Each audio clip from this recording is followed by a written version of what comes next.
Good morning. How's everyone doing?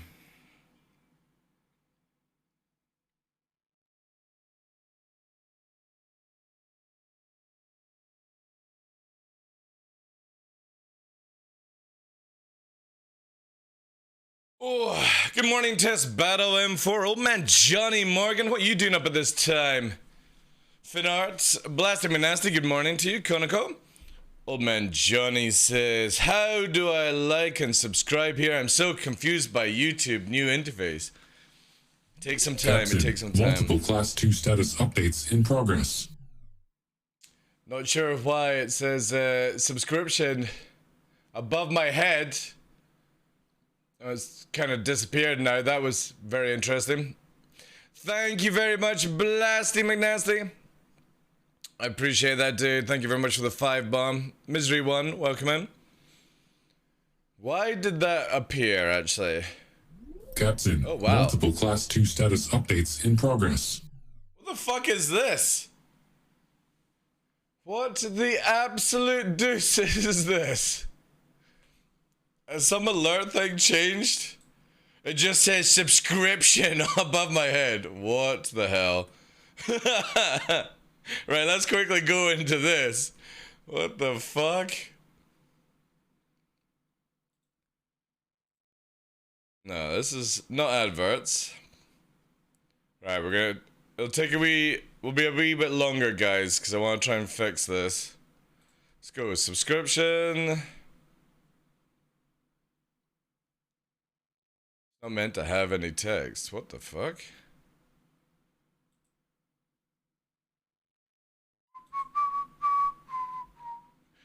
You're lost and you look and you will find me.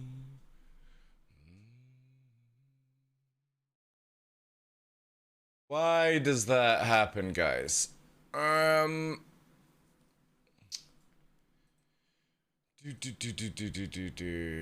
it happen with anything else? If I do this. Resubscription received. Thank you for renewing your Class 2 access. No, it's only gifting. Captain, Multiple Class 2 status updates in progress. Utter feckery is that? You'll find me.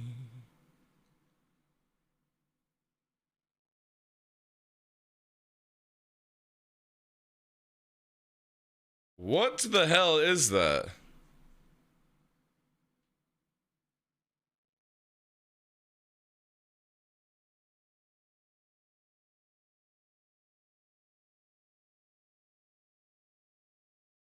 That's so weird. There is nothing that adds that in.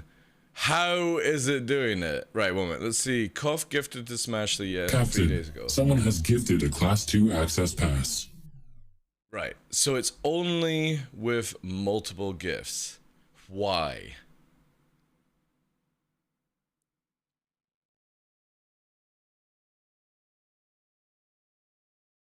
There's literally no text. Let me turn it off and on.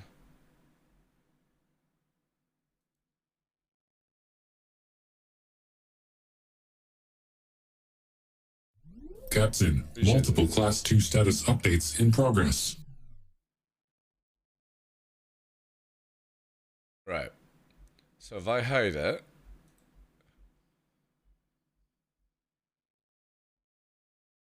Right.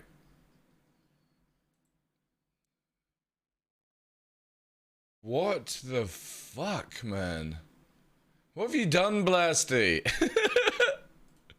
What have you done? Zayman, welcome in. Why, guys? Why does this come up? It's got no text.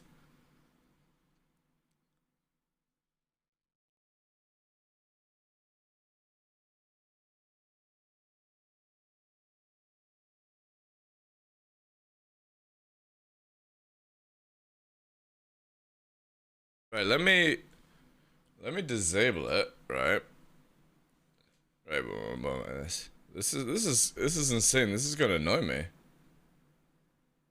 Right, that's it disabled. it doesn't come through.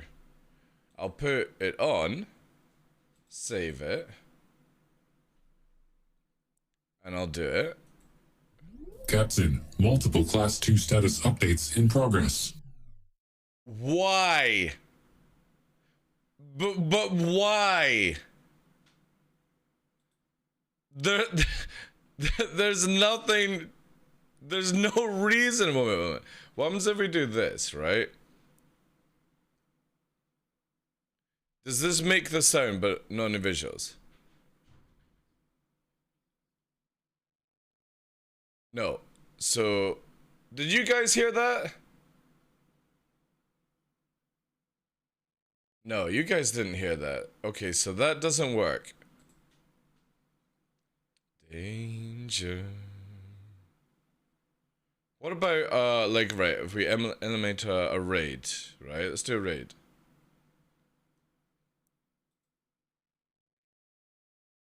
I see the subscription text, though. What is this? Text settings. Text shadow? Maybe that's it. Let me turn text shadow off.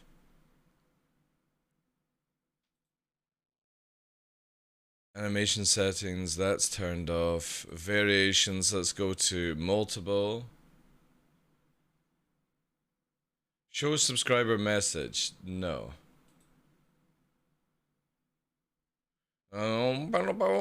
How has this started? All text is disabled, like, what the hell? Highlights. Let's have no highlight. Maybe that's it? Save. Alright. Let me try, so subscriber, gift, community gift. Captain, multiple Class 2 status updates in progress. Right. I think I may have found it. Hey, Fox. Harshrup. Sorry, guys. We're just quickly trying to sort something out. Captain, multiple Class 2 status updates in progress. Why does it only come back with that? What the fuck, Velasty? Right. How has he managed to do this?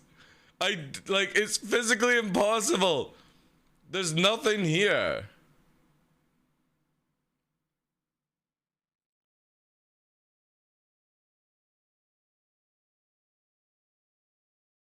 Why does it come up? Why? Right, so if I do Prime. Twitch Prime sub received. Generous and clever. Bravo. Right. And then gifted sub, nothing. Captain, someone has gifted a Class 2 access pass. Right, and then if we do multiple. Captain, multiple Class 2 status updates in progress. It's only with Blasty. What the feck? Why is it only with Blasty does the text appear? I need to find out somebody else that's done like a gift bomb recently. Where is somebody? Where's somebody?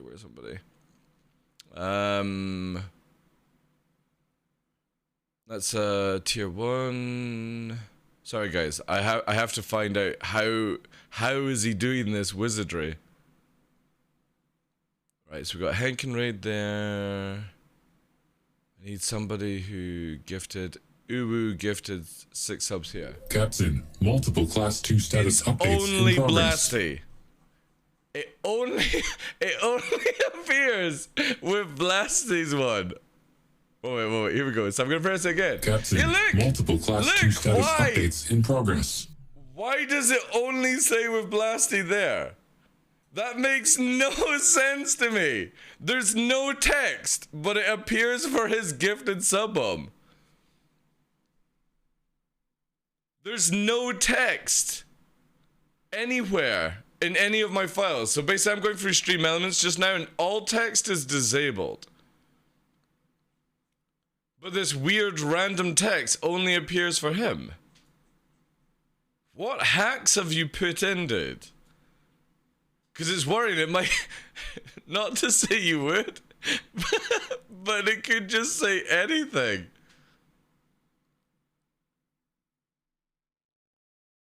Right.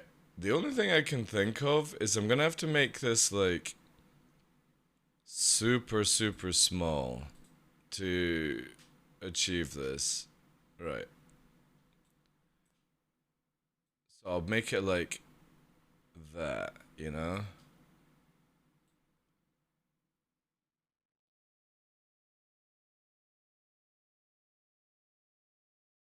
We'll do position. We will center it there. So if I save that, right, it's now the most tiniest thing ever. Captain, multiple No, it class 2 says status nasty updates on in the progress. screen. What the fuck, dude? Right, we're gonna have to make this 0 and this 0, center it. Fucking, he's hacked our system, shit. Captain, multiple class 2 status updates in progress. It's got 0 pixels now, so it's sat right here on the camera, but it's now invisible. So he can't do his shenanigans anymore, chat. We've disabled Blasty McNasty's fucking hacking gift subs. Yes, we've beaten the final boss. Alright, we can get into the stream now. Holy fuck, that was triggering so much, like. Oh dear, what a meme. Oof, right, we're going in.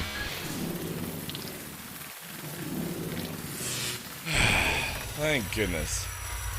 Thank goodness.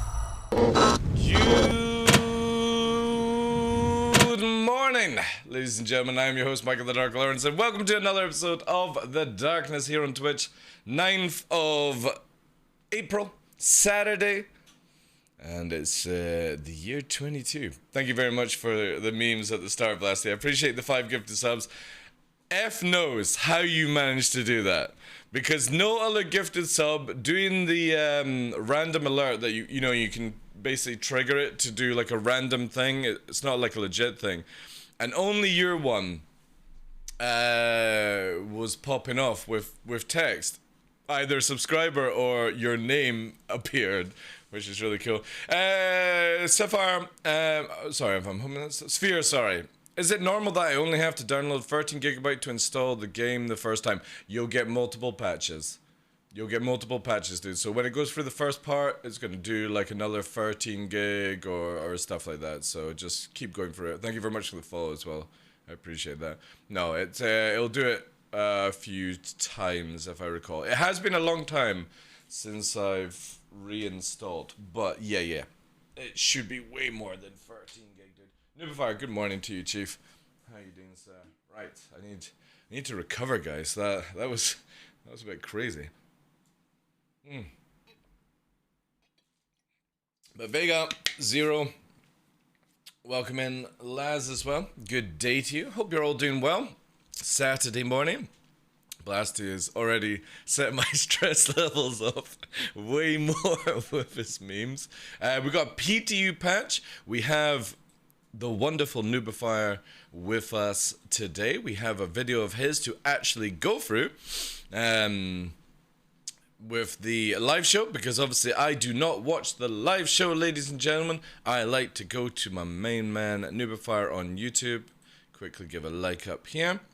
And yeah, we're going to go into that. I'm just going to quickly check my notifications, because he's going to update us on the stuff. I actually didn't think there was going to be a live show yesterday, but I was wrong. So yeah, we've got a Nubifier video here. Let me just get it down to 720p. I know he does it in 4K, but my internet will not be able to handle those memes. Let me just quickly get set up here, but hope everyone is well. We are on day 9 of the 30-day back-to-back streams. First giveaway went away yesterday to Nox, who won the Cutlass Steel.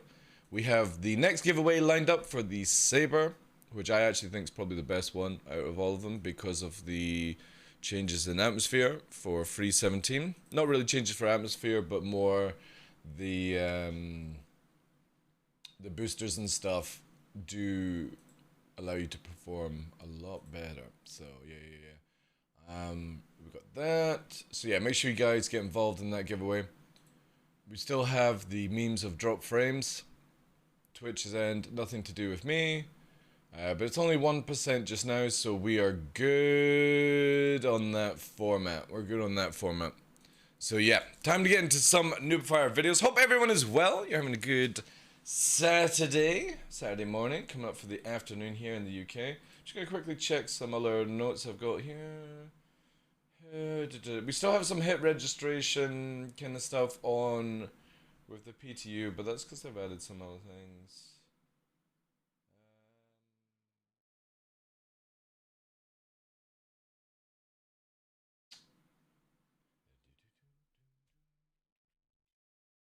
We looked at the patch notes.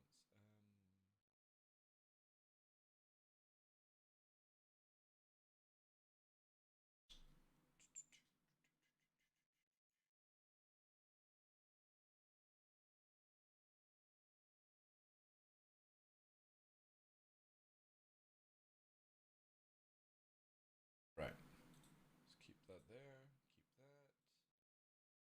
Keep that. And golden. Right. Awesome. Awesome. Saber is such a pretty ship. Yeah, it's really, really good in the next patch as well. I don't know for space. Definitely for atmosphere. Right, guys. Noobfire's video of the big info dump Q&A. 5 minutes and 3 seconds long. Let's begin. Ottawa is super rainy and a little bit dark outside, so it's a perfect day to sit inside and watch Star Citizen. Hello YouTubers, this is Noobfire. Today is the 8th of April 2022. There was a very cool hour-long show, Star Citizen Live Actor Feature Team Q&A. Here's what you need to know. Johnny, Joyce, and Chris broke down all the questions. Jared reminded us that this team works on core gameplay. This team would normally just be called... Before we go into it, look at Jared's backdrop. Holy shit. That's quite depressing. He's got literally none of his models anymore. It's all packed. The core gameplay team, but they do a lot more. Anything to do with being in-game and doing something in-game. Mobiglass, eating, drinking, walking, talking, terminals, and UI. Chat wanted to have pistol holsters for walking around when not in spacesuits. Johnny said that this is something that they want to do and explained for about 4 minutes why it's not as simple as just gluing something to the character. Chat asked why there haven't been any new player weapons lately, and Johnny confirmed that with the focus moving towards Squadron 42, the priority work has been updated. The crossbow is waiting on some underlying tech before that can be proceeded. That wasn't even English, I'm sorry. If your trolley tips over, chat wanted a way to write it, and they said that there's currently no work being done towards this. Johnny confirmed that each time there's a new piece of gear added, such as a backpack, to ensure that it works properly with all the other gear, it needs to be individually adjusted. Parachutes are a known feature that's needed. They want to work on it, but they need to actually design it first and figure out how that's going to be implemented and then build it. And then they confirmed that there's no date for when that might be addressed.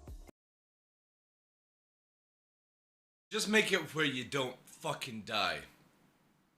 That's it. For the time being. Just make it where you don't die. You just eject and you land and you don't die. Take away fall damage for the time being. It's that simple to get around this problem. Chris was asked to explain how FPS scanning would work. He spoke for about 6 minutes, and the TLDR is that it's going to work exactly how ship scanners work, but on a more limited scale and capability. Toilets will definitely be there for roleplay, but they haven't committed to see if that is going to be something that's required or not, like how hard of a penalty that'll be. They did indicate that they're aware that hygiene is going to be part of the game, and they're aware that forcing a player to shower or poop or die makes no sense. So they're talking about making a less than critical mechanic. They said that if you don't poop or you don't shower, you might be refused service, or people around you might be put off by your presence. They said that there won't be a visible stinkometer that you can see in your HUD, but that they're planning to use the visual wear system to show how disgusting and dirty you are, right? How gross you are. So other people will be able to see how gross you are, and then they'll decide to avoid you.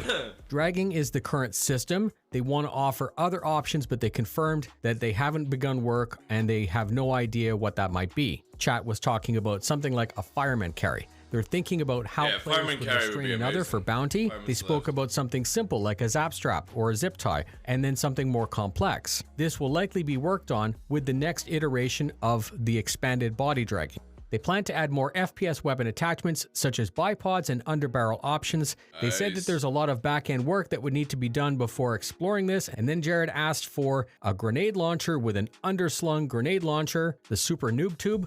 Chat asked the team to make predefined loadouts that would save us time, so you could just push a button and your character would change. They said that that's not part of the plan, but they say that by using a single locker for one complete outfit, that getting dressed would be easier as you wouldn't have to sift through all of your stuff to get dressed. When you're out and about and you can't take off your helmet, Chat was concerned that the hunger and thirst mechanics might kill you. So Chat was looking for a system that would auto-hydrate or auto-feed you for places that were very hostile. The team said that if that were added, that system would defeat all of the efforts to add the system in the first place, so they have absolutely no plans to add that specifically. They said that they wanted to add a single keybind as a single action to speed up the process of taking off and putting on your helmet. And they did say that even if the location is super hostile, you could take off your helmet, quickly drink, quickly eat, and then put your helmet back on. Sounds like not a good solution, but whatever.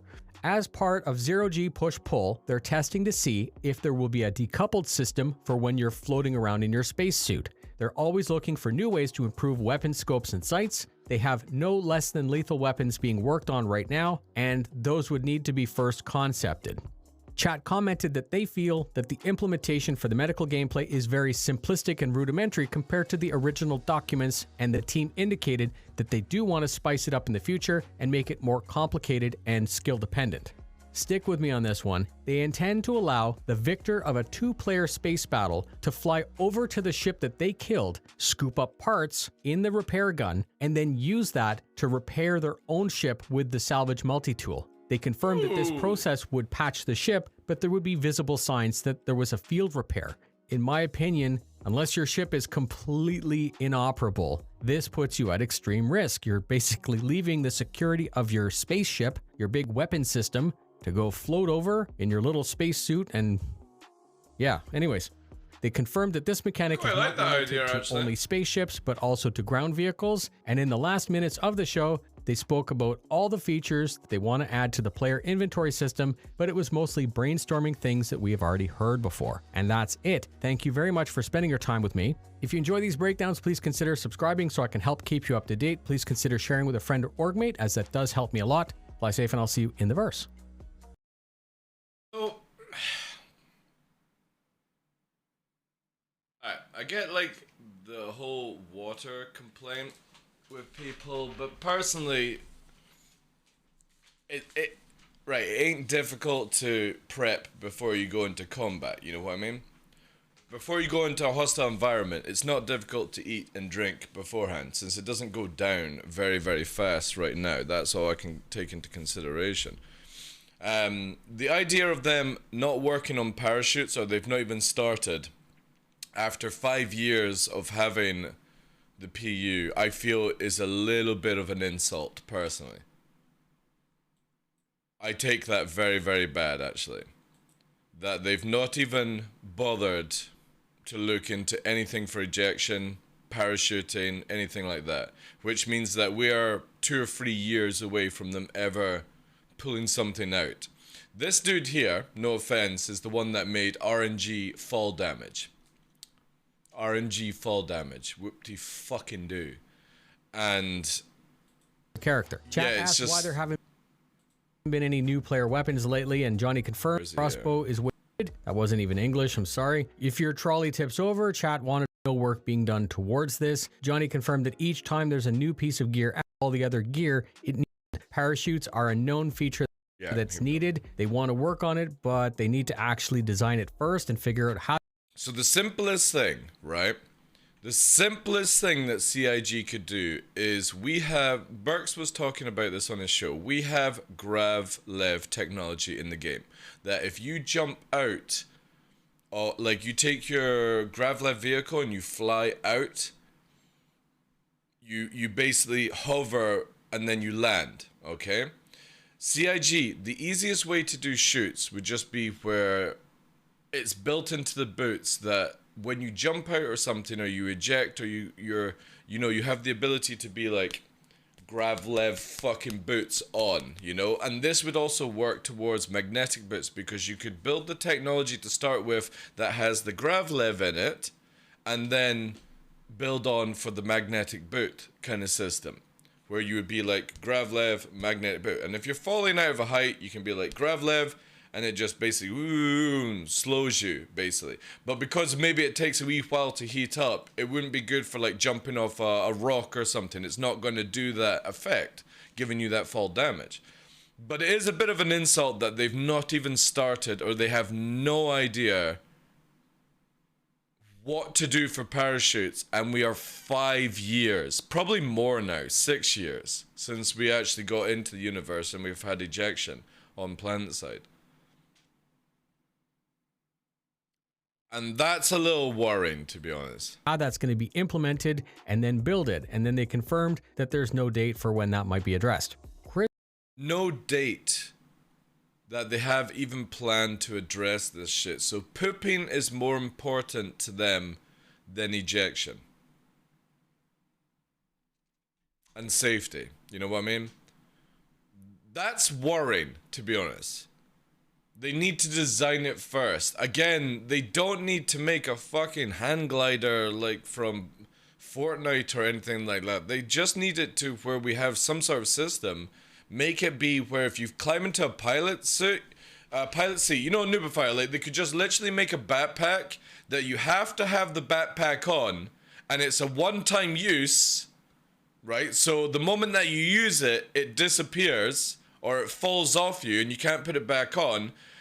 You put it on inside and you jump. So it means that if somebody's got like a backpack, like they're in full FPS gear and they've got a big backpack, they can't jump out the ship. They've got to take these things off. But they could just literally, for the time being, make it where if you had one of these backpacks, you have no fall damage. Like, I just don't understand how difficult that is to implement right now until you design something. You have the ability to make backpacks. Just make it where this one backpack prevents fall damage for one use, and it just disappears off your back when it's consumed. A consumable backpack that prevents you from taking damage when you fall from a certain height threshold. How difficult is that? Hey, Mr. Tuvo.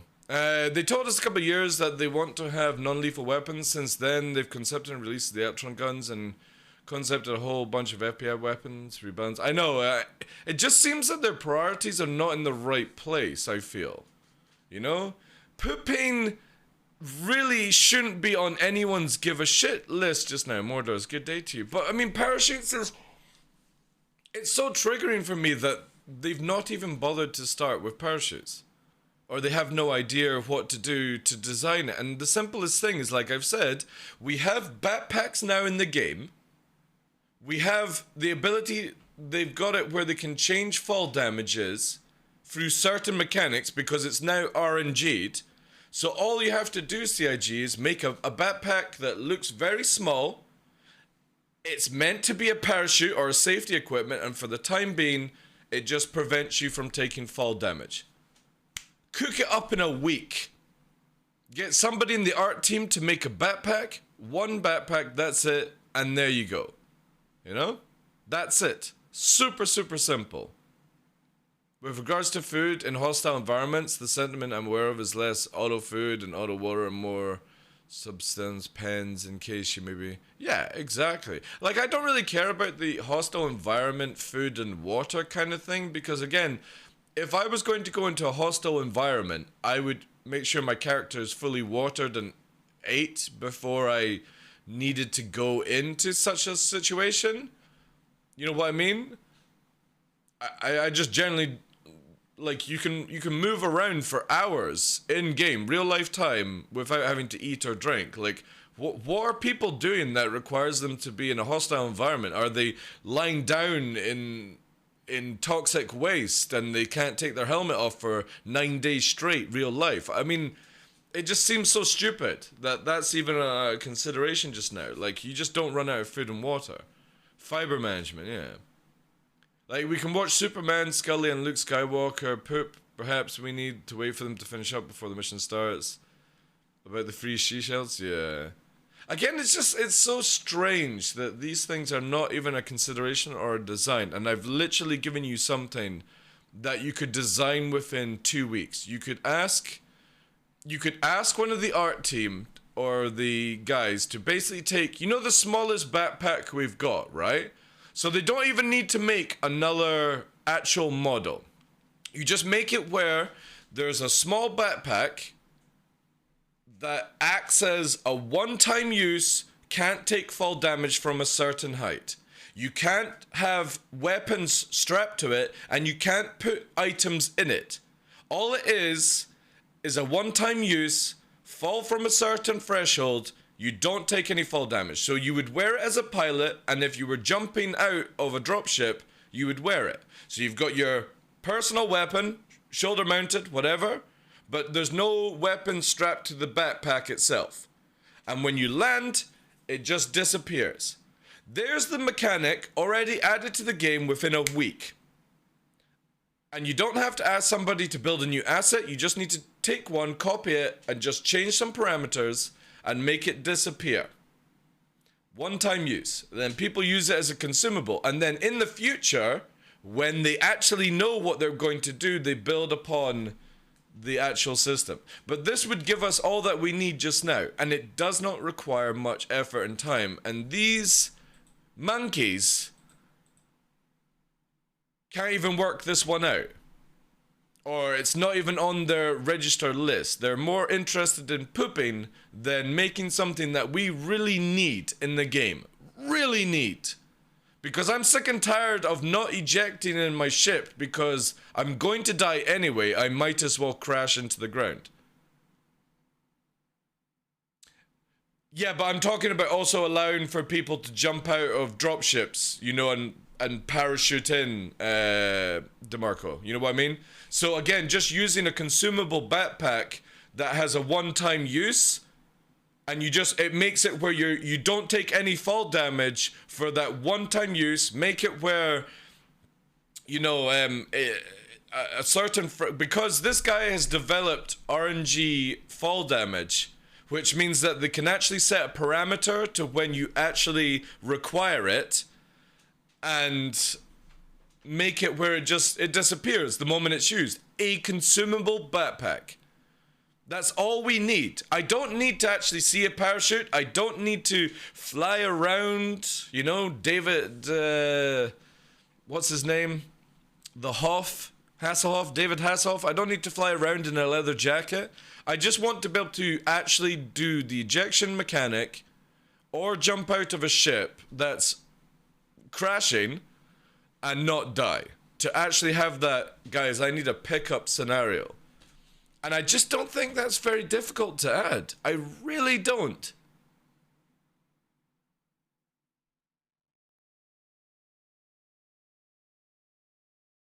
Yeah, but this guy showed it in that video a couple of weeks ago where you literally jump out of the tree and you can either die or you can either fucking break a leg.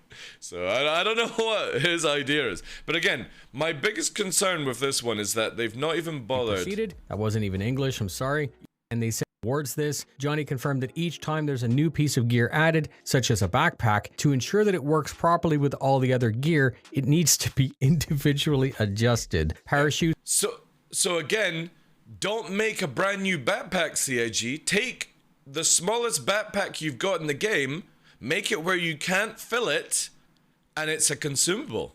Are a known feature that's needed. They want to work on it, but they need to actually design it first and figure out how that's going to be implemented and then build it. And then they confirmed that there's no date for when that might be addressed. Which could be in a couple of years. And again, we're getting to the situation where there's a lot of times I can eject, or I can jump out of a ship and have that gameplay loop. Chris was asked to explain how But we're gonna have pooping and showering and all that jazz. By the way, one thing, Noobifier. What I was gonna suggest to you with your videos, obviously I know it adds a little bit more time, but having chapters in the description to be like, this is where like parachute is, or something like that. That would be really, really cool if it, you know, it doesn't add any more time to your thing. You know how you put the timestamps here and then you add the text. It'd just be like, so that's where the parachute talk is, that's where the pooping talk is and stuff. That would be really, really cool, dude. But obviously, as long as it doesn't take too much more time. To do, and explained for about 4 minutes why it's not as simple as just gluing some terminals and UI. Yeah, so again, all the other stuff I understand. And they have no idea what that might be. Chat was talking about something like a fireman carry. They're thinking about again a fireman's lift. I would say if you're ever gonna do another way of dragging or carrying people, fireman's lift is going to be the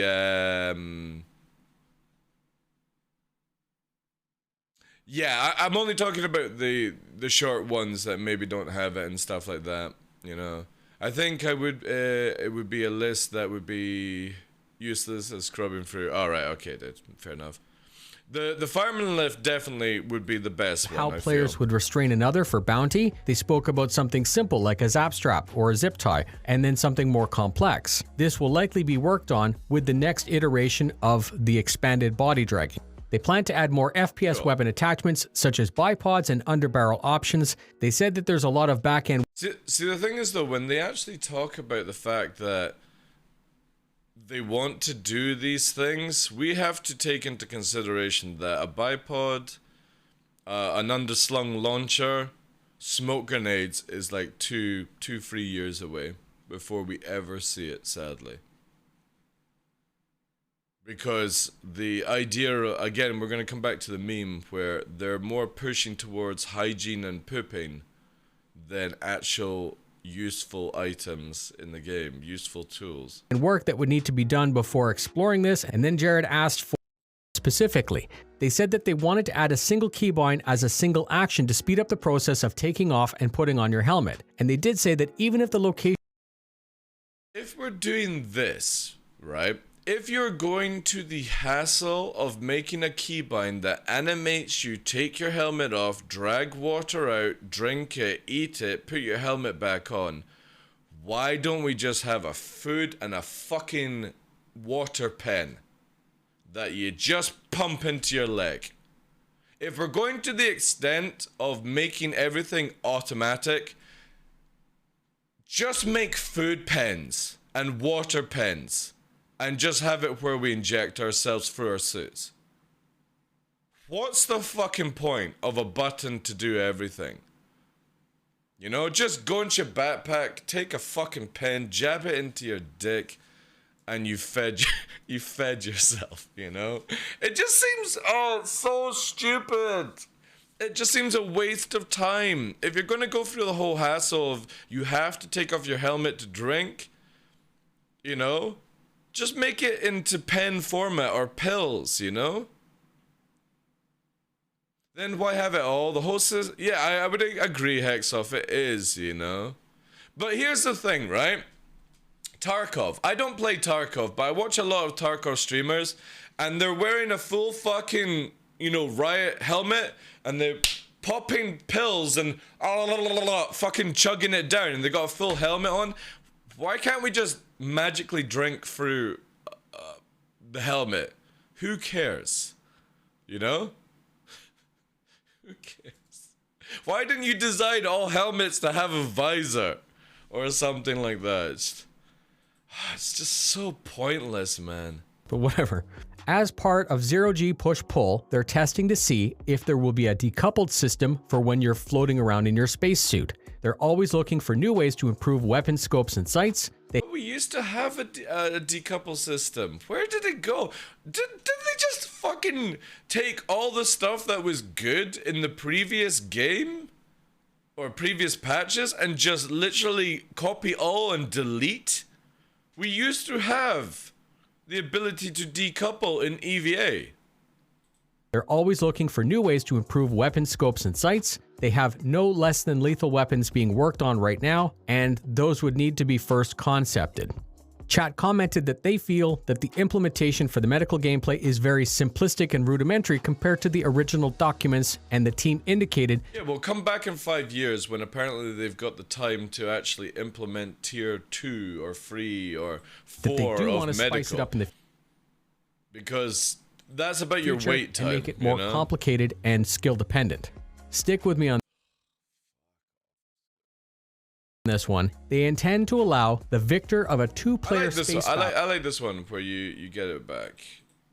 one complete outfit, that getting dressed would be easier as you wouldn't See, I don't understand this and your one. character would change. They said that that's not part of the plan. Grenade launcher, the super noob tube. Chat asked the team to make predefined loadouts that would save us time, so you could just push a So we've got it in Arena Commander that we can already do, you know, and the old locker system was you would go and you would instantly change out the item, the gear and stuff.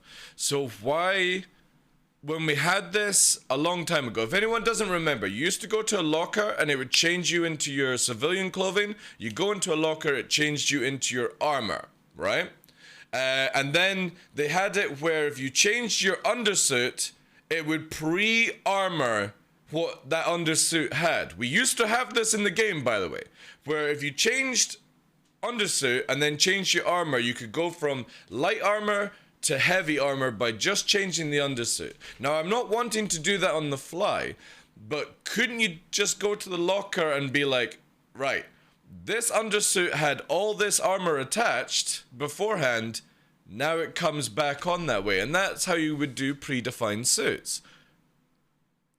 It just seems like they've forgotten that we had all this stuff. That's not part of the plan, but they say that by using a single locker for one. So I'm gonna have 20 lockers in my hab, am I? I'll be like, and then how am I going to remember which fucking locker does which job? I want it to maybe go for. I want to do salvaging one day. Do I? Fuck's sake. It's not easy. It's not hard to make like a little drop down tab. We already have it in game. I can literally show you. Right? We'll go in right now, guys. I'll literally show you. We already have the mechanics in place.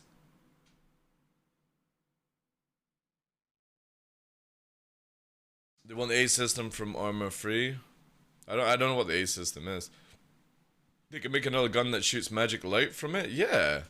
Like, can't they just take the same gun and make it where you change the ammo cartridge and it does a different effect, you know? Have they talked about adding disease? No.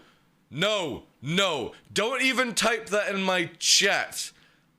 They have not talked about it. Let's not even talk about disease and flu. I do not want COVID inside a video game. I do not want my character to have IBS. I do not want my character to have iron deficiency. Anything like that. All right? No. No. It's bad enough they want us to poop and shower. That's the trick. You're gonna have 2 lockers and you'll have to deal with it. I know. Then shower, then find your locker, then change. Easy, I know. I hate the idea that they're having tiny, unusable UI of things like. Exactly, yeah. Ace is the medical system extremely complex. You might as well get actual medical training before you. Alright, okay. No, I don't want that. I don't want that. Like, again, if I'm gonna play a hardcore simulator, I'm gonna play a hardcore simulator. Working on NPC AI and story would improve the immersion much more than hygiene. Well, that's just a different department, though. Hey, it's an alpha. That's just a different department, dude. So, yeah, most likely there's already people working on what you're talking about. But the hygiene guys have their own agenda, you know? But they're also the ones that do parachutes. And they have zero interest in doing parachutes. And it's like... I just don't understand why hygiene is more important than safely ejecting an atmosphere or parachuting down. Like, somebody try and explain that one to me. Why is hygiene more important than showcasing safety in a video game that you can actually eject out of your vehicle without just crashing and dying. Like, I don't get that one. I really don't.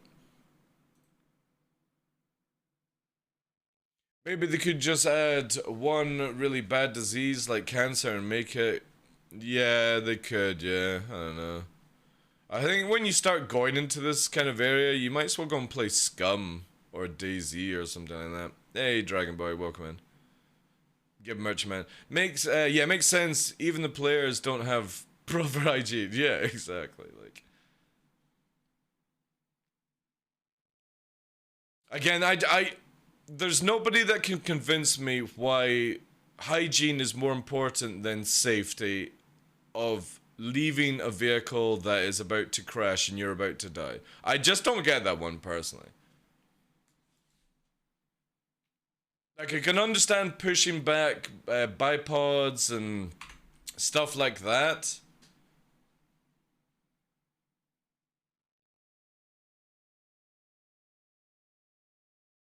And holding back on, like, medical gameplay and not really doing it. It's quite annoying that they've not even considered or designed anything for parachuting yet, and it has been about 5 years. Yeah, the more... I'm gonna get that one. Allowed. I don't mind the word fetish. Yeah, I just don't understand that one. It's so bizarre, guys. It really is.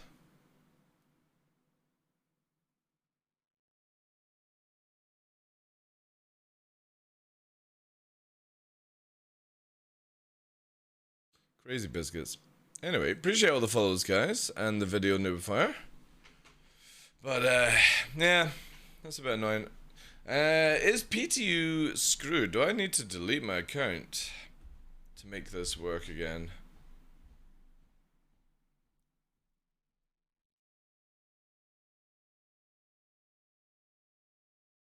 Yeah, no fireman's car, and they are getting dragged for sure. Definitely a fireman's car should be the next thing they should implement. 100%. Because there's time that you have to go up and down areas.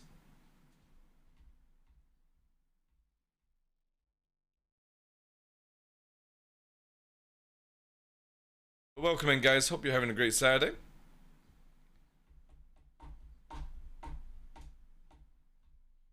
I can see Chris Robert adding that to the game for realism. I agree, Nubifier. And I'm hoping it doesn't get to that stage. Because I generally feel like if you're having to deal with diseases inside Star Citizen and eating a food and pooping and hygiene and you don't have a parachute, you know, when you get terminal cancer, you just crash into the ground. It's easier than going through chemo treatment. In the game, you know what I mean? It's like, fuck this, I can't be bothered trying to cure cancer for my character, I'll just kill it completely and just pass on the assets to my next of kin, you know?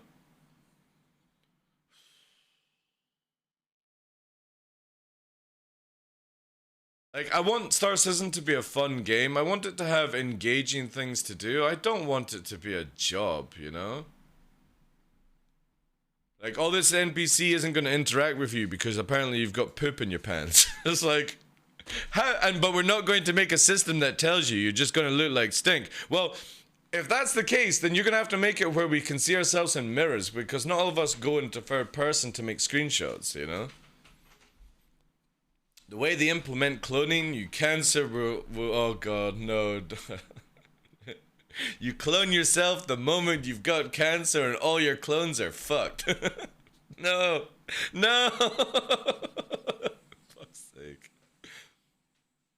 I love to play, but 17 FPS average is just not okay. The patch for me was 3.7 where I had 80. They've added a lot though, Biggleby. They've added a lot of things that have definitely lowered the FPS down, but it's getting slightly better sometimes.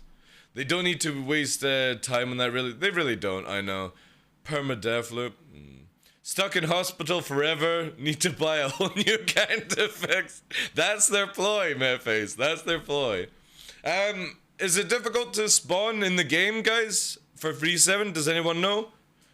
Will I actually get in, or is it back to where it takes ages?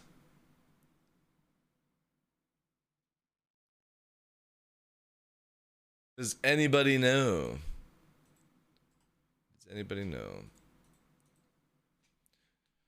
It was meant to be working, so I wonder what's wrong with me just now.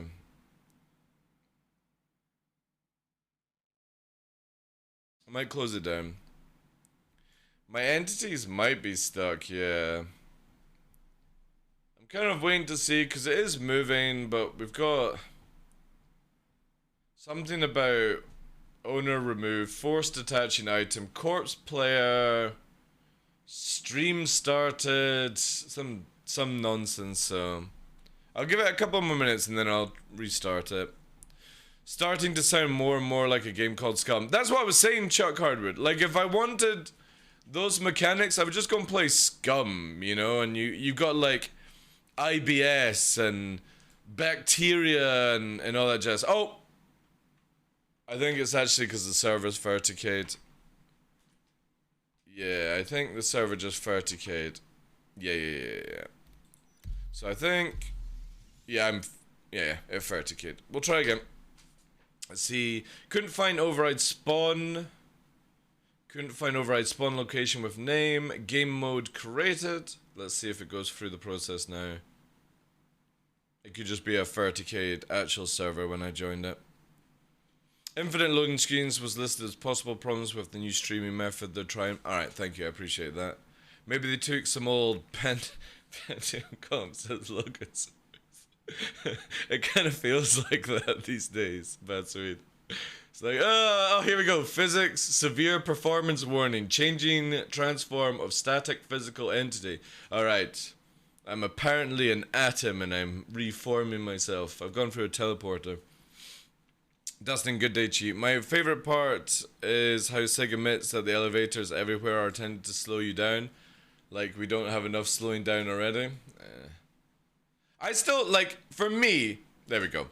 I think the server just verticate when I tried to join it. How many guys, right? Okay, we're gonna have this conversation. How many of you in chat actually like the idea of elevators, or would you have been cool? Because it's 900 years in the future of just teleporters to make the game a lot more easier. Which would you prefer? Do you like the realism of the elevator, or would you have been quite happy just to walk through a teleporter? Because I would have just been cool with teleporter. You know what I mean? Just gone through. You like the elevator? Because you gotta remember that the elevator is the how'd you know that teleporters are not a thing in the future? Old man Johnny. How do you not know there are teleporters 900 years from now? You can't say realism. It's a sci-fi video game. There's nothing real about it anyway. It's all make-believe. Teleporter seems hard thing to pull off, to be honest. Hey. If Chris Roberts can invent a new way of pooping, we can do it this way. Going in, not really physics, just instant move. Yeah, sure. Elevators, but faster. Well, you know the elevators actually teleport you across already. Because you can see people's name tags flying through the air. There's no actual physical elevator that you go into. It's just a teleporter that scams you. And I just feel, wouldn't it be better just to go instantly, you know? Stuff. Bouncing between 35, 50 on 4K. It depends on the area and stuff. You said teleporters are realism, I feel trapped. Did I say realism? Oh, and I apologize. I apologize for that.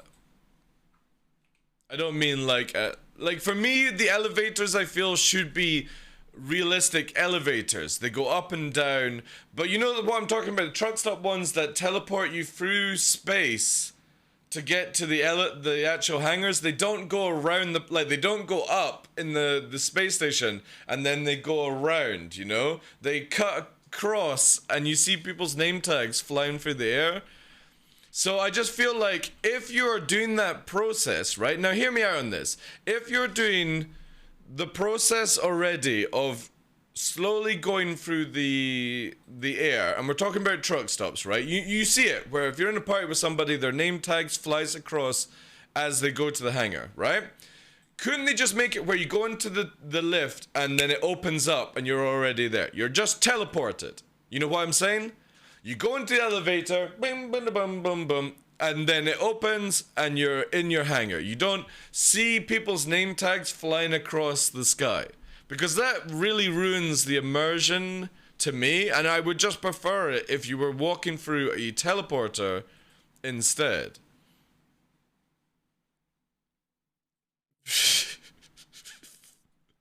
Why not just have elevators from Charlie and the Chocolate Factory? Alright, okay. You mean a glass elevator that can fly through the sky? Alright guys, we're going to the extreme of where I'm looking for, you know, an elevator that just works as an elevator. It goes up and down, or it takes you to your hangar, not fucking teleports you through space and time, you know? What about elevator music one step at a time, guys? One step at a time. Alright? I say let Quantum decide. You're wanting the fucking AI system to decide. No, if we give it any ideas, it'll start charging Legatus backpacks or packages to... Oh yeah, I can't change my fit until the ship is actually back. This is this new feature they've got. In Star Trek, they have turbo lifts which travel in all directions. Yeah, but it doesn't travel outside the ship though, Husker. Alright?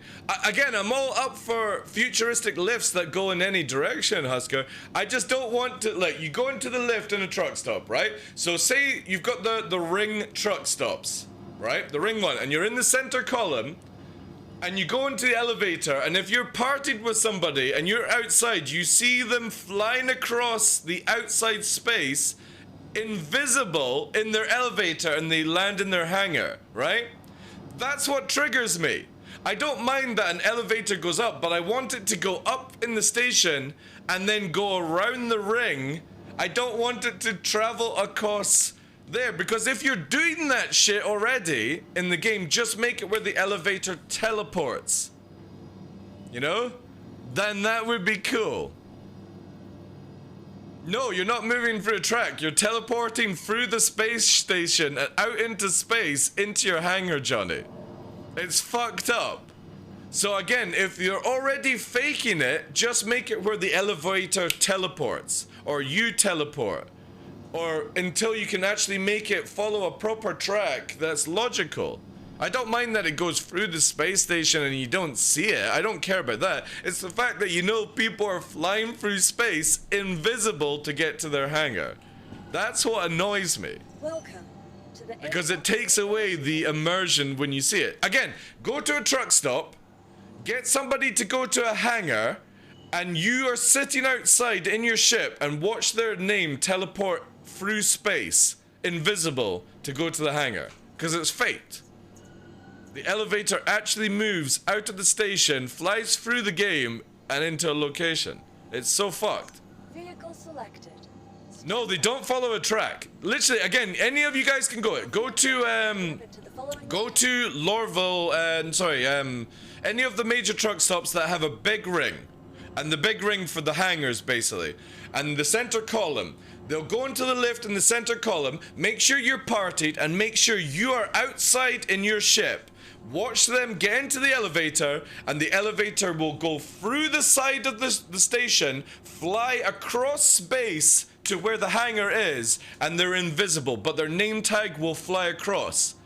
It's faked. It doesn't go up and around like I think it should do. So if you are faking it, just speed it up and make it teleport. So when I go here, for example, Because obviously it's fine on Grim Hex because it's not doing it, but on space stations you are flying through the game.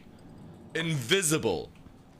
This goes down because we've actually seen the insides of it, but it's rotating round to here. So basically as it's coming down, it rotates round inside Grim Hex. Nobody can see you flying out, but at a truck stop, you actually fly. Like, so there's the station column, there's where your hangar is. You will actually go outside of the station into the game space, invisible, and land in the hangar. And I just hate that shit. They did have a teleport at Levski, didn't they? And it caused all calls of drama? Yeah, but it's technically a teleport right now, Huska. Trams are cooler.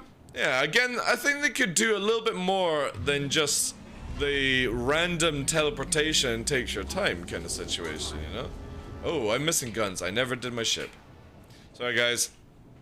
I completely forgot to do that because I was getting sidetracked. I wanted to rip off some weapons and change it out. Because I've got quite a collection now. So again, I would just rather it where elevators are much faster because they don't have to spend all that time traveling across space. Especially on the big truck stops. The big truck stops, you'll sit for like 30 seconds in an elevator and that it is actually flying through the game. Invisible. It's mental shit. Just make it where it teleports. Fuck it. Who cares? Just don't have it where you see people flying around in the game invisible. I just can't stand that. Give me Futurama tubes. Hey, dude, Futurama tubes would be sick. I'd be down for that as well. Anything that stops the fake stuff, you know? Or the attempt to hide it. What do we have? I'm not going to change these. I'm going to change out... have I got any options for racks? Let's give me size. We're going to do this. I'm going to take these off the Herald. This... I only have one of these. What's it from? An ES. So, you know what? I'm going to just unequip these. We'll change this to this. And I'll get rid of these ones. Just so we've got... We'll have the 8s.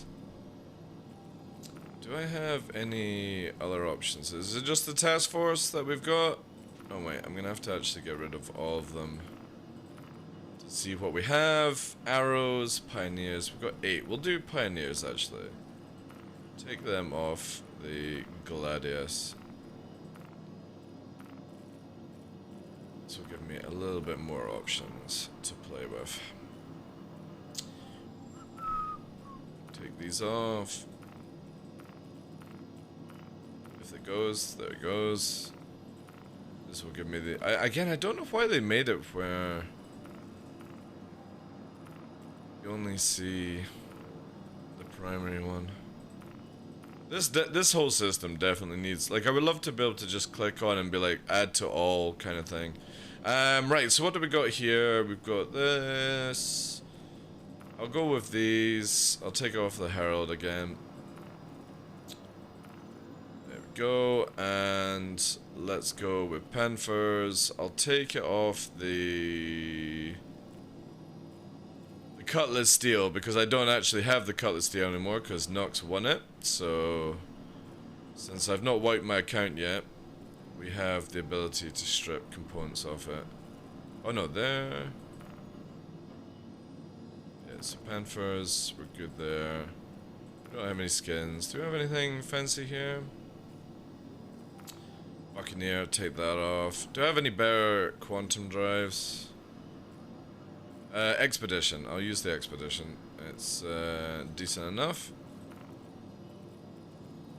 Actually, yeah, that's fine. Let's see here. I'll stop. Yeah. Anything on the coolers?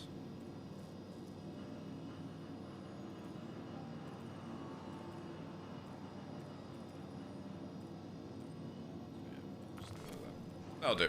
Alright. Again, we're only on PT, it's just to have a little bit more. It's already a Connie? Oh my god, you upgraded it already, dude. Holy shit. Selected. Stand by. That's why they should have done for sure. It's all slots in a rack. Must be the same missiles. Make it so yeah, I know. Again, when they said that we're not going to have it where you can have different setups for armors and stuff. Oh yeah, that's what I was going to show you guys, right? So they were talking about where they can't make preset armors and stuff. Bullshit, CIG. Look, you already have it in the game, right? Look, you already have it in the game where you've got these categorized. So why can't you do where, for example, I would right click, right? Add to favorites. Add to favorites. And then make it here where there's a favorites tab. And then all the items that we want for a preset, all I do is drag and drop it. I don't need a instant army mode, but instead of having multiple lockers, just make it where there's favorites 1, 2, and 3 or something. And I can basically right click and go, I would like this in favorites 1.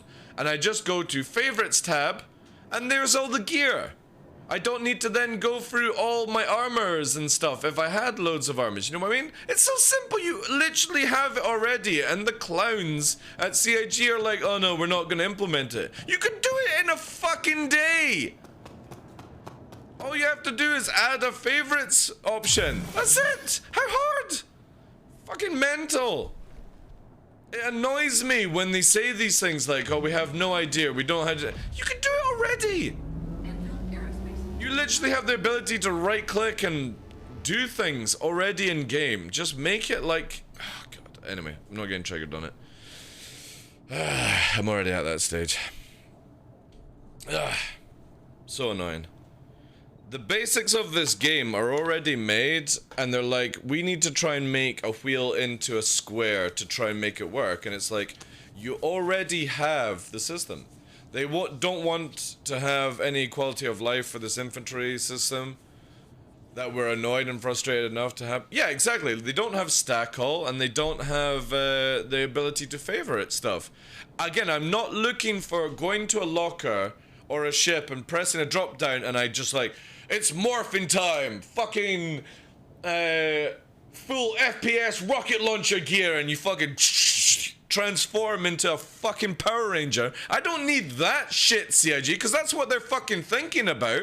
All I would like it to do is like, right, I like this weapon, this armor set, I'm going to favor it as favorite 1, and then fucking what's the word? Go to the tab of favorites 1, and there's all the stuff that I need. How difficult is that? But they're literally already thinking like what I described as they want us to be Power Rangers. Where you pull out your fucking morpher, you activate it, you get this really like, for fuck's sake, we're gonna have to have the theme tune, right? But let me find it.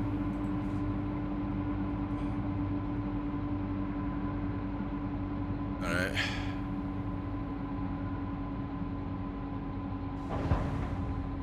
Yeah, so you know what I mean, like we've got this, right?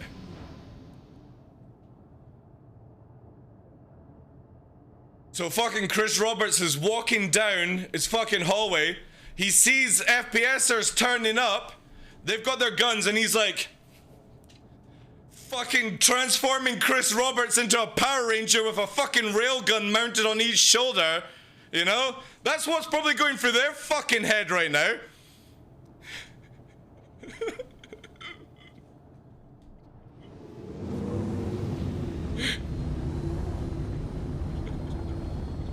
That's what the fucking team are like. They're like, how can we make it this way? And it's like, I just want a favorites tab. Fucking mental, like, I swear. This game could be so much easier and they make it so difficult.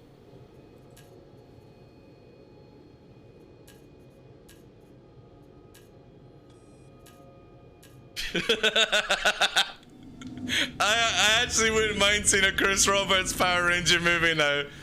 I think it would be fucking meme. I've been waiting for it, yeah. Iron Man and shit.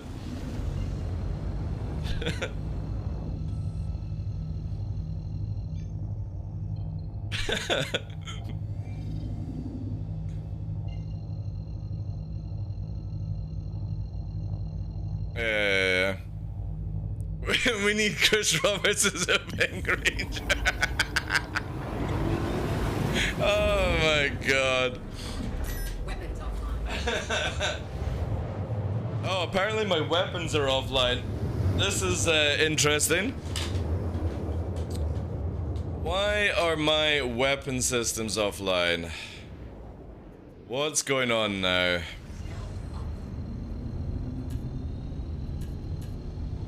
There we go. We good?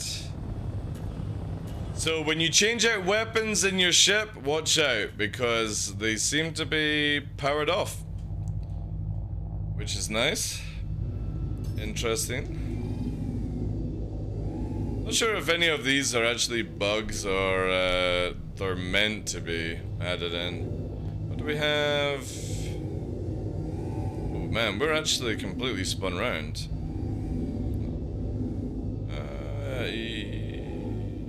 Brio actually should be a good one. We'll go there.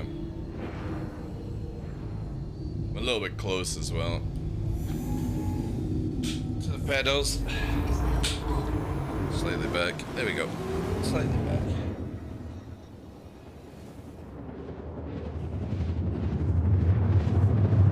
back. Chris Roberts should be... No, give me Zordon. I'll do Zordon. I've got the hairdo for Zordon already. Iron Man suit style, yeah, exactly. Saying that though, that's a good tune to get us started. We'll do this one. So I'm gonna do that. Right, I'm only doing a wee short stream today, guys. If you want to get involved in the giveaways, !April. All that jazz.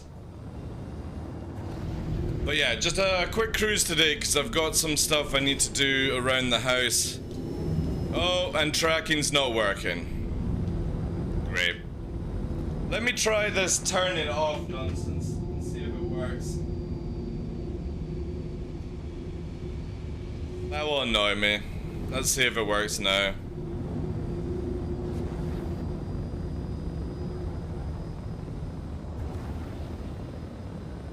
No. I don't know what this bug is like. I literally have to be in to make it work. It's so shit right now. No head tracking. Oh, wait. Wait. I actually don't have any head tracking with mouse.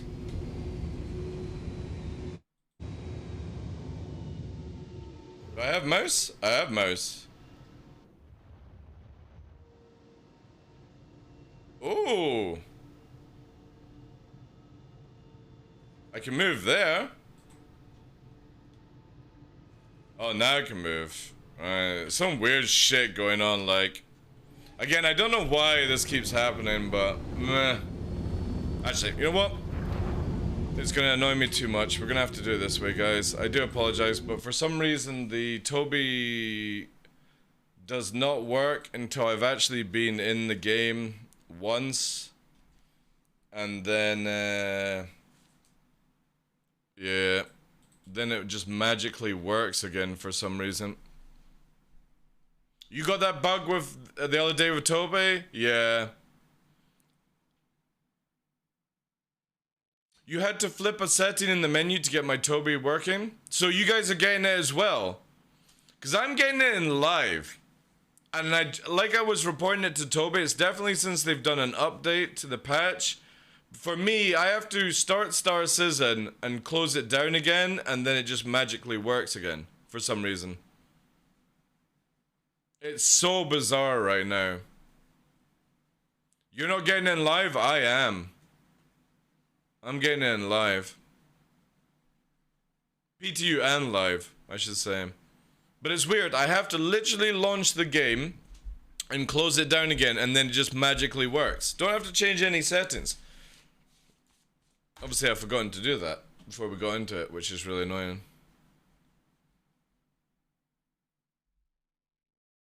You recalibrated again and it worked on the next startup?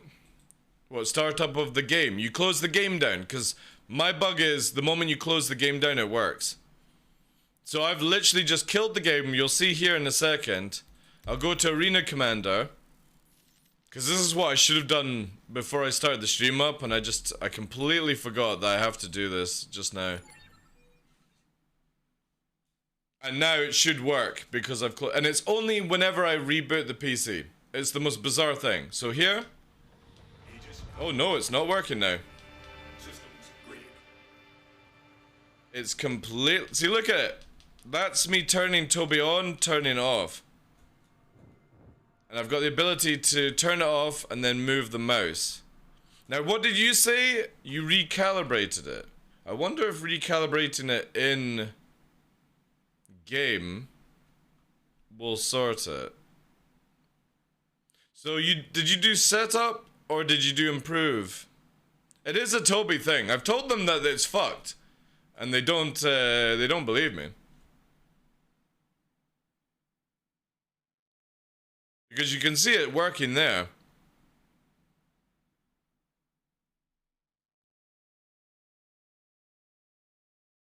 But it's so slow in Star Citizen just now. Like, really slow. See, I'm bursting the bubbles, which allows you to calibrate the Toby. So you can see it is working. But it's just not working in Star Citizen. Calibration successful. Let's see if this works now.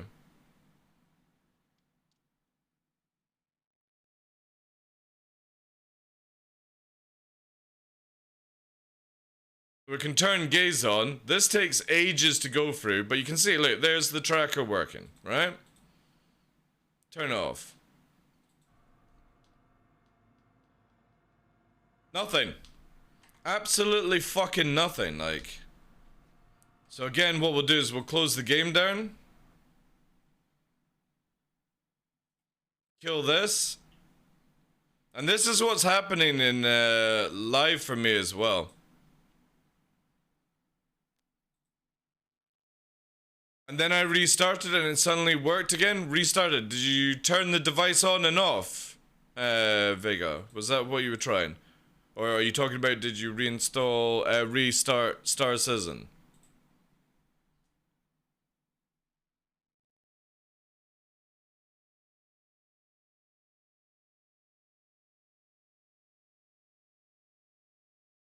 Yeah, so again, you should see here that by just restarting Star Citizen, it fixes it for some reason.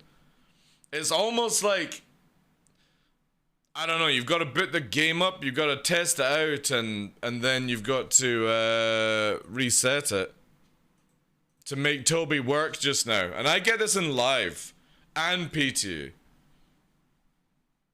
And it's so frustrating. It's ever since they did their patch for the device.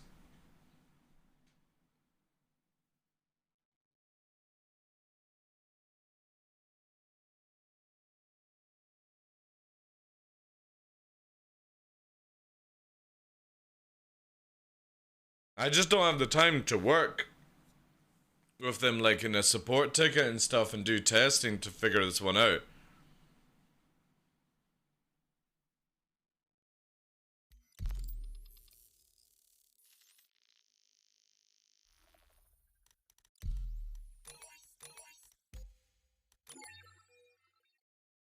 Alright, we'll see if it works now.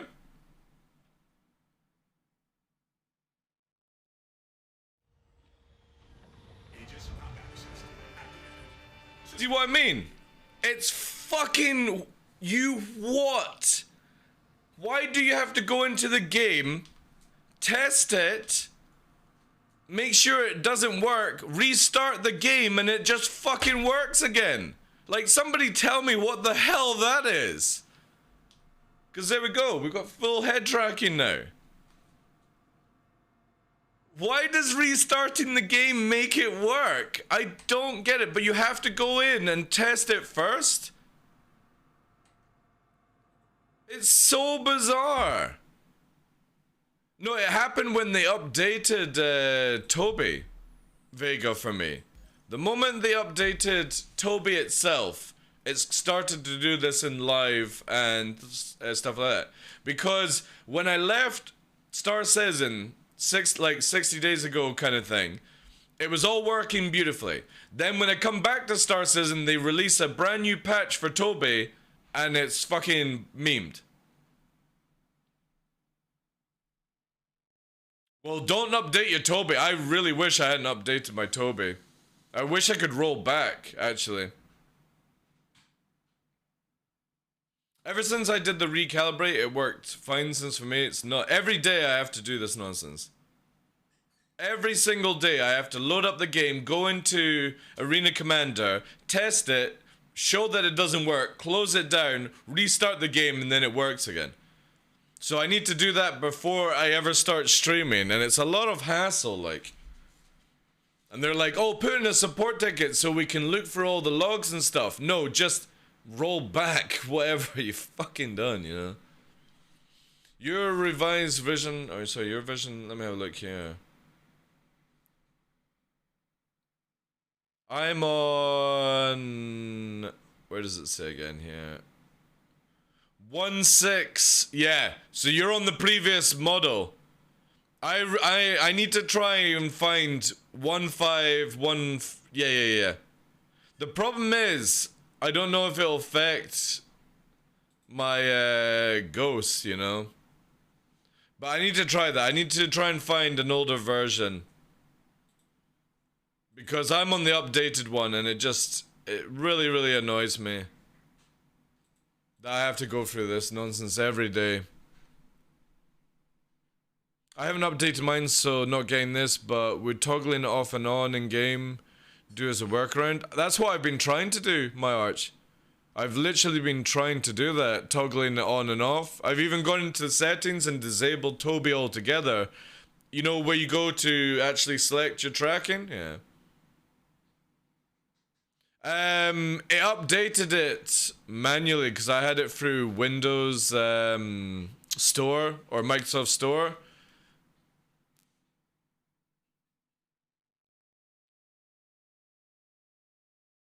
It could have been just a monitor issue for. So you guys are on 1.5.5, yeah.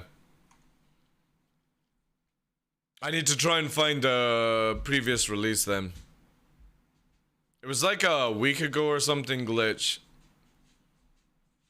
You're on 1.5? Oh, you son of a bitches.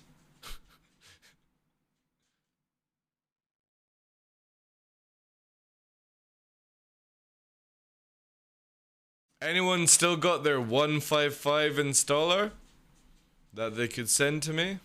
Please. Because I would really not like to have this issue. Okay, mine was installed from device. Install the software and just plug the device in. Again, it should deploy the onboard software. It just auto installs. So you got experience installed from just plugging the device in.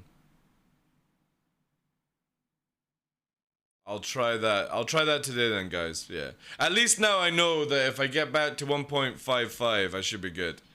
Because this previous one just fucked up for Star Citizen, and they just don't believe me. They're like, go and do a support ticket so we can check out all the logs. No, why don't you do some testing?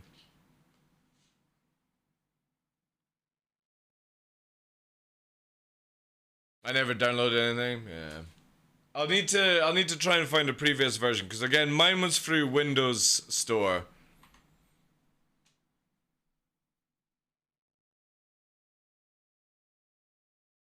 I have an offline installer.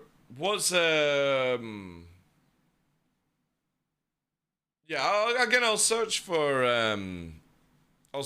the actual thing. In my download list, I still have the 250 setup, but not sure if that setup installer would transfer over.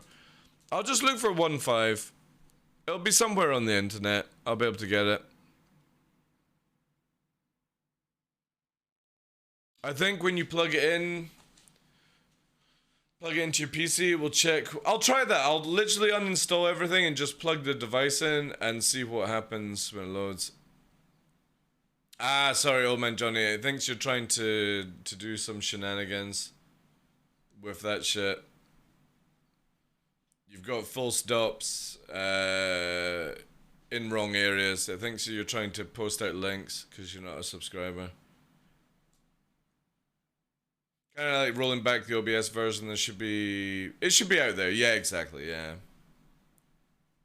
Stop trying to hack Twitch. This Fresh. How you doing, Fresh? I think I missed that one as well.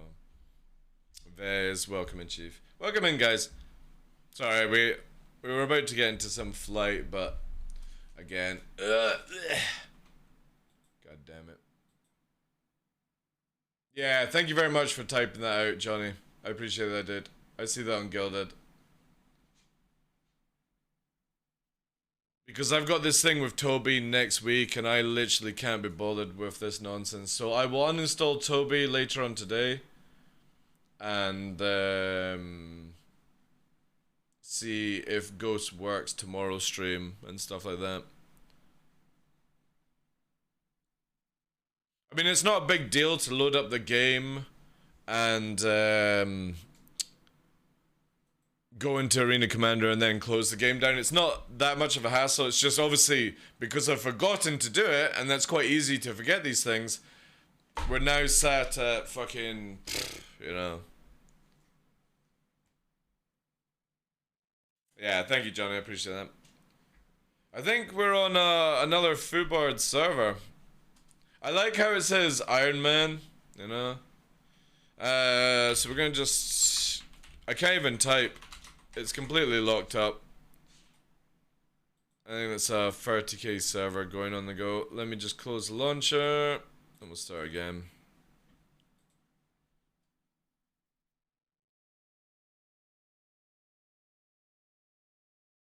They removed that from the system fresh because it was actually lagging some PCs out because some PCs couldn't handle the 3D modeler moving around, so they removed it.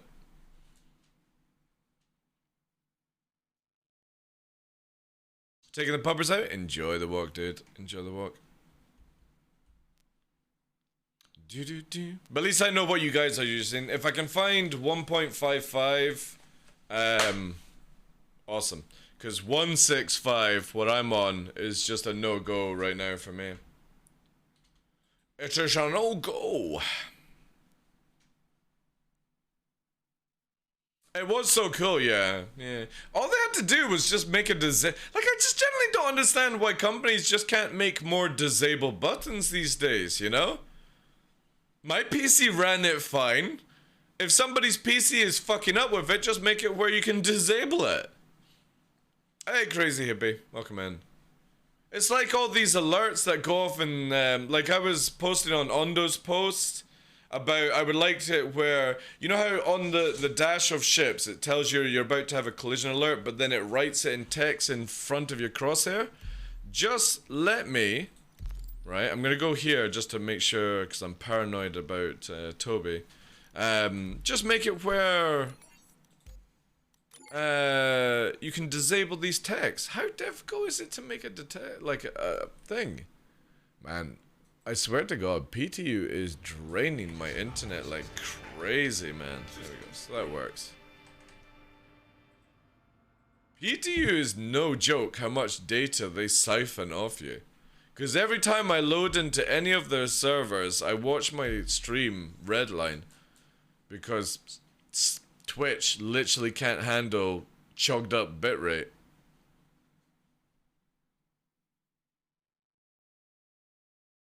Telemetry data, yeah. It's nuts how much PTU say. You know that when I didn't have unlimited 4G, Johnny, I had to actually only able to go into the PTU for 30 minutes a day or not at all because I didn't have the data because they literally siphon so much off you.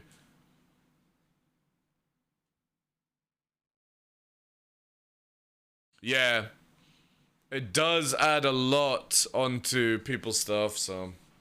But it affects my streaming massively. Which is really frustrating. Hopefully we're gonna get in this time.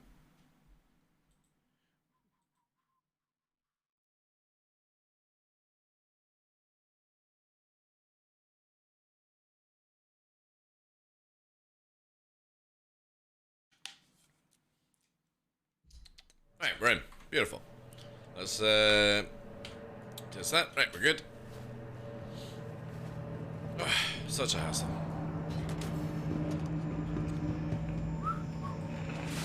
My mum and dad have Starlink out in the countryside, and I'm gonna test SC out there in the summer when I go visit. Oh yeah, dude, let me know how good it is then. Because right now I get 30 ping in video games for latency and stuff like that, which is really nice. Like 4G is becoming really, like a lot of people would always complain, oh, the reason DarkLaw beats you is you on 4G. You can't use that excuse anymore. I literally have the same ping as if I was wired, you know? So I'm very, very interested to see what I would get on Starlink, because it would massively help, you know? To the ASOC vehicle retrieval system. It's faster than wired, yeah.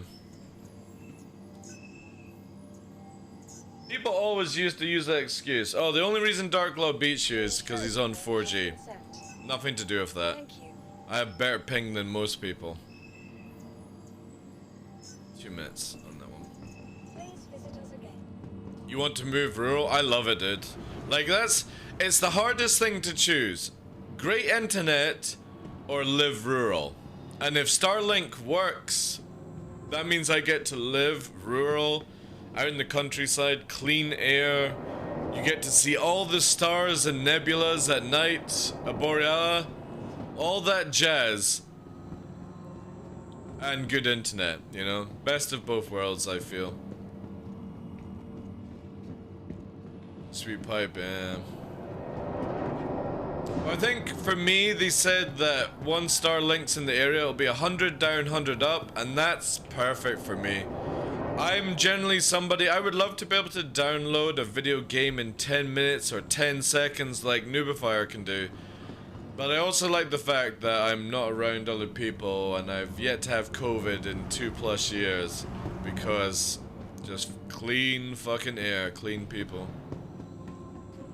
I'll take that over fast internet any day. But if I can get a little bit faster so I can... Because right now I'm dependent on my son to download the Twitch VODs and upload them to the second channel. I have to actually do that today, where I need to verify the second channel because it can't upload right now until I verify it, so gotta go through the process.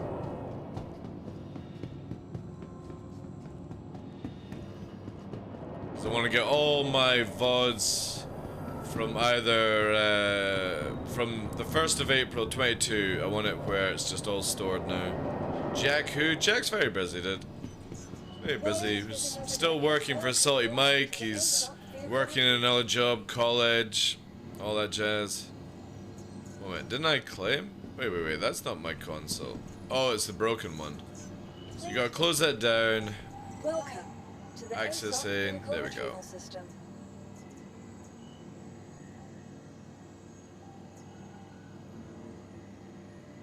You know actually, Please visit us again.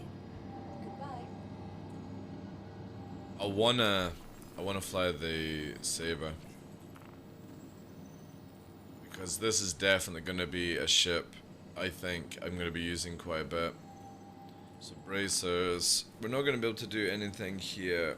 These are stealth. Let's do Regulus for the time being. And we'll take that off the 125A. Let's do an expedition from the Nomad, not going to be flying that. And then let's put on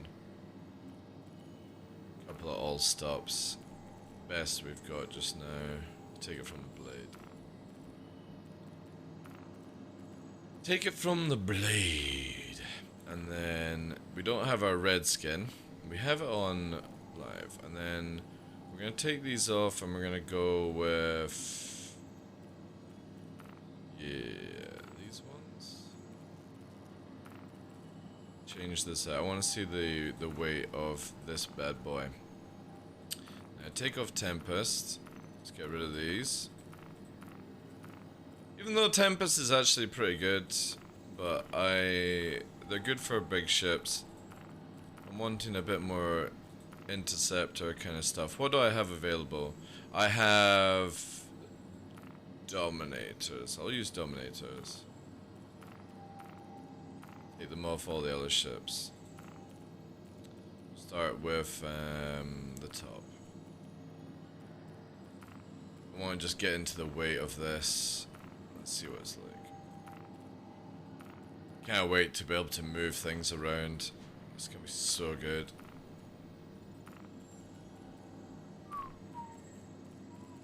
And then it's already got the panthers I want. However, do I have the ability to get the cannons? I do! Nice! Nice, nice, nice, nice. We're gonna try this out. So, cannon, saber, meta. I'm thinking. With high precision missiles for long range, and we stay at speed. Booyah! Right. Welcome. Let's get our F-14 up. Retrieval system. Vehicle selected. Stand by.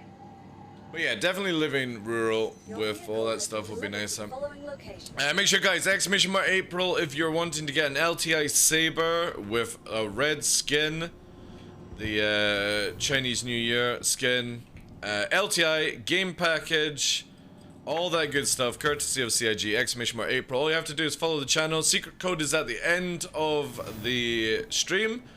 It'll be popped up in the bottom left corner. You can see the first code at the end of yesterday's VOD. It's always in the last 1 minute or something of the VOD. You'll be able to see it. And yeah. Very easy to do.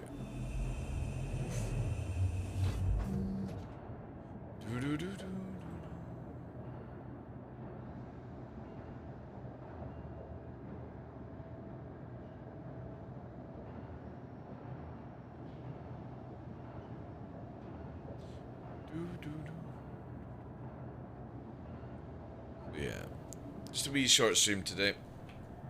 I want to try and fix the Toby. I need to get some other things done. Toby is definitely the first thing I need to get fixed, though. I can't be dealing with this nonsense every time. And what else did I have to do? I should have really been writing these all down on the list.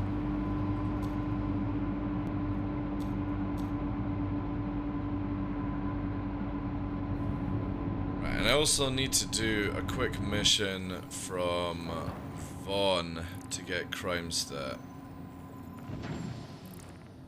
Yeah, chance to impress.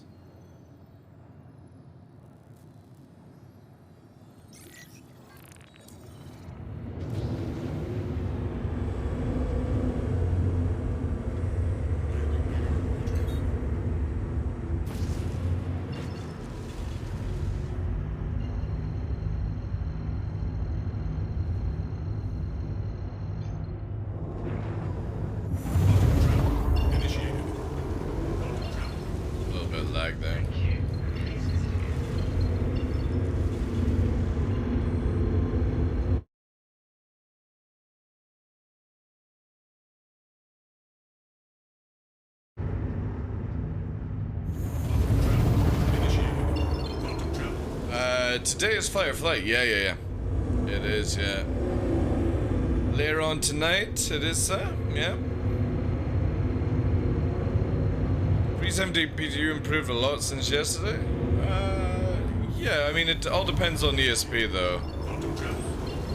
Like, it feels a little bit better, but obviously still 30Ks, all that stuff. So, right, let's lock in Staggered Fire. I want to play with Staggered on this.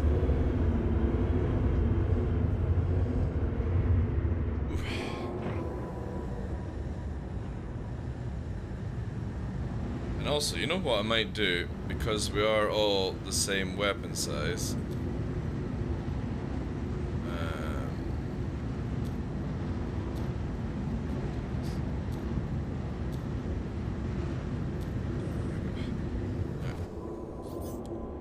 I just need to press one now. Okay, let's have a look to see.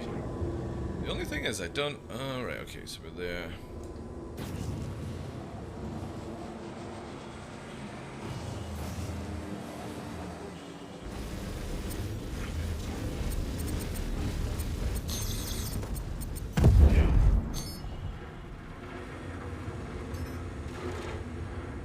Obviously, it was a stationary target.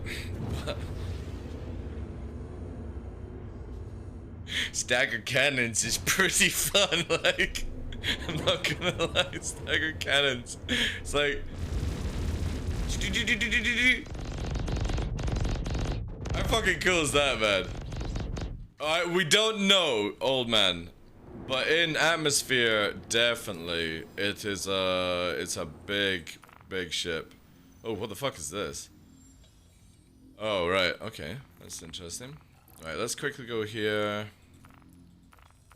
No, that's Hurston. They still take ages to get the missions up. Anyway, let's go quickly to DMR. Test that. I got my 9k. I got crime free, so at least people can get my bounty if anyone's testing that shit. Little bit of pause there. Yeah, well, hopefully Saber is gonna be better, but I like this. It's just so satisfying with the staggered fire.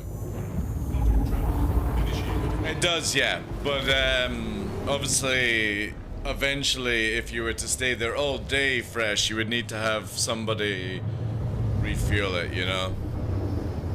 Like, fill it up, basically. Yeah, cannons definitely for PvE will be a lot more fun with staggered fire. We will try... Where's Schubin? Schubin's in the light still. We'll go there. Greg has a Starfare. I have one as well, courtesy of CIG, but obviously I need to give that one away. Is the streaming items loading faster as well? It seems to be. You know. It seems to be. But again, it still needs a lot more time, if you know what I mean. Right. If only we had a victim. Only a victim. To use my F-14 on. My... Oh! I had a dog and its name was Bingo.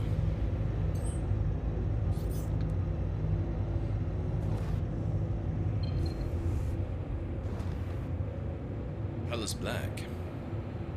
Bounty time. Hey Noobfire, welcome back, dude.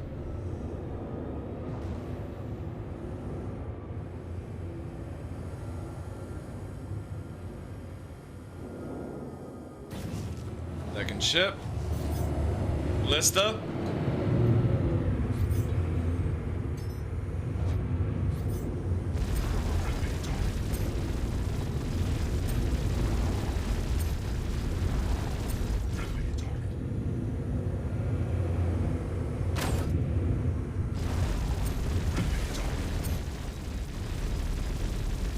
Counter's not working still.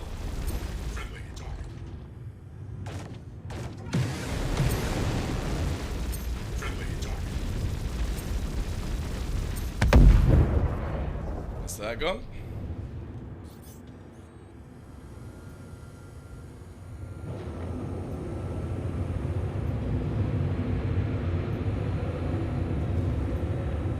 That keeps that chaotic thing. It was nice that I could actually pick that up pretty fast. Super fun too. I love PvP in this game. Ah, man, PvP's always good, depending on situations. Oh look, there's a dead guy. There's a dead... Somebody's dead. Oh my god, there actually was somebody inside the ship. Oh shit, one minute. Oh no, it's moving. 1 minute. I need to push the body away. There's loot, guys. I see some loot in the snap ship. Who's there? Somebody's there. Oh, there's loot.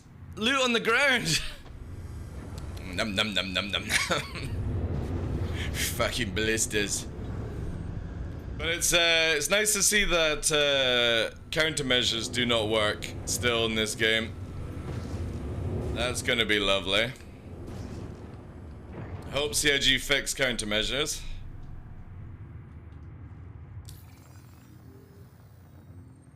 We're talking like, no, like just organic stuff, basically. So we've got this fresh. Fresh, this is really cool. Watch this. You push it, and it repairs, right? And then you push that, it's repairing. But say you want to do auto hygiene, so you don't even need to close this window down. It just does it. And then it processes it in the background. So I'm already repaired, rearmed, all that jazz. I don't need to actually book it in, kind of thing. Really, really cool system, actually. I really like the new one. And these bodies will last like 2 hours or longer or something. Whee! So there's loot there, guys. Loot! How would you test ship weapons? Arena Commander, Vandal Swarm, stuff like that? Probably the best way to do it. So if you go back and land, does it auto-fill you up? No. You still have to do it, but the thing is, you don't have to, like, press OK and it closes down the system. You know what I mean, Fresh? Remember, in 3.16, you would book everything in and press OK, it would close it down. So all you have to do is basically come here and you do this. That's it. I'm scheduled to get fuel brought in. No okay, and it's super fast, but it's the nice process where I can be like, okay, I'm in a hot drop scenario. I don't have to okay it. I can just be like, you know, boop, boop, boop. There we go. Restock is not required. Quantum, you know, you could do manual, so I can be like, I'll fill up one of my tanks only, kind of deal, because I may be out of money, or something like that. Exactly, yeah. I hate the idea that you had to press OK and you had to actually close things down, so. Well, yeah, staggered fire. Staggered fire. You don't get many rounds, but again, we are firing out cannons compared to repeaters. And that was pretty fast to kill Ballista, if you think about it. That didn't take too long to kill Ballista if countermeasures were working, because obviously countermeasures are still not showing up. I don't know why that's still a thing. Maybe it's just UI. Need to test to see.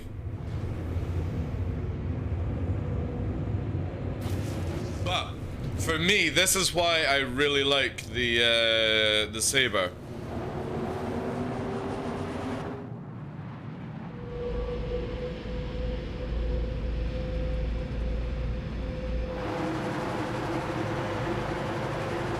.900 meters a second, nearly. Now we're regenning the fuel. And look at the afterburner, it takes a wee while, but Arrow is like this as well now. But again, this ship flies faster than an Arrow with afterburner. Without afterburner. Again, there's a different like fight style you need to use this ship in, and it's radius versus rate. So basically, in terms of atmosphere, circle 1 or circle 2. This is definitely a circle 2 fighter. You do not try and rate with a Gladius. You literally drain the energy of a Gladius like this. Look at this. 400 into the free. And we're gonna black out now because we're pushing some serious Gs, 12 Gs. Look at my afterburner, I'm at 70%. A Gladius would be blacked out in this scenario because it has to push over. And then if you get into this, I'm still there, afterburner. Radius fight. And we're at 300 meters a second to push away. So their shields would go down, long as, you know, no desync, all that jazz. But we're at 500 again. I still have the shots. Instantly regen the ammo up, so back to 19. My afterburn is coming up. I'm still traveling faster than what a Gladius can do, so they have to power management a bit more. And then you would go in and do merge and joust, radius fight. You don't rate it, so the moment you do this kind of combat, depending on who you're against, you're pretty screwed. But what is nice...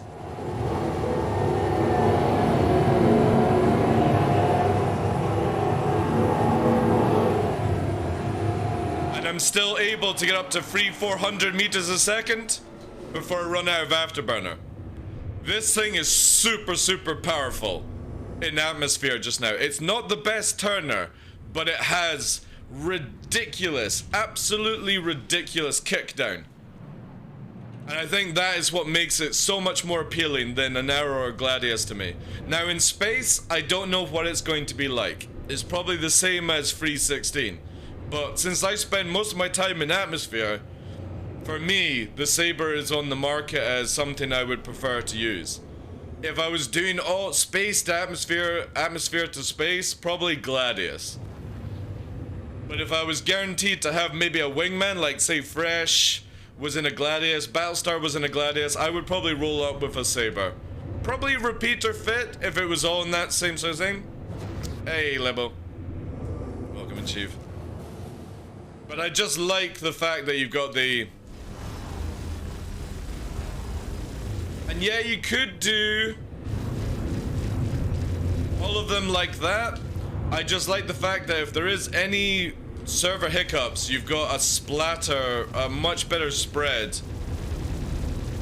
with this. Again, need to test it out. But it does drain fuel quite fast. But we do have a much more performing ship compared to the Gladius in push and pull. Good thinking about server hiccups, yeah. So that's why I will probably, if I ever use cannons, I would use staggered fire. Just so that it's not, you're trying to go for the 1s and the 2s instead of all of them on kind of thing. Again, need to do way more testing, see how live actually behaves. But this is one of the things that impresses me the most. So say for example, I was trying to reinforce a fight.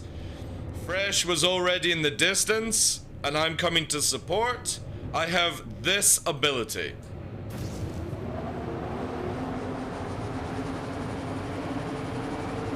"900 meters a second at this height."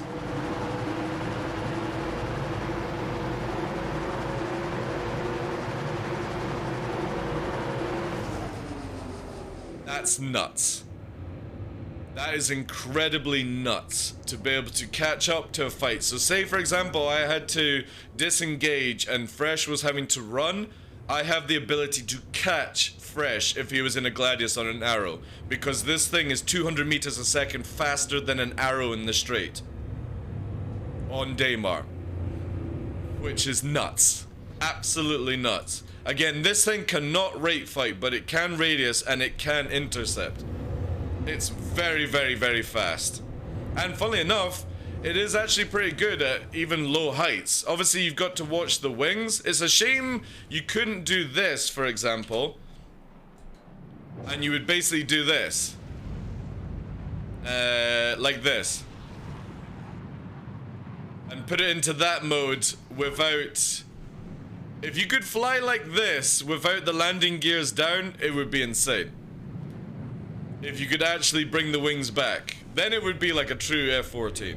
But yeah, I'm really, really happy with this ship. I'm gonna try and use it as much as I can. Probably will end up using repeaters just for in case of space combat. But even then, like if I've got people to back me up, the hard blap of that is a lot of damage to be as a support ship. And it does not take me long. Look, fully regen weapons within a second, back to afterburner. Ballistics, probably even better, but then you know what I mean, you're having to reload, rearm. So it's going to be for different scenarios and stuff, but yeah, as a backup ship or working in twos, I think the Saber is in a really good spot right now. And again, look at this shit.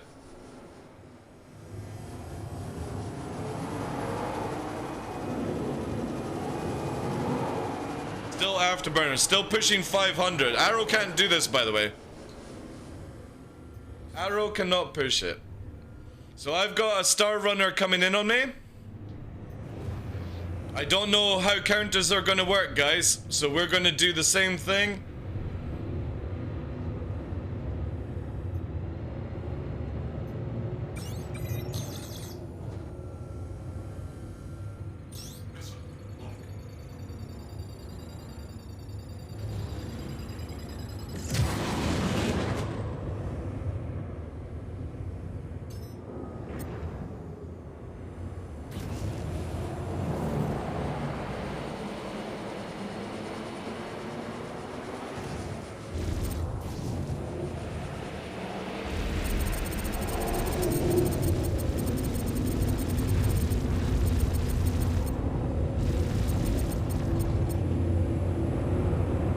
Shield's already gone.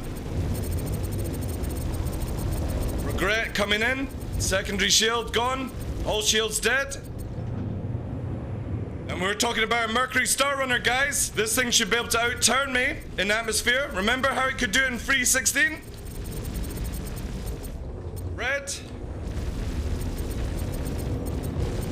And quickly get a regen in here. He's not hit me yet. I'm in the Saber, remember? Big fucking Saber. Big fucking Saber, boys. Mercury Star Runner with no gunners. 0 fret in 317. With desync, he would have killed your shields already. Exactly. I'm flawlessly not touched. Welcome to 317. Don't fly your multi-cruise ships without a gunner. You're fucked. And I'm in a Saber. A fucking Saber. I'm not in an Arrow or a Gladius. Arrow or Gladius would have been even easier. How spicy is that, boys? How spicy is that? That you can actually use a fucking Saber in atmosphere against a bigger ship and take no damage. However, missiles didn't seem to work, though. People got used to hitting fighters with big ships because of desync. Exactly. CIG, fucking amazing job. And how fast did that get splattered because of the cannons as well? Good amount of damage. I might actually try non-staggered as well and see how it goes. Vanguards are so fucked, Fresh. They're so fucked if they don't have a gunner. If they have a gunner, they will wreck. Like, don't, when people are like, oh, I'm never gonna use my Vanguard again, don't be that kind of person. If you have your Vanguard with a gunner, you are going to be very, very scary against a fighter. Because without desync, all your guns are gonna hit. But you need somebody to protect whilst you turn and navigate away and stuff.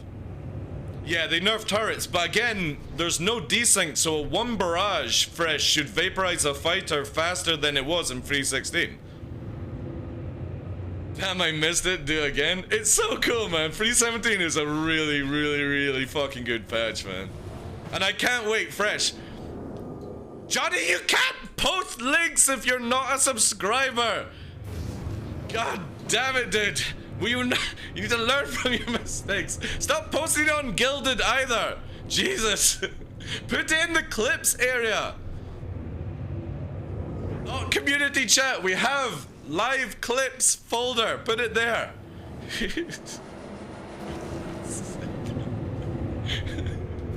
Use your Twitch Prime. Prime the channel, guys. Prime the channel. Yeah, if you can, put the clips in the clip area. We've got it on Discord as well if people want to do, like, live, like, posting the clips and stuff.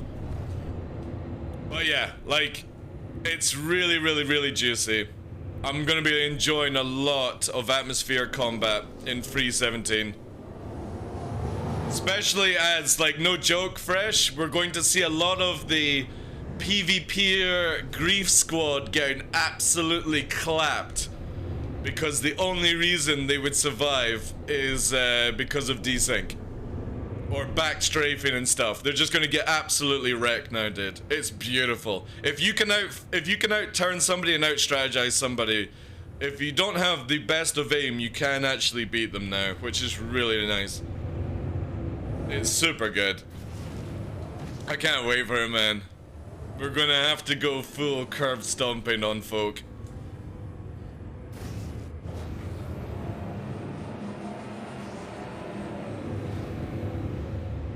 But yeah, I am enjoying the cannon saber.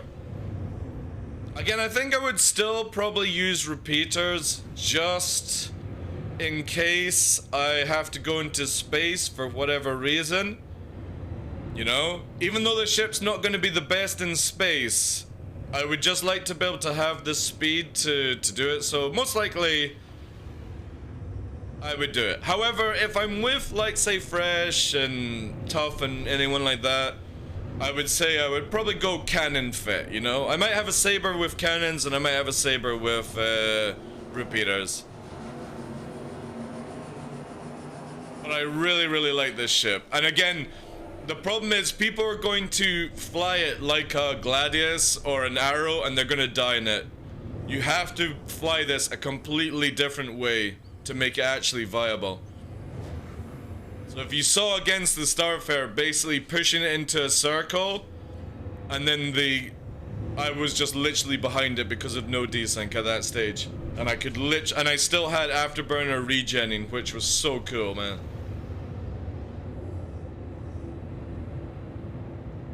Really, really nice changes in the game.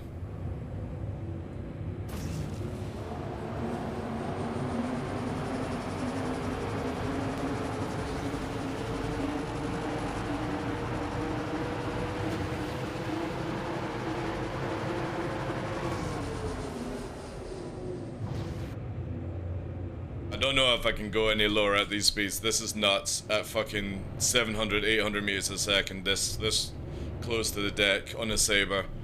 Maybe in an Arrow because of how smaller it is, but we're talking about fucking, you know, saber ain't the most smallest ship to be doing this shit.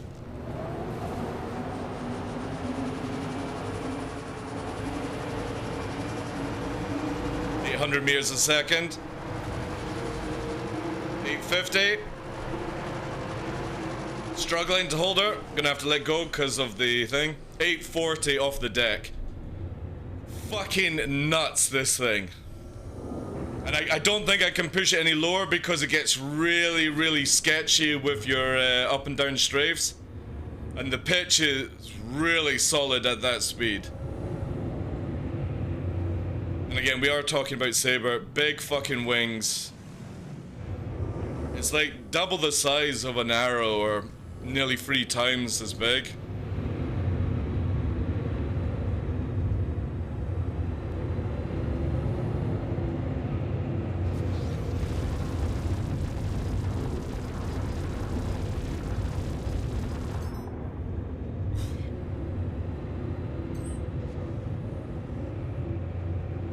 We're definitely going to be doing a Logan video with dual sabers and mass drivers. That's going to be nuts, man.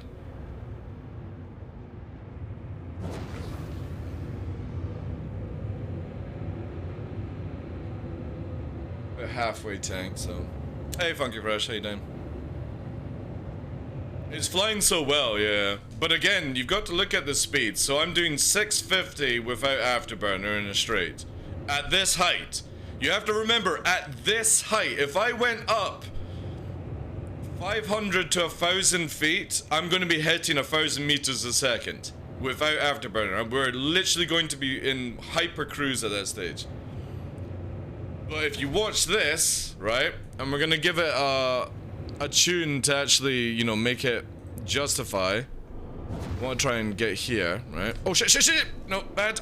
Oh, don't let go of controls. Right, a bit higher.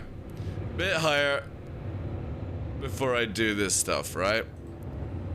So we'll give it a proper song to showcase it. So yeah, we've gone up and we're at 700 meters a second, right?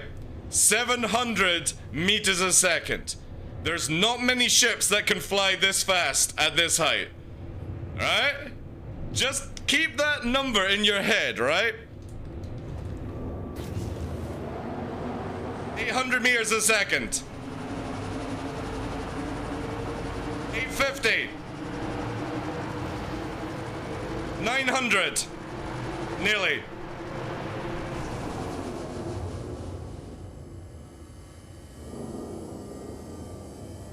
Still at 500.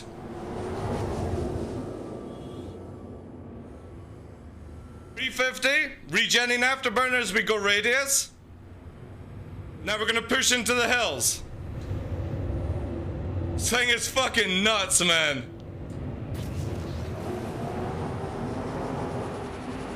We're doing 600 meters a second right now. 700 meters a second.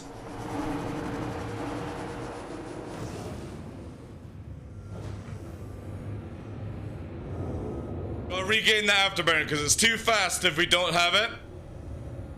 We can't go any lower. It would be suicide at these speeds.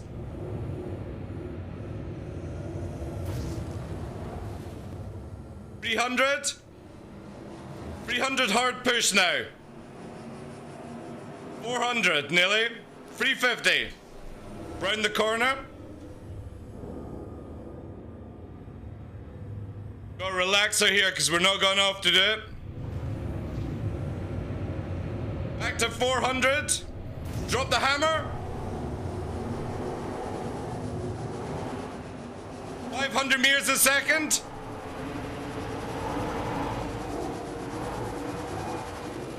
Out of afterburner, so we're gonna have to level her off. But still holding that 500.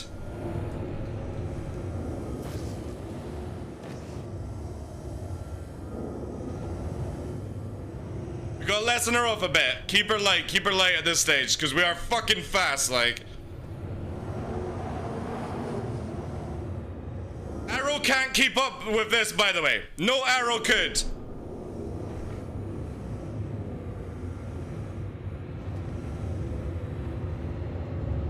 $400.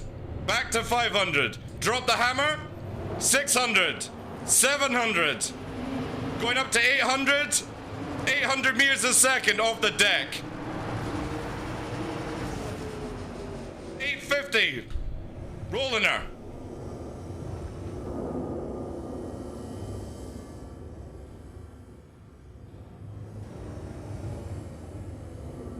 Hydrogen fuel at 50%.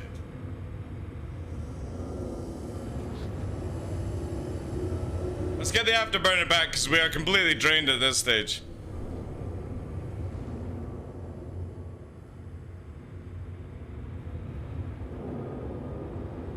Absolutely insane, this ship. And it's very, very controllable because it has a really nice controlled surface. We are a big target. Back to 600 meters a second, no afterburner engaged right now. Cruising at whatever height it is, maybe like 500 out the deck. Coming up for 700. 650. We're gonna do a wee bank. We're gonna drop the hammer with the bait and actually cruise through the mountains.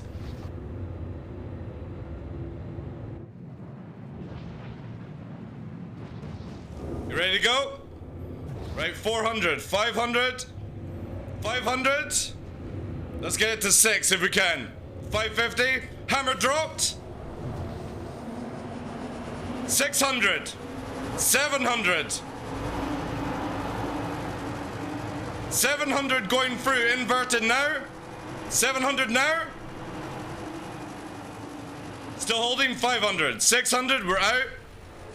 No arrow can do this, by the way. No arrow can do this.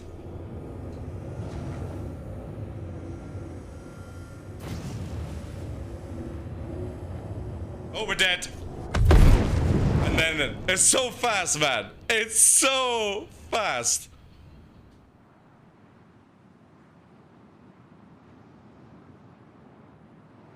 I wonder why not, because the arrow's top speed, DeMarco, is nothing in comparison to the Saber in a straight line. That's why. It's insane. You know what is faster than this, DeMarco? A Herald. And the crazy thing is, in a straight line, the The Banu Defender is even faster in a straight line than the Saber. The thing is though, is the Saber has the ability to turn at hard corners. The Defender can't. The Defender can't radius and it can't rate anymore, but it is so fast in the straight, which is basically putting it into the level of the Herald. However, the Saber can radius the shit, and it's nuts, man. It's incredible how powerful this ship is in atmosphere. Well, it's not viable for every situation, Tough Mudder, alright? Like, I want to make sure and people understand is that it's still very much dependent on backup, not be able to do, like, rate fighting. So if you're up against Gladius and Arrow, they can't catch you. They can't, like, a Gladius and Arrow can't catch you. You literally can disappear off grid. You don't even need to go up high. They will have to go up higher to catch you. And you can just stay low and just keep bouncing back and forward, you know? But the ability that it can drop the hammer and go straight from like 400, 500 meters a second to 700, 800. Resubscription like received. that, it's insane. Thank you for renewing your class Hey, 2 Triptronic, access. thank you very much for the 15 months, dude. Thank you so much, I appreciate that.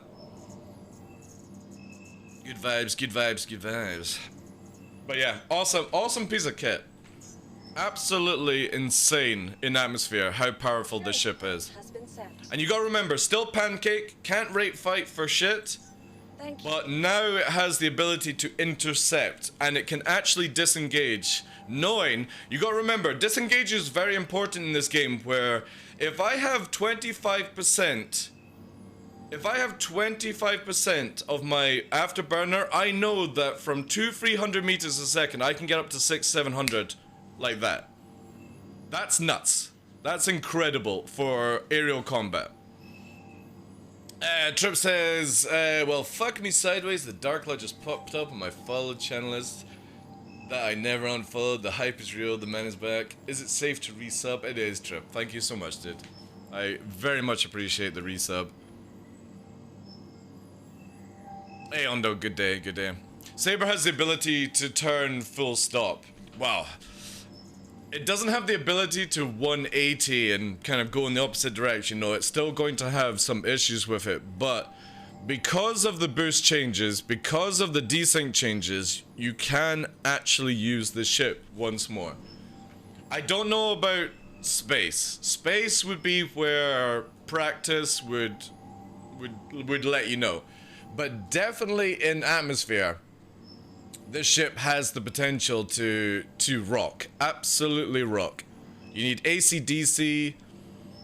None of that Duran kind of stuff. AC/DC. Hard rock. You know, it's what the ship deserves now. And it's nice to actually see it being back on the market.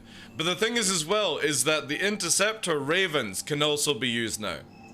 Because they're exactly the same. But let's claim one and let's see what the Raven has the potential to do. Because again, EMP and 2 size 3 repeaters, it's not as much damage as its bigger brother counterpart, but if it has the ability to support, and I stress this the most because if anyone doesn't know, distortion has changed, where they've nerfed it slightly down. If you are somebody that uses 1 distortion or 2 distortion, forget about it. You have to be pretty much full distortion to actually use the system now. Welcome to the I didn't say anything about it, but I was surprised to see you here as well. I was under the impression you migrated. I have. I got partner on YouTube, DeMarco. The problem is, as I explained to people, is in the current state of YouTube, I'm making a lovely income that I'm happy with, but the UK prices went up by 50% for electricity at the start of April. And as I've said to people, I couldn't survive on YouTube alone. So the idea is get the Twitch going and then do both at the same time. So you've got live on YouTube, you've got live on Twitch. That's the plan with it all. So it's just basically getting things sorted, you know, getting back into gear, getting the videos out. We're trying to create we're creating a second YouTube channel to try and get that partner as well by putting all the VODs from either Twitch and YouTube all over into one place, so there's an archive for the future. And then shorts and videos will be on the main channel, which is already partnered up, you know? That is the plan, but I won't be putting memberships live on the second channel. We're just going to be using it for ad revenue. Or like super thanks and stuff like that. The main channel will be where the red tie membership is. And that's where we may do live streams, but it will always be pushed over to the VOD archive. Where it's all in one nice place. Because have you guys seen the... nobody really commented on it, so I don't think many people are actually paying attention. But did anyone see... this?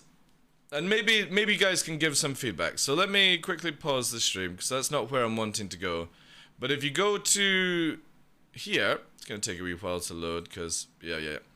If you go to videos, and obviously you've got your clips, but past broadcasts, what do you guys think? I've actually copied over my setup from YouTube, and I actually have thumbnails for every show on Twitch now. But they're all in a fancy VHS kind of style. And it's the ones that you see on Discord and Gilded as well. But this is where I can have the VODs on Twitch to get some ad revenue from it. Like here we're 3.9k views and we're building up, you know. And then over on the stuff like that. You like them? They're pretty cool, eh? So it's just like screenshots and stuff like that, but all in the same style, Star Citizen. And I've not done episodes now. If you actually see the, so if we go to Gilded, I'll just do it on Gilded, because you'll be able to see what I'm talking about here. It's loading. If we go to the live announcements, no, let's just cancel that there. Live announcements, you can see here that for this one today, obviously the ship does anything, but you like the VHS kind of scribble, and instead of putting episode numbers, I'm just putting the date now, so you know, or it keeps me. For Twitch partner VODs, stay up for longer, it's 60 days, yeah. But I want to be able to put all my VODs onto YouTube, so it's saved. But I've got a nice template now that can make VHS in any image, and it's so simple to do, you know. Very cool effect, like.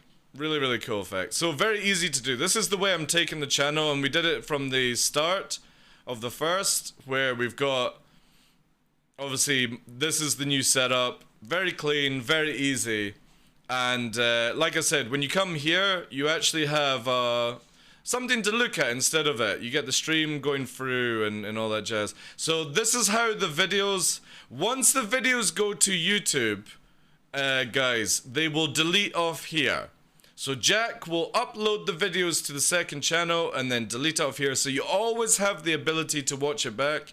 And we don't get copyright because of no music and none of that stuff. It's just game sounds. But if you ever want to do things, obviously clips will still be clips. But it's a really nice system to have it going through, and it just makes it a lot more professional, I feel. And again, you don't see this shit on many channels, you know. Just taking the time to make it better for you guys, easier displayed. There's Johnny with a clip. Let's actually bring this in here, because we can pop this up now. See, if you listen here, you'll never hear music in my clips, and it's the same with my VODs. Quickly get a regen in here. He's not hit me yet. I'm in a saber, remember? Big fucking saber. Big fucking saber, boys. Yeah, nice. Thank you for that, dude. I appreciate that. Hey, Fire. Good afternoon to you, Chief. It looks great. I love that style myself. Yeah, well, we've got stuff planned for 317 Live with multiple things on the go with Logan, but we also have the joint video. Oh, my arch, Toby Experience. Is that where you would get the offline installer? Oh, my arch, if you're still there, dude. I didn't notice that. What's that, 13? Oh no, that was only 4 minutes ago. Dude, you are a lifesaver. Thank you so much. So my arch has basically just sent me a DM with the link to Toby155. And that would sort out. But yeah, definitely Saber. Saber is going to be my go-to ship for Free 17. To the ASOP vehicle retrieval system. I really love its playstyle, and I love the fact that it's not a rate fighter. It's not to dogfight with Gladius and stuff. It's definitely... I will show you how you use a Saber. No other content creator is going to show you how you actually use a Saber. Because it's not a dogfighter. But it is a killer. An absolute killer now. And I fucking love it. And especially with the red skin as well. Red makes it go faster. But definitely interested to see how the Raven and stuff works out. We're gonna change this here. Let's take off the cannons. The cannons are good. Let's put back on... Oh, you know what might actually be nuts? FLs. With staggered fire. I only have 2 though. We could do light strikes, but they're not... You might as well just use bearings like that. FLs might be pretty fun, to be honest. Are CF still good on Saber? CF, you're talking about repeaters. Oh yeah, I would definitely say that is a go-to. Cannons are more useful for NPCs and atmosphere combat. And we're talking about hard atmosphere, not Sela, not Yella. So if you're somebody that does a lot of moving between space and the atmosphere, probably still repeaters are the best one to go, Kaji. Is Mobiglass behaving well? I mean, it's working, if that's what you're moving. You need to elaborate a little bit more on that one, Dark. What is... excuse me? Oh, this is 'cause I stripped the missiles. Holy shit! And it doesn't stack, CIG. Do we have a stack? Why do you not have a stack feature? Oh, that's interesting. Fucking pain to find, but alright. So what do we not want? Filters. What's that under? Is it weapons? No, vehicles. Alright, vehicles tab. Interesting. They definitely should have had a stack option for this. Because you can't right click it either. So I'm guessing you can only drag. Now. Moment. Oh, you can't drop it. Ah, they've already made sure the memes can't be done. I was just gonna drop missiles everywhere inside. But they've actually stopped you from being able to drop it. Damn it, CIG. I was literally just gonna fucking clutter up the place with modules and guns everywhere. Fucking drop turrets and shit. Get some mobs, because you could get an A2 and you could just fill the place with bombs, man. Because it's Armistice Zone? Yeah, I know, but the memes are not gonna be as fun if you did them outside. You know, I just wanted to fill up Grim Hex full of modules and rockets and stuff. People are like, what the fuck is going on? But they're already one step ahead of my little cheese I want to do. That's kind of cool, though. Again, it's a bit of a pain, because sometimes I like to have it like that. This is where, again, they just need to make it where you favorite. So I would say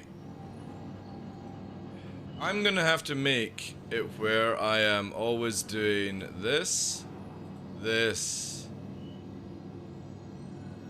this, and this, and this, this, and this.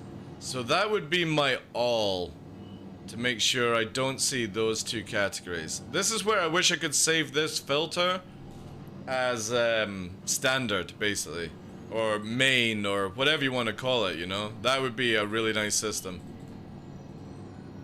There we go.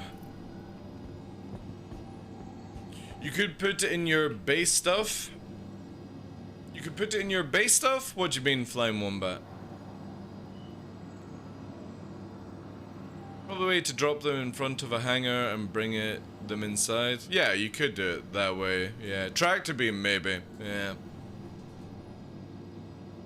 Sidearms. If you're willing to take the Saber over to PO, you can get FLs there. Oh, I'm crime stat though right now. But nice. I will try that out another time.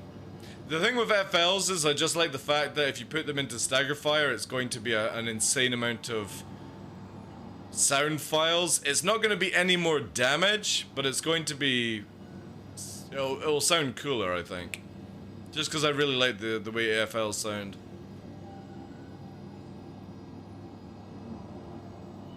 But yeah, Moby Glass is behaving as well as I can imagine it to be, yeah. See if you can put them in your hangar. What do you mean when I'm actually in the hangar? That's my local. What do you mean hangar? You mean when I spawn a ship? Is there a hangar tab now, is there? Let me quickly spawn the Saber. Vehicle selected. Any hint on how to use torpedoes? I keep missing some of them.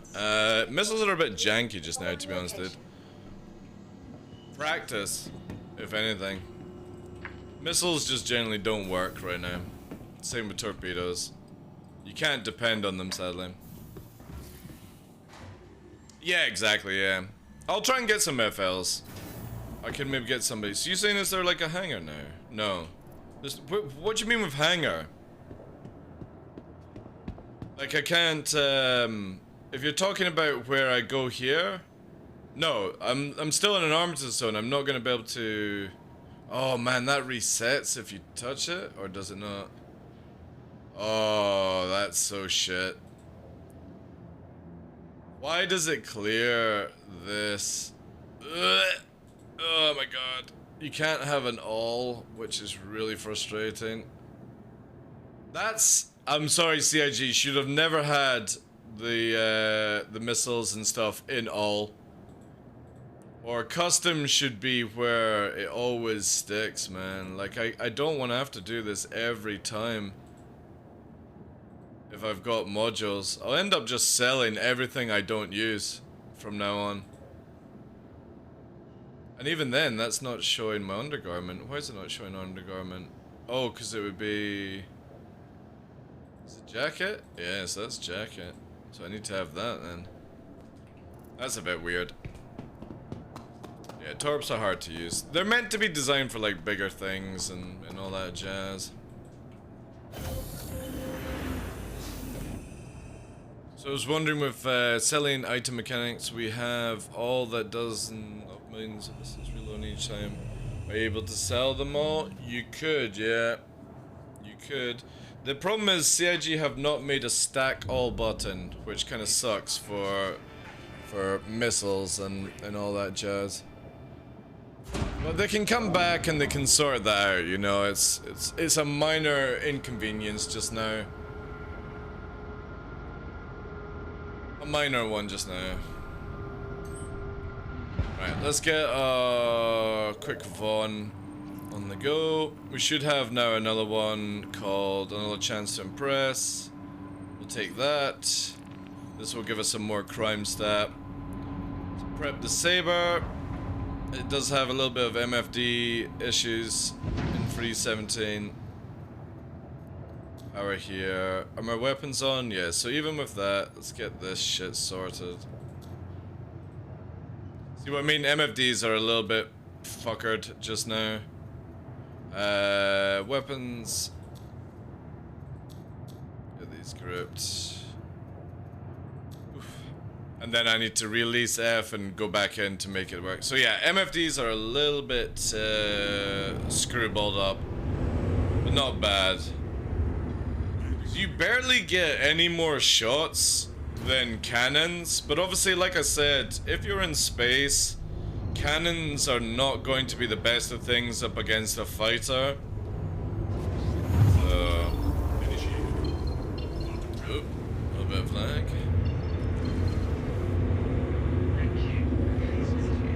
But yeah, definitely love the way this thing is feeling. You've got to fly it so differently. Can't fly it like an Arrow or Gladius. Especially with no desync.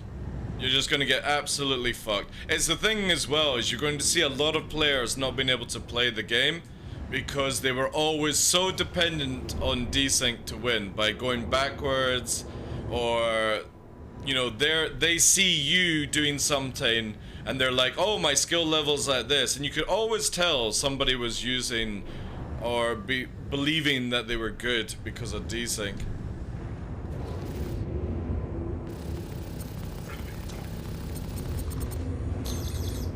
That's pretty good, actually. I missed like a good burst, but we've got literally the ship is pretty much dead.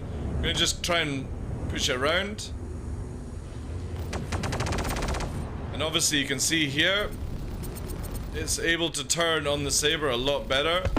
But because the Saber's got the damage, you should be better. Against a Sweaty or Arrow fight, Gladius, the Saber's gonna get absolutely fucked, I feel, in space. It's got the advantage in atmosphere over space combat.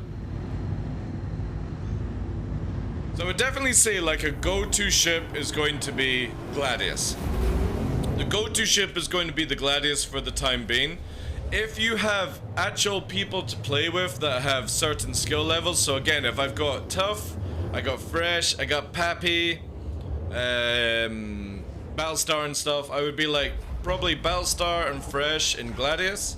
I know Tough prefers his Arrow, and if we were to use like a Sentinel for Pap, I would probably say at that stage we would take like Greg in the gunner seat. However, remember we are going to be getting the Scorpius down the line. Now Scorpius by itself I would say is a bad idea. It will all depend on how it flies, but 2 Scorpius, 2 Gladius,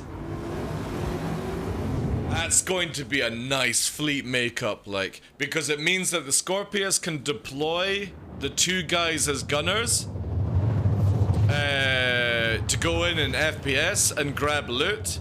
You can have the Gladius doing obviously the space and atmosphere chase, and then the backup of the Scorpius without the gunner as you do things. So it's a really nice setup for a very small fleet. Hey Killjoy, how you doing today, Chief?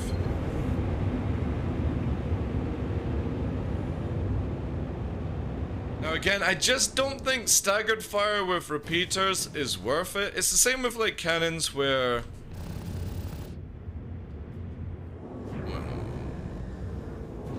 Let's do this. So I can't barely see the guns. Right, so that is in that mode. And this is staggered. Oh, we're target as well. I think it's just the facility though, it's target us.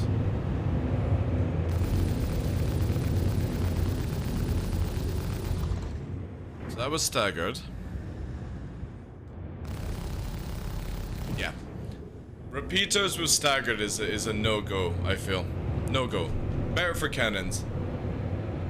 Dark with a Carthol to chase down targets and get away as well. No, I would, most likely I'll be flying Scorpius. Flying Wombat. When I'm flying with the boys, I would rather fly the ship like the Hurricane, with Greg doing the killing and stuff like that. But the Scorpius allows me to, you know, drop the gunner off and do certain things. So again, we'll see how it goes. It might be where the Hurricane is still better, but they have changed the turret speeds and stuff, so you need a really good gunner and a really good pilot. You can't take shit anymore. Like, they've literally made this game, if no desync is, then the pilot has to be on top form, and the gunner has slower turning ability now, so the gunner and the turret, the pilot and the gunner have to work together really well on comms, or it's just gonna be, like, and I'm not talking about PvE. PvE right now is a meme. It's meant to be 317-1, Killjoy. So at the end of May with Invictus, we'll see the Scorpius. So yeah, like, I generally believe with the way 317 is going to begin with, this game is now where skill is a big factor. A really big factor. You can't have shitty players. Like, and that's no offense to people, but if you are going up against multiple targets Because you can't use desync to cheese it, you can't backstrafe to cheese. I mean, you can still backstrafe, but you can't create desync bubbles by going backwards. And gunner turret speeds have been nerfed down. It makes a huge difference to gameplay. Where as much as the game is easy to get into and the skill ceiling is not that big, it's now made where less cheese is involved in the game. And if they sort out the ESP kind of issues with an arena commander and stuff, it's looking really good. This patch is really well done. Very impressed with CIG. With all the stuff that they've added in from the new streaming tech.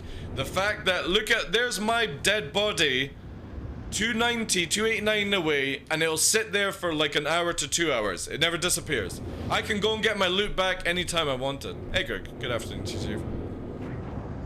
I have an LTI Scorp waiting, so do I did. So do I. Scorpius looks like it's going to be a hurricane on steroids. No, it's not. It's not, guys. Right, okay, so there's a big difference between the hurricane and the Scorpius, right? The Scorpius is going to be more of a boom and zoomer, and I have a feeling it's going to be very light on HP.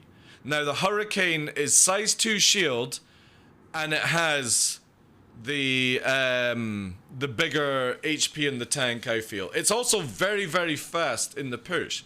So as much as, and oh, you also got to remember that there's new size 4 guns, new repeaters, which are not good against fighters, but they're great against bigger ships. So the Hurricane actually has more versatility, and the Scorpius is more of interceptor multi-crew kind of thing.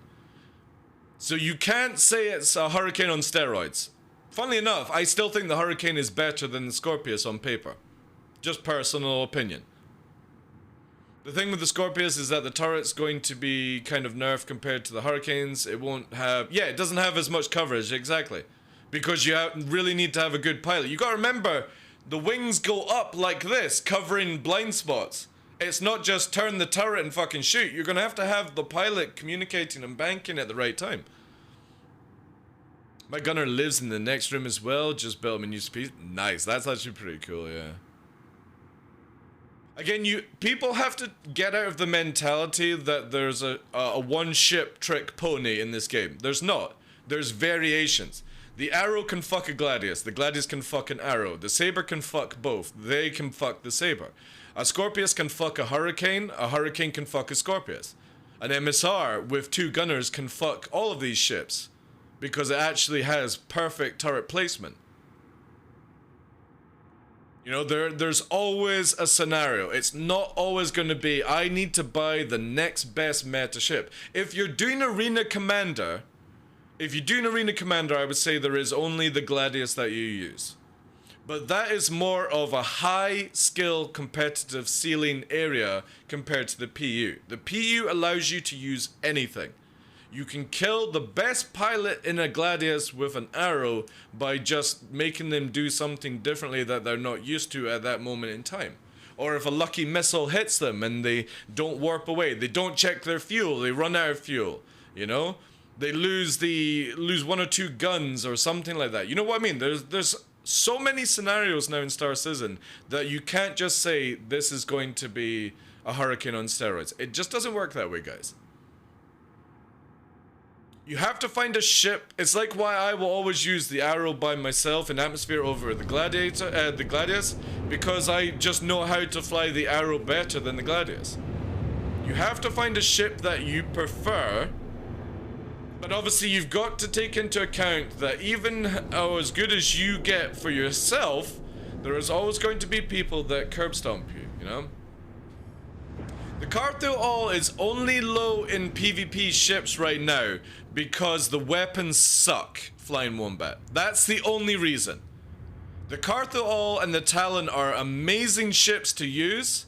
The problem is the Cartho All is so big and it doesn't have missiles that it's a giant sail flying around, very easy to hit, and because it doesn't output damage. If that thing had 4 size 4s, then it would be incredible. Or 3 size 4s. You know what I mean? Or if it had 4 size 3s, the Carthel would be insane. It would shit on a lot of people. It just doesn't have the damage output for the size of ship that it is. And because it doesn't have missiles, it doesn't have versatility for different scenarios. Santa Kai is different though. The Santa Kai has the new Xion repeater system, 4 of them, size free, it has missiles, and it's more sleeker. And it's a medium fighter apparently, so it's going to be even more tankier. The Scout, or the Cartho is meant to be a scout ship, and it does it to a certain degree, but then my biggest complaint with the Scout is it's so big, how are you really sneaking around with a giant sail that you can see miles away, you know? Even if you can't see on radar, you can always tell when a Cartho is coming, because there's this big, giant black star flying towards you, and you're like, oh, that's a Cartho. You know, you see the big fucking trails as well when it comes through atmosphere. It's just this big entity coming towards you. I'm sneaky! I'm sneaky! No, you're not. I can see you miles away. So I just don't understand what the purpose of the Cartho is. They should make it where it's the heavy fighter, and they make something else that's the scout, or light fighter. Just basically put the shields up to size 2, you know, maybe make it a little bit bigger, put on more weaponry system, and just, because it's so big, you know? It is beautiful, yeah, the Cartho is amazing to fly, it's a lot of fun. But its weapon systems are just so shit, that's why people don't use it in PvP. It's like hitting horizontally behind, a skinny tree, can still see me. Yeah, exactly. You can't hide it either, yeah, because something is poking out, you know? I think the glaive, well the glaive, the blade, the scythe, and the stinger have all been updated to the new versions, Snoop, so that's why we never see any changes to the ones we have just now.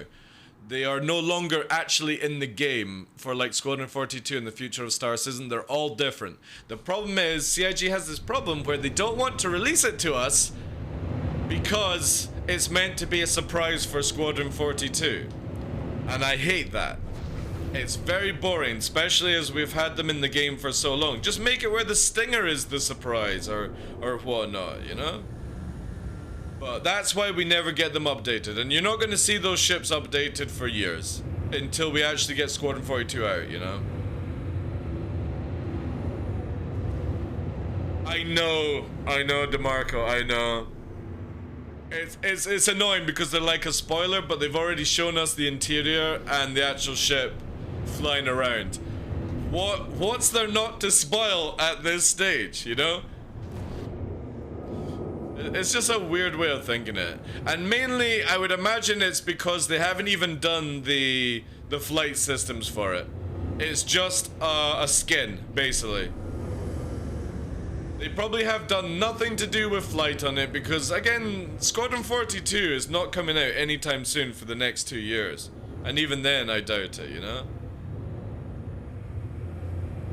Yeah, I mean, the Cartho is definitely the current Gundam. I can't wait for the Santa Kai. I will be using the Santa Kai even if it's not top meta because for me, it will just be what I require it to be. That proper fucking Gundam.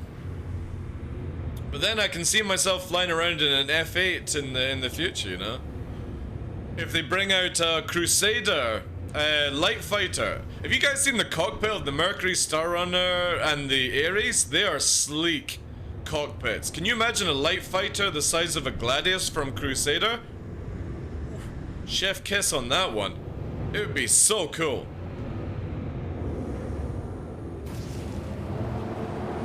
And they definitely need to make more light fighters because it's so boring with Gladius Arrow nonsense all the time. Now, I am away from the facility, I think. Or am I passing it? Oh no. Oh no, we're in range. My bad. I forgot I'm at the garden. I was like, if it's one of the canyon outposts, I should be further away from it. I forgot I'm at a garden location. Yeah, Crusader Light Fighter would be really, really nice. You know, we just need a few more ships. I really wish they would stop doing the big ones, like, or just finish off the big ones and stop adding them. I think that definitely you want to be specializing in a more 1 and 2 player gameplay per ship kind of thing.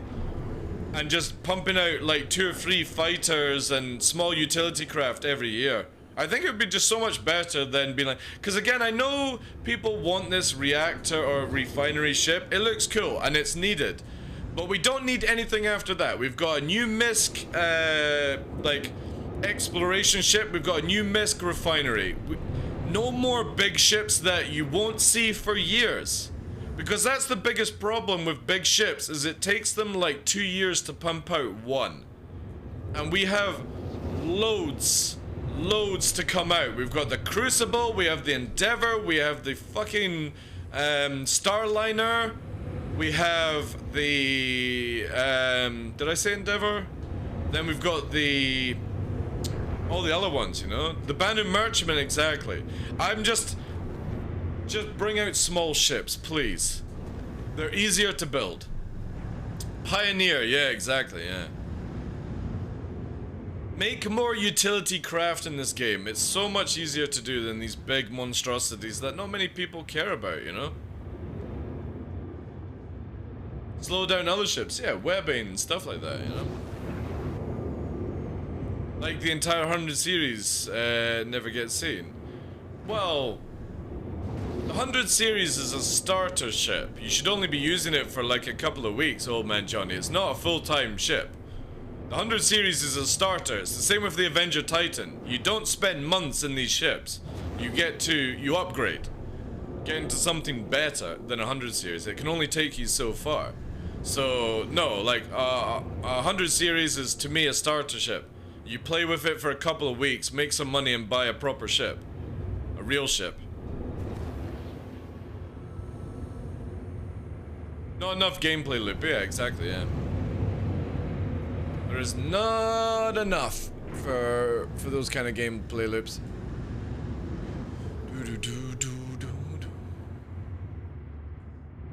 I run a Warlock all the time. I mean, they should have a viable fighter in that class.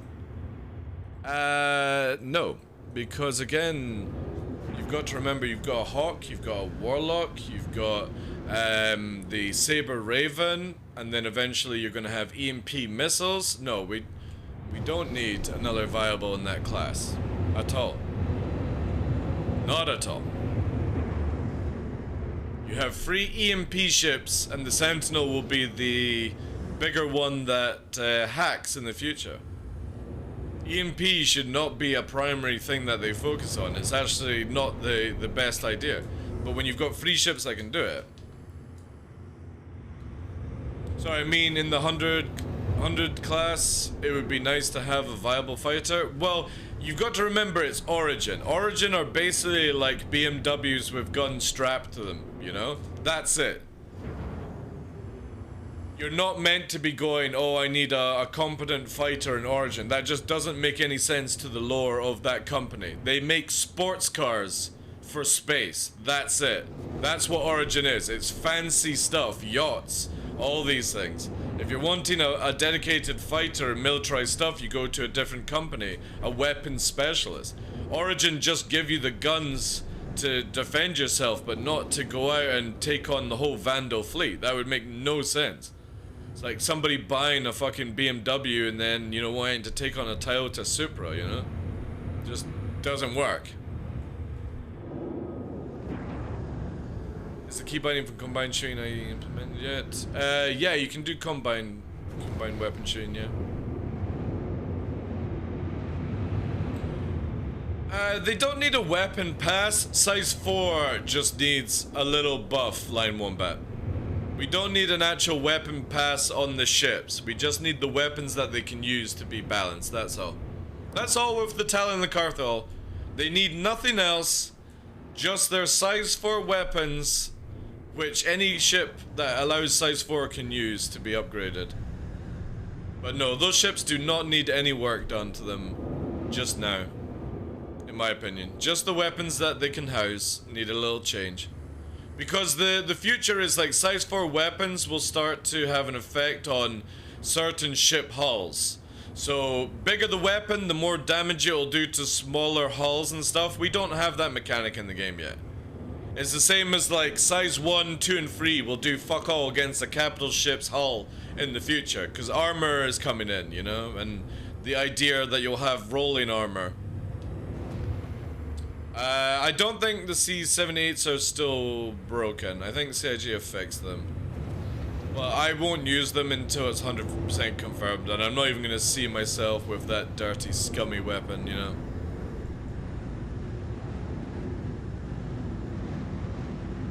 And it doesn't necessarily mean to be light fighters, utility ships, support ships, but single seater, able to keep up with like gladiators and stuff like that. That would be nice to see.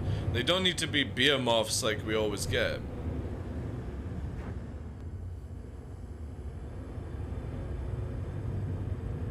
Well, they're wanting to do stuff more like World of Tanks, DeMarco. I was speaking to Yogi about it. The plan with physicalized armor in the future is they want it where it's like World of Tanks style, where you can have like curved armor because the ship is curved and bullets will just dink off it, basically.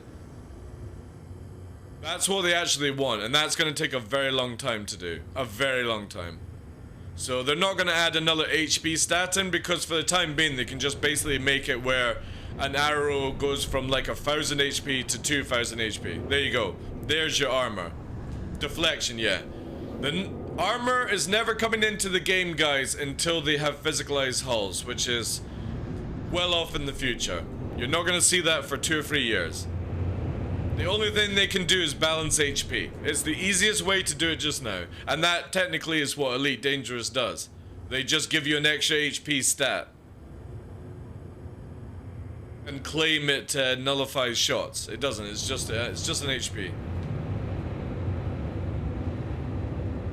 But yeah, hopefully we'll actually get like armor, deflection, rounded armor, depending on ship, stuff like that.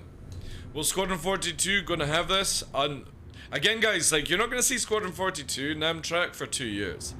So, obviously, they have 2 years to try and do it. And then you've got to remember that Squadron 42 really only has you flying, like, 3 ships, which is the, Gladius, the Hornet, and, like, the F-8 Lightning, from what it looks like, anyway.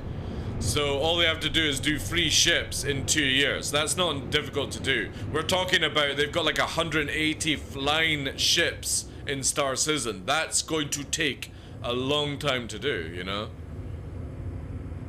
That's where I would say, like, you're not going to see anything for 2 or 3 years, because I just generally don't think you're going to see Squadron 42 in 2 or 3 years. I think they're well off the ability to even run the game because of technology. They've probably made it so advanced that they're waiting for the next gen CPUs and GPUs to come out before they could even consider launching it. 25? That's actually a good number to go on. You know, 3 years from now, I would say that's a good bet. 25. It could be out next year. We just don't know. We don't know anything about Squadron 42 because it's very cloak and dagger. They do a monthly report. But you know what I mean? I could type down that I'm a lady with full lock of red hair and people be like, oh, it's true, DarkLaw is a lady with full red luscious hair because she typed it on a blog. You know what I mean? That's... When I see a Squadron 42 update, I can only assume that it's made up. Because I've not seen anything to do with Squadron 42 in like 2 years. So I am at the, like, the monthly report is cool, but until I actually see it in the game, or I see Squadron 2, or I see them playing Squadron 42, it's all make-believe, you know? A blog that scribbles something down, but it doesn't mean it's even started, you know? Just an idea going through Chris's head.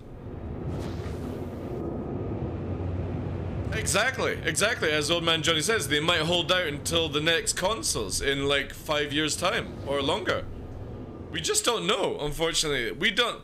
The thing with the pledge and the donations, or however you want to do it, is CIG actually don't have a schedule to deliver on. They can just keep going as long as they want, long as people keep paying.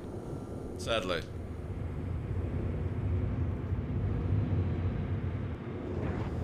Yeah, that's a good way of looking at it, Naylor. They recently moved Chris and his whole family to the UK. I would say 2 or 3 years, 2025 is a good bet. It could be out sooner, guys. I'm not trying to be negative on that, but I'm trying to be realistically looking. I think 25 would be the earliest we will see anything major. I actually don't think we're going to see Pyro until 24, personally. But if it's sooner than that, then that is a bonus. But I've got the expectation we won't see Pyro or server sharding until 24. Because I'm looking at it realistically with what is involved. Because when they announced it last year, it was just an idea. It's not that they had been working on it or anything like that.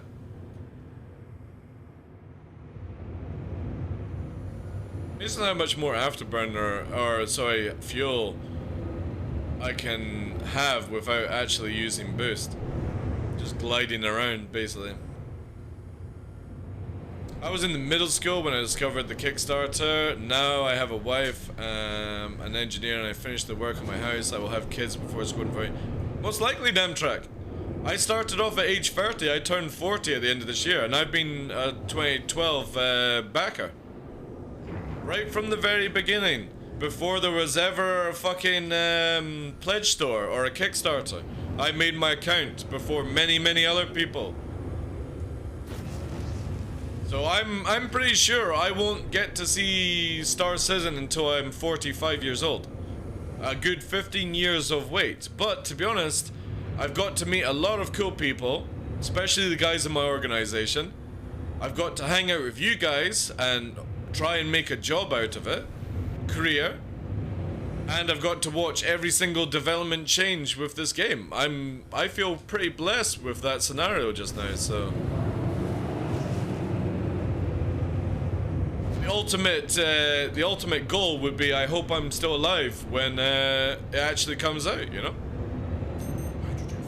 I don't mind the wait. I don't mind playing this at the age of 50. I'll still be able to kick the shit out of most players. Will I be able to deal with sweaty teens? No, but to be honest, I don't think they're going to have the mentality to play this game more than 6 days before giving up, so I should be good. Should be good. And if they plug a Neuralink, my brain is fucking synapsing at hyper speed.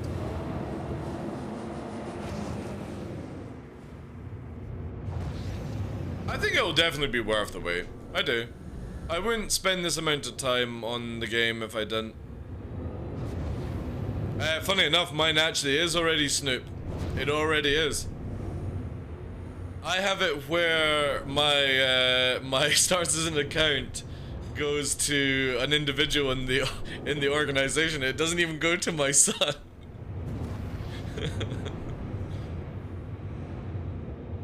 Like, he can have the house and stuff, but my Star Citizen account goes to my number 2. Or number 1. Is it number 1 or number 2? What does Picard... Is it number 1? Or does it say number 2? Number 1, I think it is. He says. Number 1, yeah. So, to my number 1.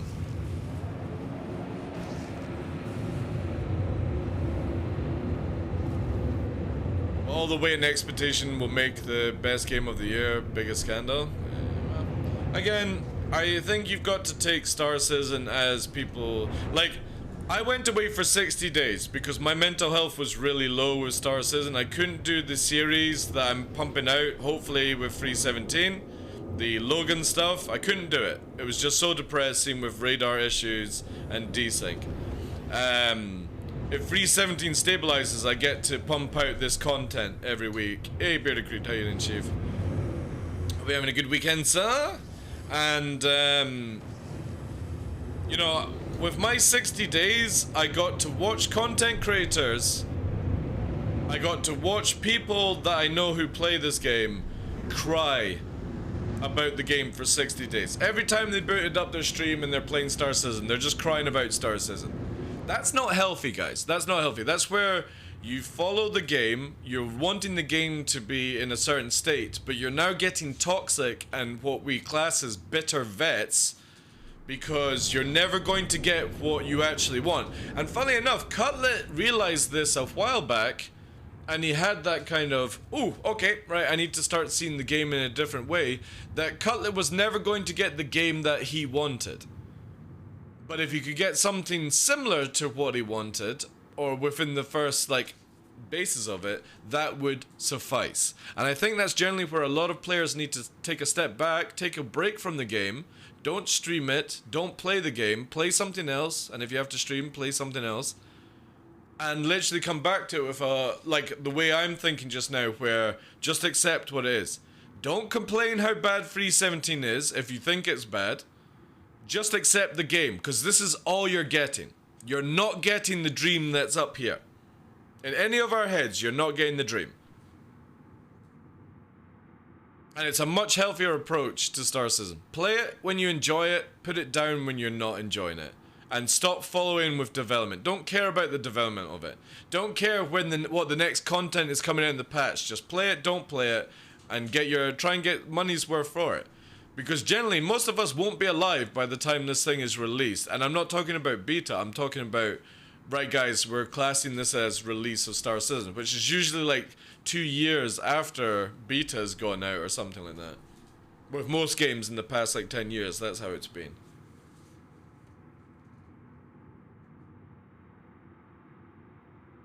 I'll be 65 in a few months. I'm putting my Star Citizen vitals in my trust. I don't care what 6 say. Yeah, exactly, yeah. Welcome in, Tus.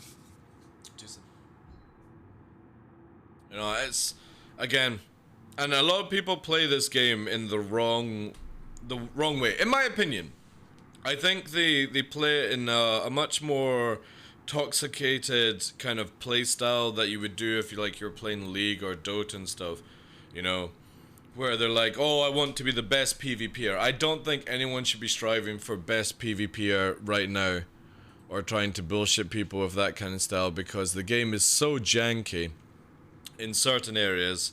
Flight model, weapon balancing, all that jazz.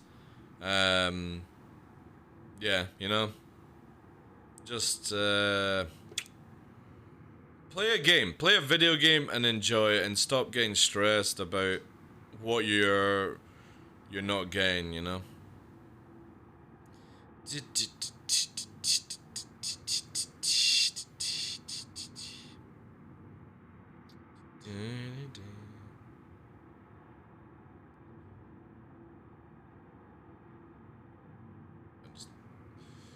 Some social media stuff. When you break it down, a vast game like Red Dead 2 took 8 years to develop. Take that 8 years and add a lot more time to it. Yeah, exactly. Exactly. Even the best PvPer won't be able to take on a fleet alone. Exactly, dude. For me, especially with my organization, I am slowly going, because there's no point recruiting for an org. There's nothing coming out in the next year for organization gameplay. And if people go, oh, you got Jump Town. Jump Town is not something that you need an organization for. You can do that with 2 or 3 people. And the best thing to do with orgs is just find people that work well together, have an understanding for each other in what they want to achieve long term, and build upon that, you know. It's why I never recruit just random people. Be like, oh, you seem like a cool person in my chat, I'm gonna recruit you to my org. Like, no offense to you guys, it takes time to build a team that when you get to the finishing line, you're not gonna have to fucking depend on. And the whole mentality of trying to train people, like, again, there's no point. There's absolutely no point. You put them through a few little tasks and give them the ability to build up on these things. And I can understand, like, organizations like BSI, they do like their weekly operations and stuff, and that's kind of cool if you're into it, but I don't want to treat Star Citizen as a full game. I want to just get my fun out of it each day, and that's about it. How did I make it in then? Because, funnily enough, Fresh, you seem like a cool dude. and then when we actually put you through the paces, you could actually play the game and we didn't have to actually tell you about anything. That was pretty much it, really. And what secured the deal was the fact that when we used to fly around Yella together, shitting on multiple people at once, without having to worry too much about placement or, you know, that understanding, you know? That was why, really. The good times, yeah. But I'm not taking on any more people from now on that just literally are solo players and they don't work well in a team. It's why I like Greg, if he's still there. Greg was one of the best recruitments that we've had in a very long time, because the dude, even though we had a little issue that time, we don't need to go into any more of that stuff.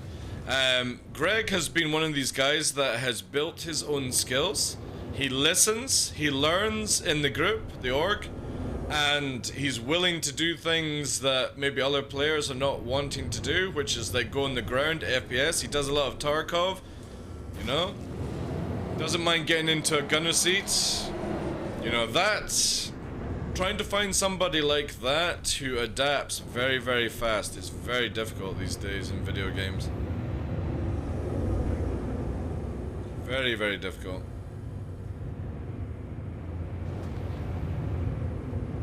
We've never had to really correct Greg when he joined, you know? He picked up really, really fast. When Bounty Hunter actually hunted, oh yeah, when they actually hunted, because they didn't have NPCs to make money, you know, so they actually did some hunting. However, that will change when the reputation system comes in fresh. But I'm looking forward to opening the doors again of QQOP for 3.17, because I think there is going to be a lot more we can do with these outposts and farming up some items, especially as you can't get certain weapons. And we definitely need to see about if we can do like space Amazon shit. That's something we're going to try out. Crossing fingers, yeah. Crossing fingers. I definitely think the best time for us as an org to get back into the game like at full speed will be when they put the reputation back in. Or they adapt on it, you know what I mean? Like, you won't just be able to be a bounty hunter that can take a Crime 5 mission. You know what I mean? You're actually gonna have to have higher bounty reputation to do better jobs, and they'll make it where it rewards better. So when you know somebody's coming after your bounty, it'll be probably a really decent like reputation bounty hunter instead. And it's the same thing with working up your crime stat, like, so you're not going to be able to just have somebody crime 1 cheesing the jump town. You actually have to have people with high reputation. And also, you know how like somebody will be crime and then they'll have their alt as high blue. The moment you start trading money between those alts, you start fucking up your reputation.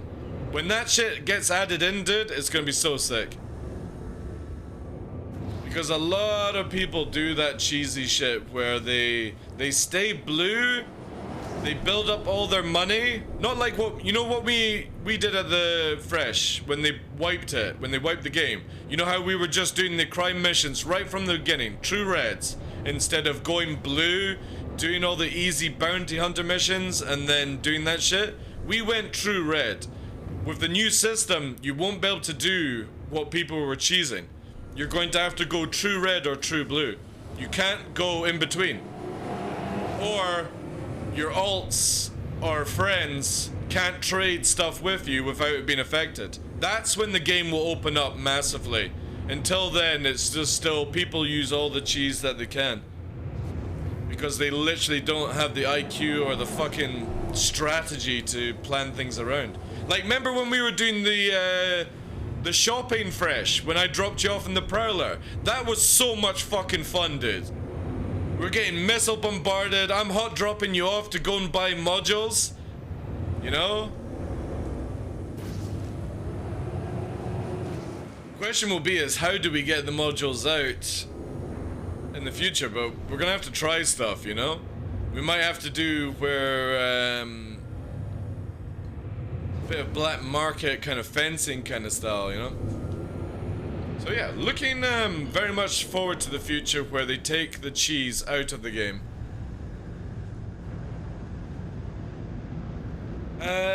Do we get... No, the only thing I have a feeling, Mr. Tuvo, is there might be an inventory wipe for armors and weapons, like personal stuff. But they haven't said if they're doing any sort of wipe, but if anything it would be a personal wipe. Not your ships, not your weapons, your modules. It would be a wipe on, like, having... Because obviously, a lot of weapons are no longer in the store, Mr. Tuvo. You have to find them, and people are already buying, like, 1,000 a day to stockpile, which is so cringe, you know? That will ruin the game if people do that shit.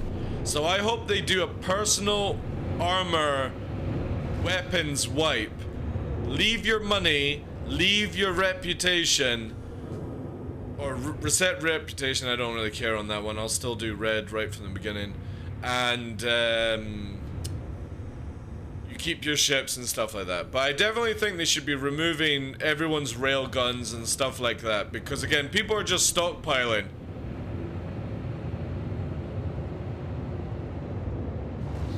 Yeah, that's a sad razor. That's a sad razor. I think they should definitely wipe people's railguns and rocket launchers because you can't buy them in any store. And I hate the idea that people are just gonna cheese free 17. As per you, I mean everyone cheeses it, dude. It's so sad, like everyone cheeses this game. They just do not want to put any effort in whatsoever and play the fucking game. So for me, I'm like, I've barely got anything in Grim Hex. I've got all my subscriber stuff, but I don't count that as actual gear because I never move it anyway. So I think I've only got like a couple of armor sets and a couple of machine guns, that's it. But I will pretty much sell them right from the beginning and try farming my way in the game. Actually playing Star Citizen for what it's meant to be. 'Cause, again, the cheese shit's just so shit, man. So cringy when people have to use every cheese mechanic under the sun to play this game. Backstrafe, Talon, C-78s, rocket pods, distortion memes. I mean, shit. Like, it's never ending how much shit people will use just to get away with things. Invisible bugs, radar bugs. Ugh. Ugh. Boring as fuck.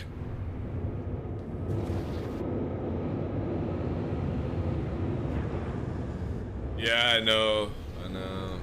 People do it though. I mean, I understand that people are always going to try and do it the easiest way possible.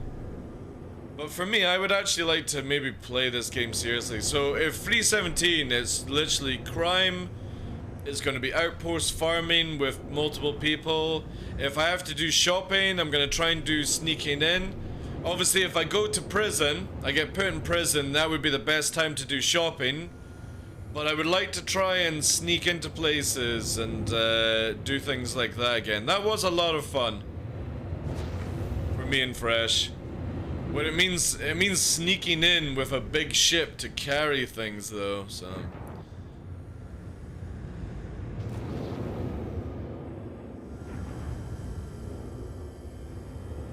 No, they don't have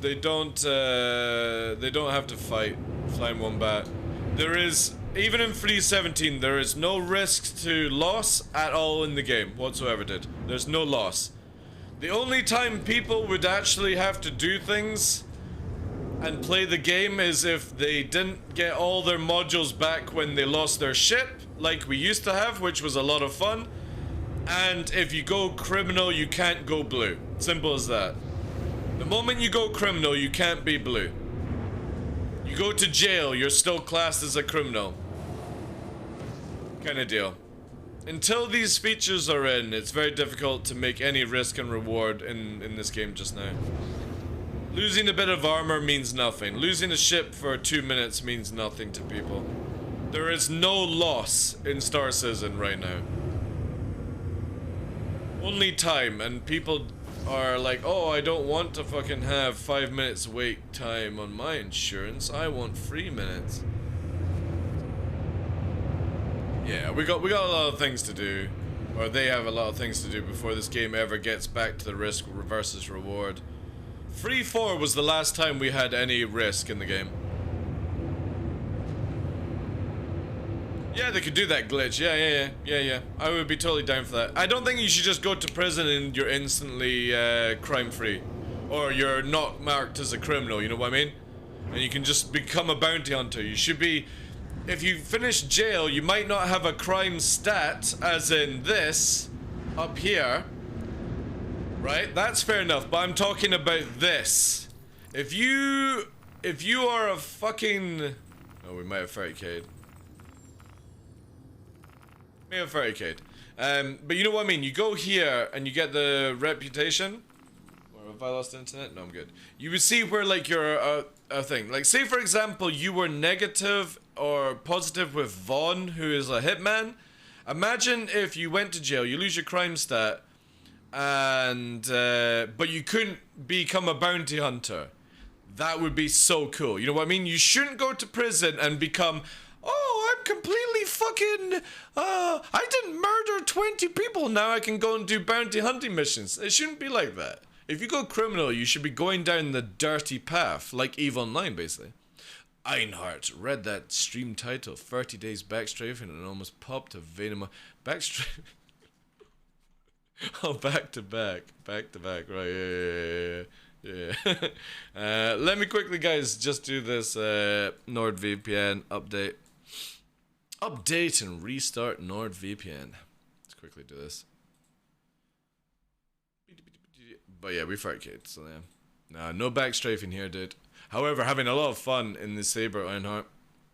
Update and restart. Oh, I hope that's not restart the PC. Yeah. Like probation, you are flagged for a while, yeah. I mean, the worst is that literally people who play Red and then literally go to jail and magically they now can go and become a bounty hunter. I dislike that. I really dislike the idea that you're just instantly given a clean slate. It sucks. It's shit. It's bad gameplay. And it's the same with when you've got alts. So for example, you're criminal on one character, you're blue on the other. You should not be able to send money to each other. You should not be able to go and be safe as blue and send all your money to your red, you know? Zelda. he's gonna come back and all we're gonna hear is kaboom! Kaboom! In his French accent with his saber. Or when he gets killed, he goes full on French and he says stuff. I like Zelda. He's a good laugh. Be like the guy from movie Blue in Prison and fucking Criminal, yeah.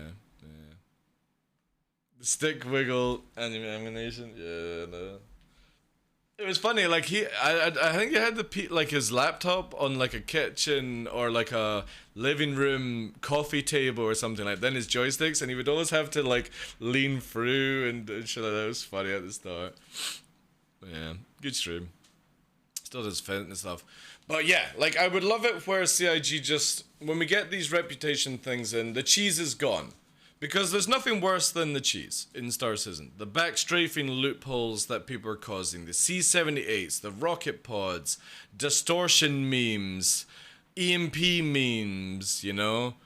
Like when we actually find some true balance this game, it'll be a lot of fun. Reputation system added in. No more cheesing jump town. You either go in as a team of blue or you go in as a team of red, you know? Proper guild organization system, proper party markers and stuff like that. That's when the game will get really good. Until then, it's just a merry-go-round of we'll take whatever's good and complain about what everything is bad and what we don't like about Star Citizen and all that jazz. And it's just an endless cycle at that point. And that's why, like, for me, the 60 Days Away was so freaking healthy. Because I'm like, you know what? If the game is bad, I'll play it for a couple of hours. I'm not going to complain about it because I'm not a developer. And then I'll go and play like Elden Ring or something like that, you know. games that are actually worth your time playing right now. And you guys, if you've not played Elden Ring, because obviously Ironheart just put the jar emote down. If you've not played Elden Ring, you need to play it. It is one of the best games I've played in a very, very long time. And that was my first Souls game as well. Hands down, game of the year for me right now.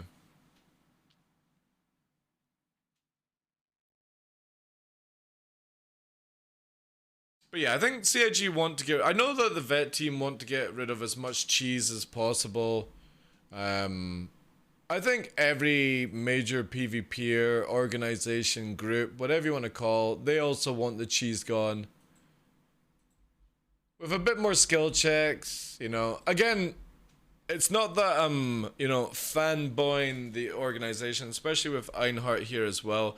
But generally, if you are a PvPer, you need to be on the Shadow Moses Discord, because there's an area where you can actually get real facts on the game, you know? And that is so important right now. That if you're ever wanting to try and do these things, instead of the toxic cesspool of Spectrum and stuff, is just communicate with people who are not going to be just real toxic, you know? Real toxic. I'm going to be being a pilot. I think, like, for me, piloting is the profession I want to do. It doesn't necessarily need to be the one that kills. You know, I'm quite happy to be a dropship pilot that can go under radar. We've had this topic before. I would like to do FPS, but I can't get into FPS in this game until they get rid of, like, the 4 or 6 seconds desync. So that's the next thing, obviously, the server team can work on. It's the same with why I won't do Arena Commander. I can't go into Arena Commander if I don't understand why I'm losing. If desync is gone from Arena Commander, I can go in and go, right, well, this guy is definitely somebody that puts the time in. They're going to curb stomp me, but I can actually see how they're flying. When I'm looking at somebody in 316 and they're backwards, upside down, jerking off whilst doing the super jerk fucking maneuvers, I can't learn from that gameplay. It just doesn't make any sense to me. But I'm hoping I will be able to get into Arena Commander and start picking up some better skills. Not that they're really required for the PU, but improving one's aim and knowledge over certain scenarios is a good thing. It's just very, very difficult to do it just now. Ah, I forgot. I'm going to fly it, even though I'm crime stat. I'm going to run away if people come. I just literally want to see what this is like in atmosphere. And I can't really be bothered to get somebody in to be a gunner, so I'm just going to check out how it flies. And if we have like a bounty hunter that's maybe in a sweaty ship, I'm going to disengage and just run. Logged on, seen the flight model, still like soap being fired across an ice rink, logged off and had a general. Yeah, I know. The thing is, like, the flight model, the way combat is in this game, there's a lot of people that enjoy it. I can get some love out of it. Oh, 84 Panther shots. That's not bad, actually. But yeah, like, it's very, very difficult for me to fully enjoy PvP in this game until all the jank is gone. When you don't have MFD issues, like, again, this is a major factor. CIG, this is the most silliest thing to have in a ship.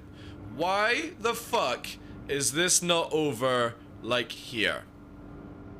In any ship. Why do you persist in making things difficult where I'm going to click power off instead of actually being able to touch an MFD? I can touch this one. See? Or can I? Is the question. Yeah, I can. See? Because there's no other things here. But because power off is literally within a few pixels, look, I'm always going to power off the ship no matter where. Like, look. Now we've actually fixed it. Nope, no, we've not fixed it. So I go down here again.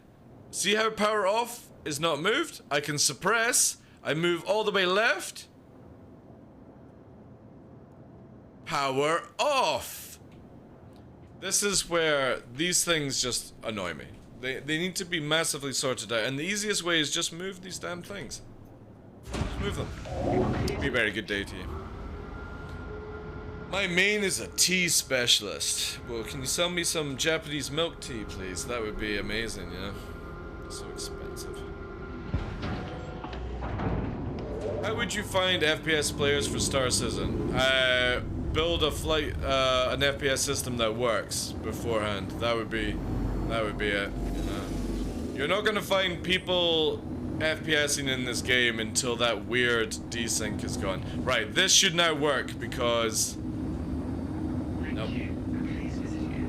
Well, that's just fucking gravy. What a stupid place to have this shit. Right, I'm gonna have to do this then. Some brainiac really did a number on that one. 2 characters and have fun FPS with friends. Yeah, well, I'm definitely not I can appreciate when people do their fake events together. You know, they get their friends out and like, all right, Timmy, you stand over here, and Jimmy, you guys close your eyes and pick who's going to be on your team. This is friendly match kind of thing, not to upset anyone anyway, but I like organic gameplay in this game. I don't want to get around a table together with friends or people that you class as friends and have a fake gameplay mode. I want to take my friends out or people I play with and just smash other players, or attempt to. The idea that you just make the fake events, I can't get involved in that shit. I hate RP. I find it very boring, and it never trains you against anything, you know? You always get slaughtered by people who can actually shoot better than you, no matter how much you practice. So in my first post I mentioned the trust. I just went to YouTube, and at the top of my recommend vids is an ad for Living Trust. That ain't right. Well, Google is always listening. Well, middle mouth, no, it doesn't help. So if I focus here, see what I mean? It is still, now it's working, where I can do it. Now I can actually do it, but see what I mean? Like I go back, so if I do that, see what I mean? It still does it. It's just so random. Now I've got it. It's like you've got to catch it in time or something strange, you know? It's just a little bit of a nonsense, so. Again, we're not doing this for combat, guys. I'm literally just testing out the capabilities of this thing in demo. Why are your lateral shields offline? Because that's the new changes with size 2. You now only have a front horseshoe and a back horseshoe, Skylum. You don't have a bubble shield anymore for size 2 and above. It is a full shield, but it's only half one way, half the other, and it's 50 on 50. So you can lose your back shield and still have front in size 2. It just looks weird, you gotta accept it, you know? Alright, let's start off with radius. So again, not afterburning, not using any strafes, we're just literally cruise controlling. Let's see exactly how fast we can radius this one. Which actually, surprisingly, is on level of Saber. This thing radius is like a Saber. Which is really nice, actually.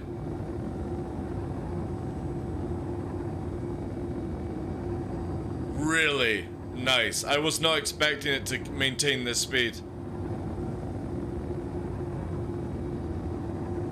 That's 418. Arrow can't do this without afterburning. Gladius can't do this. Saber can. But if you're actually keeping at high speed, we're at 420. 6 Gs. Let's take it off. We're going manual. We're now going to up strafe and boost at the same time. Holy shit, what the fuck is the boost on this thing? We're tightening the circle. 300 coming in. We're going to start blacking out. I'm going to hold her back. but we're still afterburning. So tightening down the circle. At this stage, a Gladius can't see because it will be going a lot faster and tighter. I'm gonna push even more. Would imagine the gunner's pretty much verging on passing out at this stage. That's pretty good actually, I like that. It holds its speed. Let's do a full test on how fast this thing can go at low altitude. And again, we're just staying into the area of where if I want to go faster, I would go up about, you know, 2,000 meters and I would get to maximum speed. But we're keeping it in the area of lowest gravity, lowest air, all that jazz. We want to see its actual, you know, height that it can do. Because obviously fights are going to be up higher. But we're keeping it in the same test group as all the other ones. So we're pushing now. We're saying at 500. So we're faster than Gladius now. Without Afterburner, we're at Saber level. This actually has the same flight as the Saber, which is really nice actually. 600, let's drop the hammer. 700. 800. 75% on the tank. I'm having to struggle because we're going faster. Pushing to 900 meters a second. I'm trying to. The problem is I need to raise up my height a little bit. 900 meters a second, 34% left. We're gonna bank her out. The regen is pretty decent actually. This thing is a huge boost tank. Fucking ridiculous, man. And obviously you don't need to rate this thing. Why would you ever rate fight with a fucking Hurricane when you can radius and just let your gunner do all the work? You keep into this radius, because the pilot doesn't need to do shit. Just let it where you're fucking doing this. Radius fight. Gunner literally has the perfect fucking circular position doing that stuff. It's really impressive actually. Because watch, look at the fucking speed. We're no more than like 1,000 away from the circle. 300 meters a second. And I still have 75% before we start, when we black out, and then straight away, 400, 500, 600. Regen the shields now. Back into a long distance radius. Gunner's protecting you. 50% on the afterburner still. Bring her back round. Shields will be up at that stage. Push into the fight. Still 33%. All power to engines now. And before we go back into the fight, 35, 40%. We're into the radius now. We're back in the conflict zone. 60. We're gonna start blacking out a bit here because we're pulling the G's, but we're still doing 350, 80%, and push back in. Really nice how this thing can fly in atmosphere. And again, the gunner is doing all the work. I'm not even thinking about the pilot doing the aiming. I'm literally thinking pilot just keeps moving around the field and keeps up the speeds, keeps up the radius, and lets the gunner do the work. Let somebody else be the tank, you know?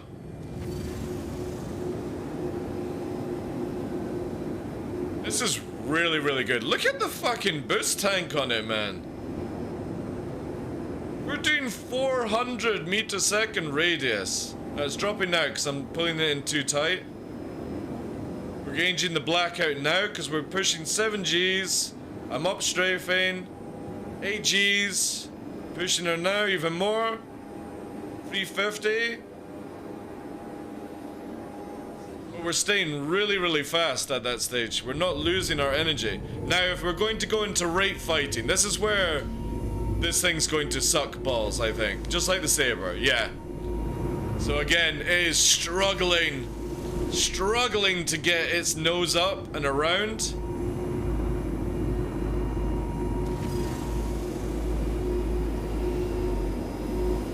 Yeah, real struggle. You're actually going down to under 100 meters a second to get that accuracy that you need. You're gonna have to do like shenanigans like this, you know, backstrafe a little bit, but I'm at the stage where I'm so energy deprived, multiple ships are gonna curb stomp you.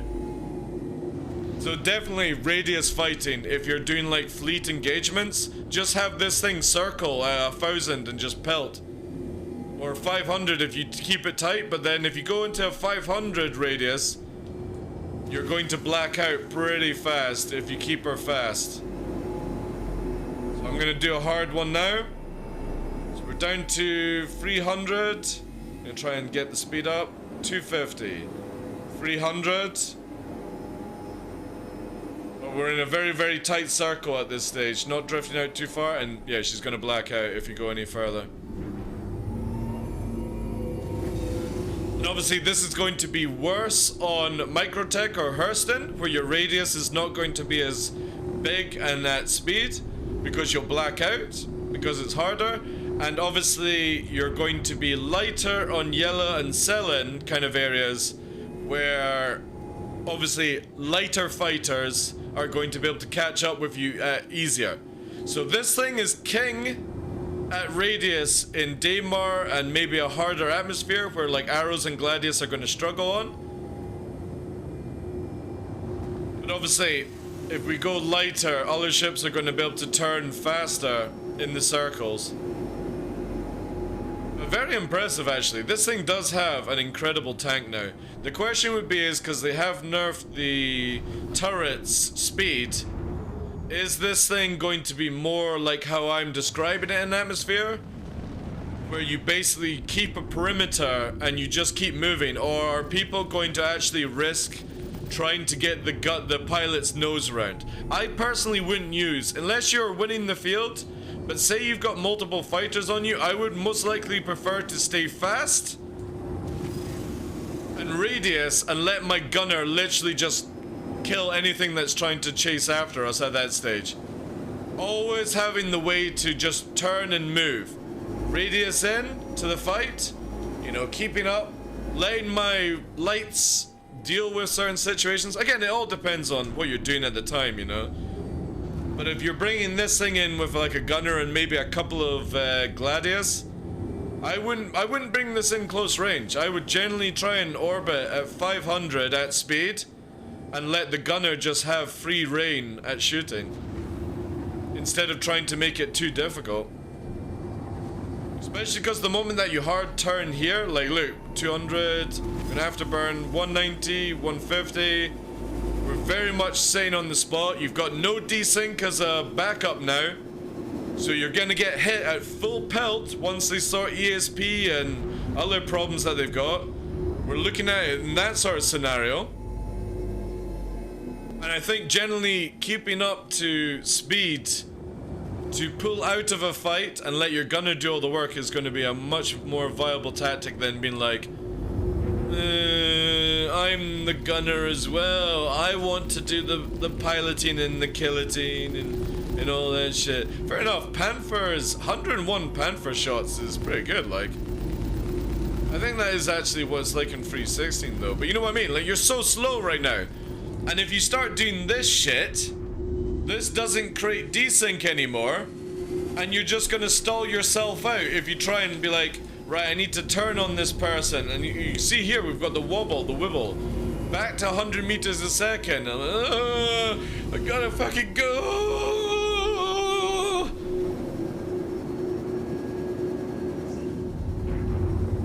Really, really like these changes. And it's all because of the boost and no desync.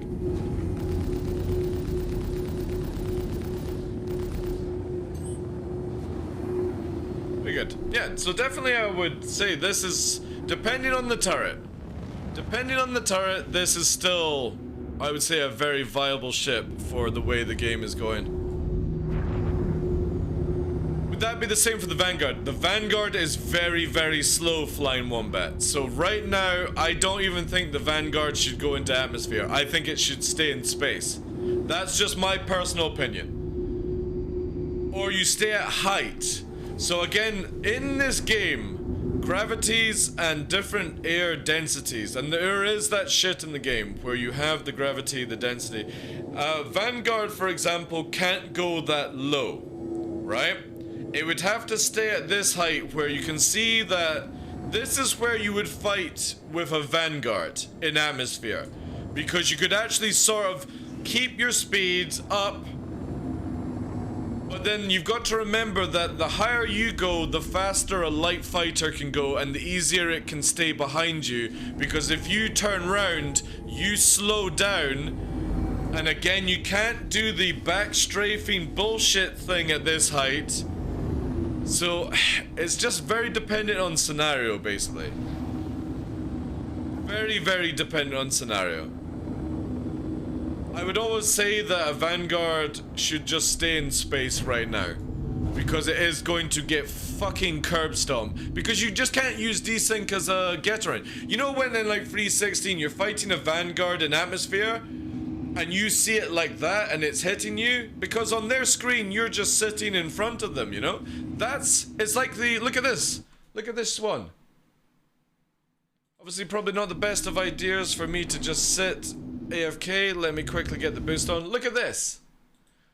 This is a Saber versus a Mercury Star Runner today.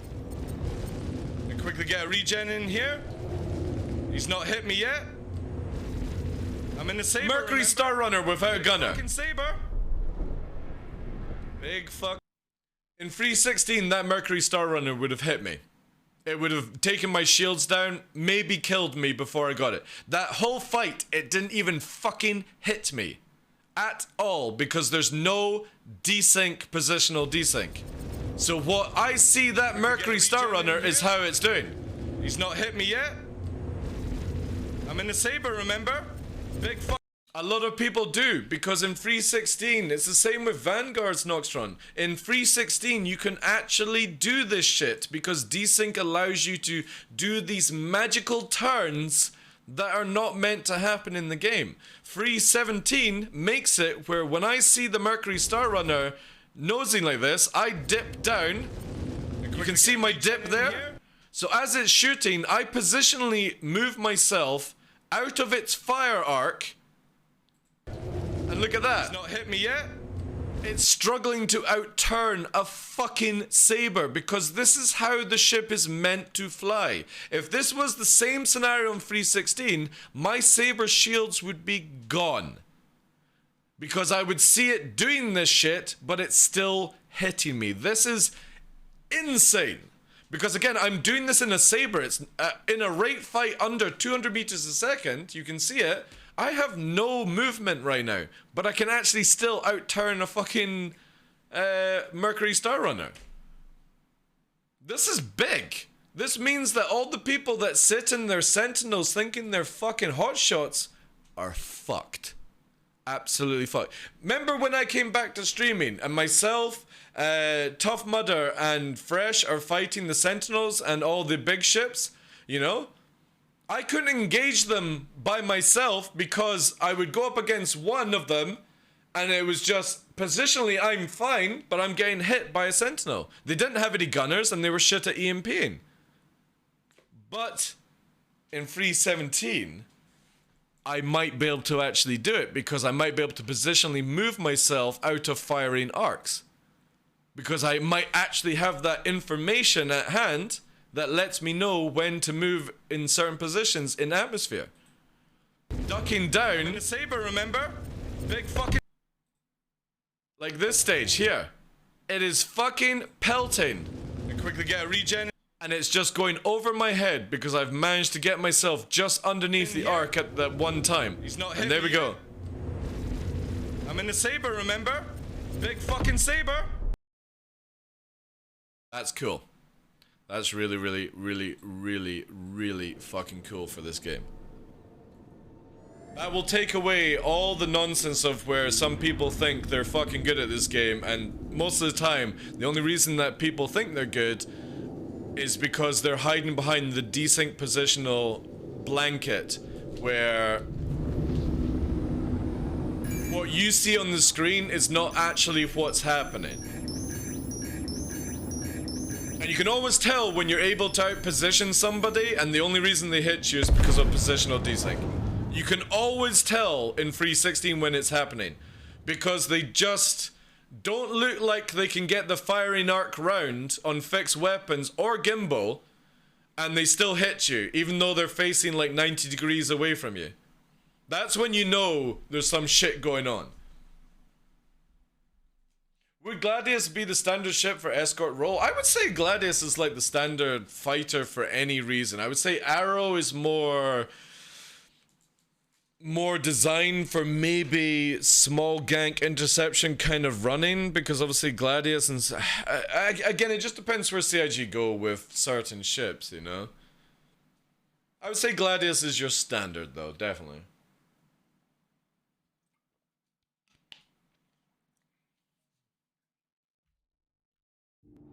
But yeah, I mean, it all depends on translation from what we have right now in PTU to live, because I know the guys are constantly posting videos on Discord, the Shadow Moses Discord, with like weird ESPs and stuff like that. I'm hoping that gets all sorted, and even if it doesn't get sorted for Free 17 Live, at least Free 17-1 Live, if that gets sorted. And yeah, it's going to be a lot of fun, because I generally feel that better, like there's this whole solution where you have a better team goes up against a team that has maybe more numbers, and because of the desync, the better team starts to get overwhelmed because they can't kill people, or people are going too fast, or they're reversing and all that jazz.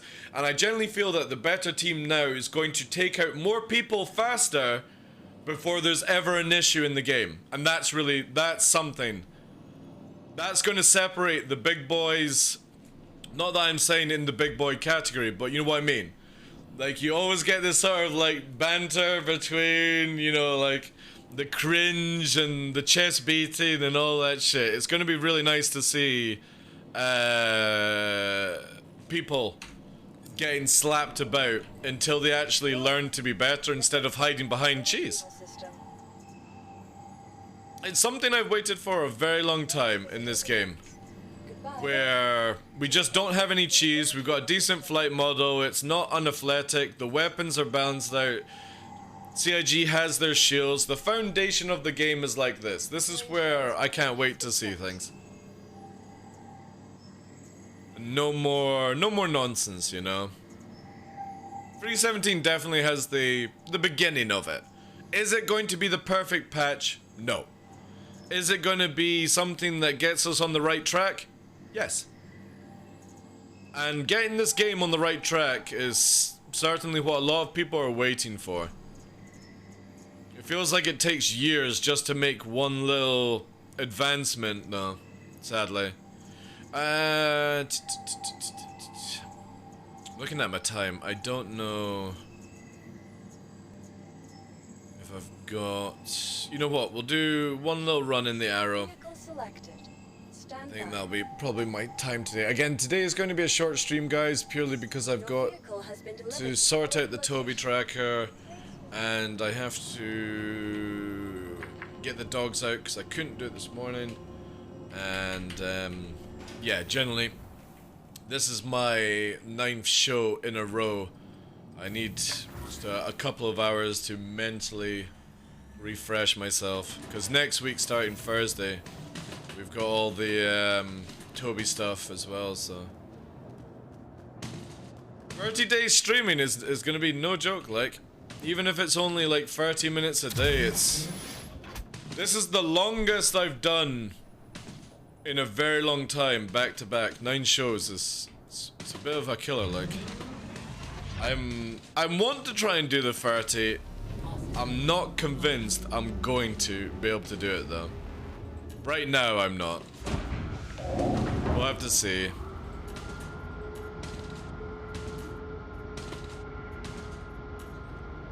Obviously, I'm not going to do anything that injures myself. So the moment I feel like I can't do anymore, we'll see how far she goes. We're already over any limit that I've ever done in streaming, so. Hey, Step Bro. How you doing, Chief?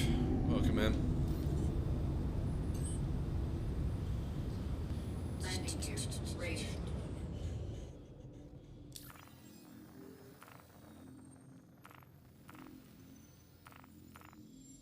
Yeah, definitely looking forward to, I think I'm going to say, like, I'm looking forward to Free 17 Live, but I think I'm actually looking forward to Free 17-1 live more.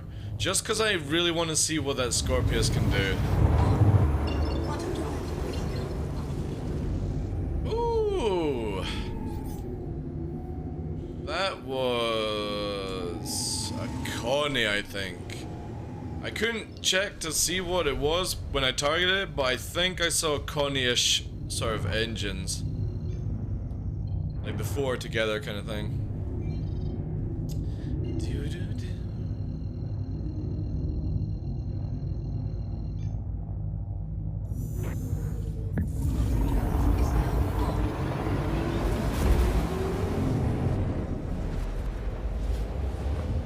Really nice, like FPS is beautiful.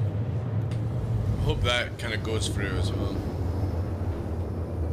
M50 as well. I don't think CIG are gonna get the M50 fixed before live or this cycle. Just going up the meta channel to see if there's anything. The problem is how she going through the hull. Alright, so Ondo was saying bullets are going through the hull. We had that a while back actually. That was a bit of a shenanigan patch where... Remember that one, Fresh, where we had our fucking tarantulas and they would just go through hulls? I hope that doesn't come in, but we'll see.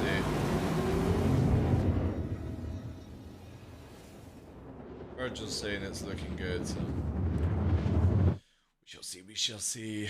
There's no really any other juicy information right now. Very excited though. It's definitely where...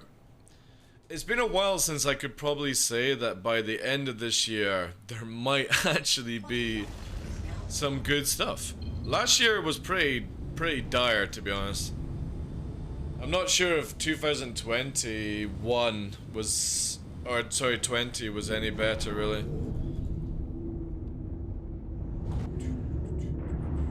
How are you doing today, Step Bro? Welcome in. Remember guys, giveaway, !April, get involved in that. This week is for a Saber and a Redskin LTI. All that lovely jazz. Get this sorted out ASAP, like.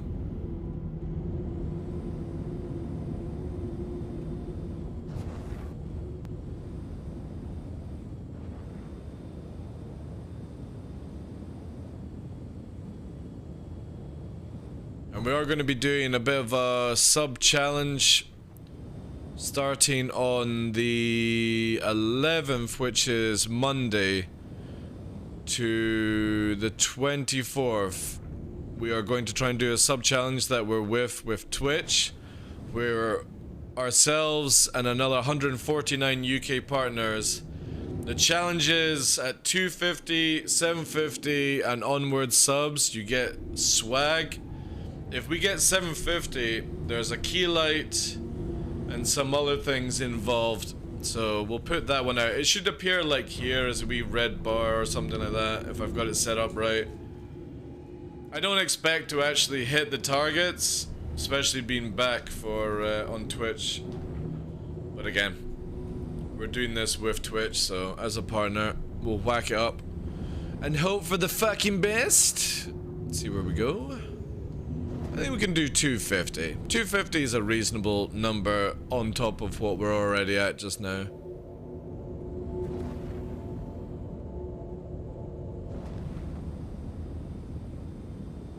Yeah, we'll do this. Alright.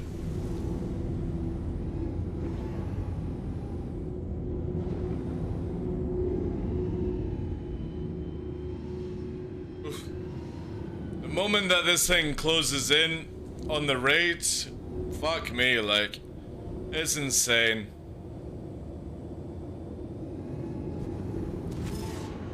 I'm gonna get blinding lights in a second because of the shader storm, so I'm gonna go this way.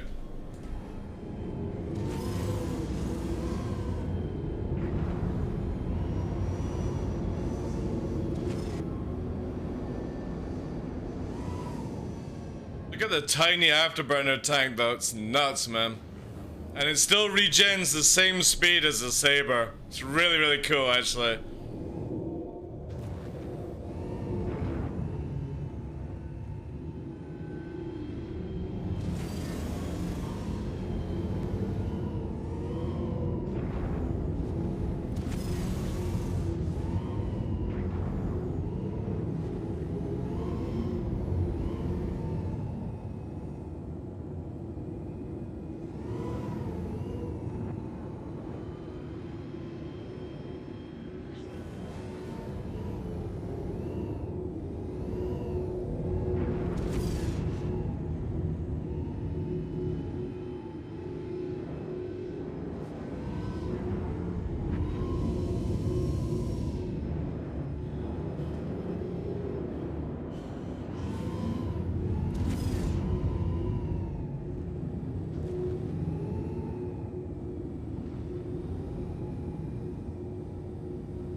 definitely gonna get a wee while to get used to that regen being so slow. Less afterburner required.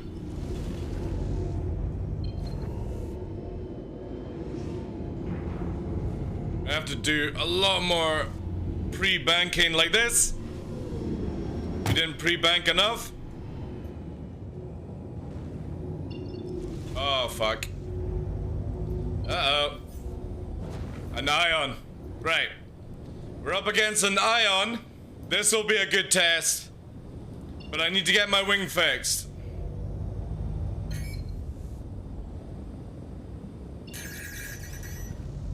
It's firing missiles. I can't get rid of the torp. Oh, it's using the shit. Yeah. He's constantly... He's firing the size free... Yeah, I can't get rid of this one either. I'm literally having to deploy all decoys to get this off. Yeah, this is not good. We're gonna have to go away from here. I can't land if he's spamming this shit. So countermeasures are not getting rid of EM missiles. Here we go. I'm down to 5 flares. This is what I was saying with Virgil. This is what happens if you make this kind of missile gameplay. You do not have enough countermeasures. Because they just do not fucking work. How do you deploy decoys? Using a countermeasure, bro. What the fuck is going on? Why is this here? Jeez. Yeah, I need to drag this away. With one wing, I can't intercept. And he's just spamming missiles. Maybe I can warp in. Nope. It's not letting me. Fucking game, like.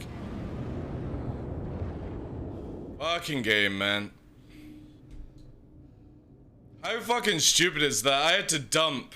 From 3 missiles, I had to dump all my decoys to get it off. That's just mental, like.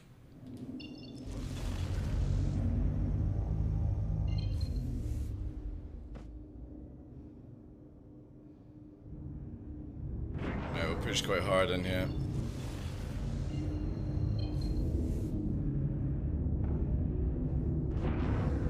Again, EM missiles need to be fixed. Or this is what you're just gonna get spammed with every fucking day. And I don't understand why this is not a top top priority for CIG.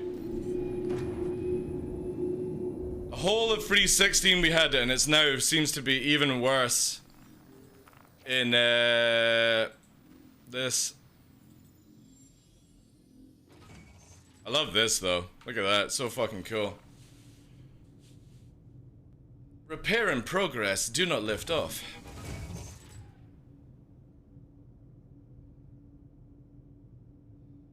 Repair in progress, do not lift off.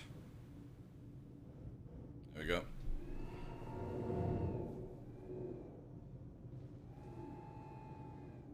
Fucking mental those missiles though. I was having to drop 3 flares a time. Like 6 flares plus per missile. And they're only size 3. That's the mental part about it. It's only size 3. Fuck knows what a torp's gonna be like.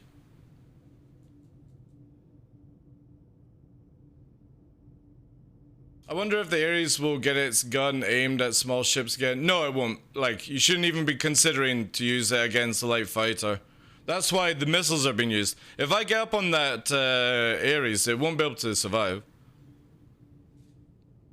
You won't be able to track an arrow in atmosphere. That's why the person's pelting missiles.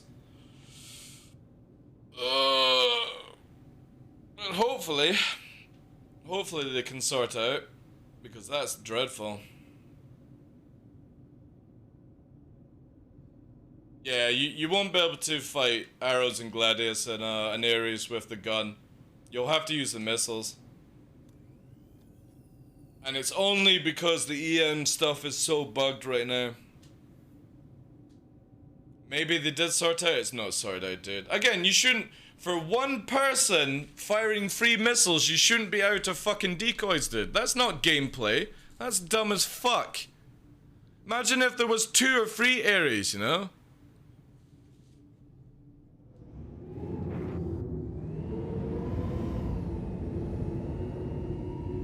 Yeah, but it's not set up, like, again, it's only EM missiles that are doing it, Puppeteer. You know what I mean? And you're firing on a very small target compared with these things. Yeah, Yogi did say that, yeah. Hey, thank you very much, appreciate that. Flares in DCS won't do shit unless you notch.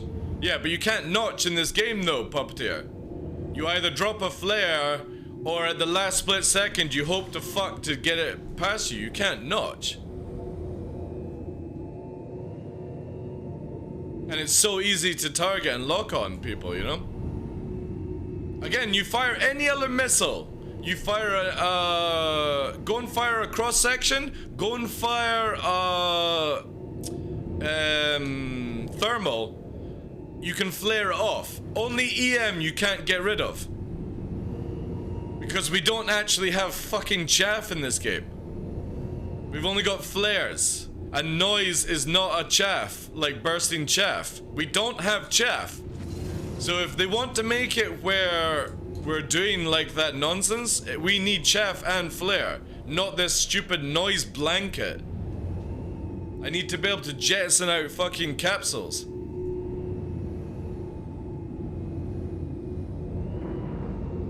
Again, if you, like, I'm fine for you to do the DCS way, but you have to put in more logical ways of doing it, which is harder to target. And then, like you said, notch. And because I'm under radar, I should be very difficult to fucking hit. Or for a missile to even track me when I'm flying like that.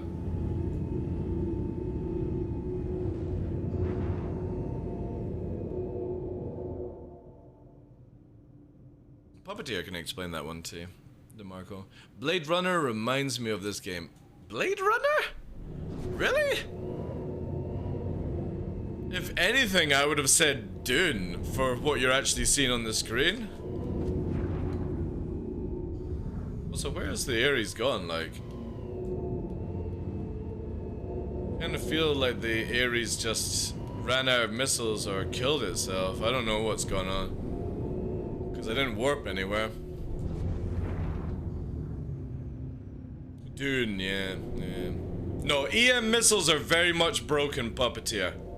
They are very, very, very, very broken, EM missiles. Because I've got a very, like, for example, my cross-section is bigger than my EM trail. And if I was fired at with a thermal or a cross-section, I could flare it off. I can countermeasure off. It's very difficult to get EM missiles on. They're way too overtuned in how they do. And that was purely after they did all this stuff for the ballistas. That's why you were torping people with the torps and the Harbinger did. It wasn't because they buffed the missiles, it's because EM is broken with tracking. Or it can't be countermeasured very easily. Yeah, this storm needs to pass so I get my visuals back. Look at this shit with the weird sand that's in. And it's not been fixed because, again, this shit gets reported and the guys at CIG just don't have the time to fucking do all this stuff. But this is a major play. I went for food. And it was posted to Winter and Yogi, exactly. And there's been no fix. There's no fix to these fucking missiles. So they should remove these missiles for the game until they can get it. Make it where you can't buy or restock these EM missiles. Only the scimitars. Since they only work on ballistas now. And that's fine. Keep on a ballista. I don't mind it on being on a ballista. A ballista should be deadly. But a fucking Ares pelting missiles should not be deadly, dude. It should be a skill check. Not just, oh, I've got the ability to select a pip, now I can look at a crosshair, now I get a fucking tone instantly and lock. It should never be like that. If I'm janking left and right, it should throw locks off massively.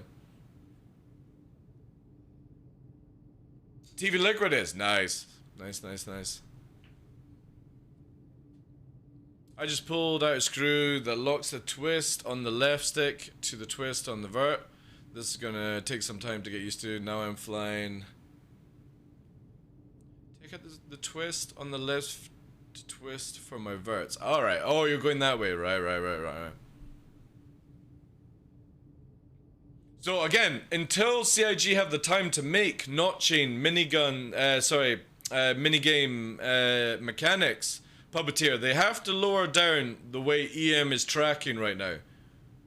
You can't have two missile categories that are useless and you've got one missile that is overbroken. They have to bring everything into that status. You can't have... It's going back to the thing of like C-78s, you know? Everyone starts flying around with these missiles because it just becomes the point where if you don't, you get fucking clapped. But I don't want to be playing a game where every time somebody fucking fires one or two missiles at me, especially if I'm versing 2 or 3 people, I have to decoy and just leave, you know? That's not good gameplay. That becomes very, very boring if I am literally decoying and leaving the scene every time just because somebody has 20 billion fucking missiles to fire at you. That's very unskillful. I wish they never had missiles. I just wish they had not overtuned shit, you know?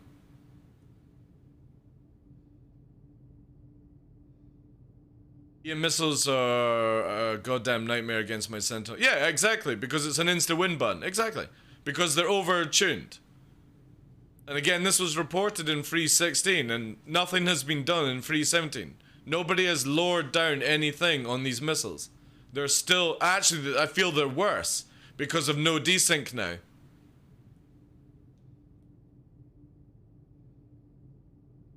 You think like an R2-D2 bot would be cool in this game? What, sitting behind you? No, I prefer a real player, to be honest, if that was the case. The miss is fucked, yeah.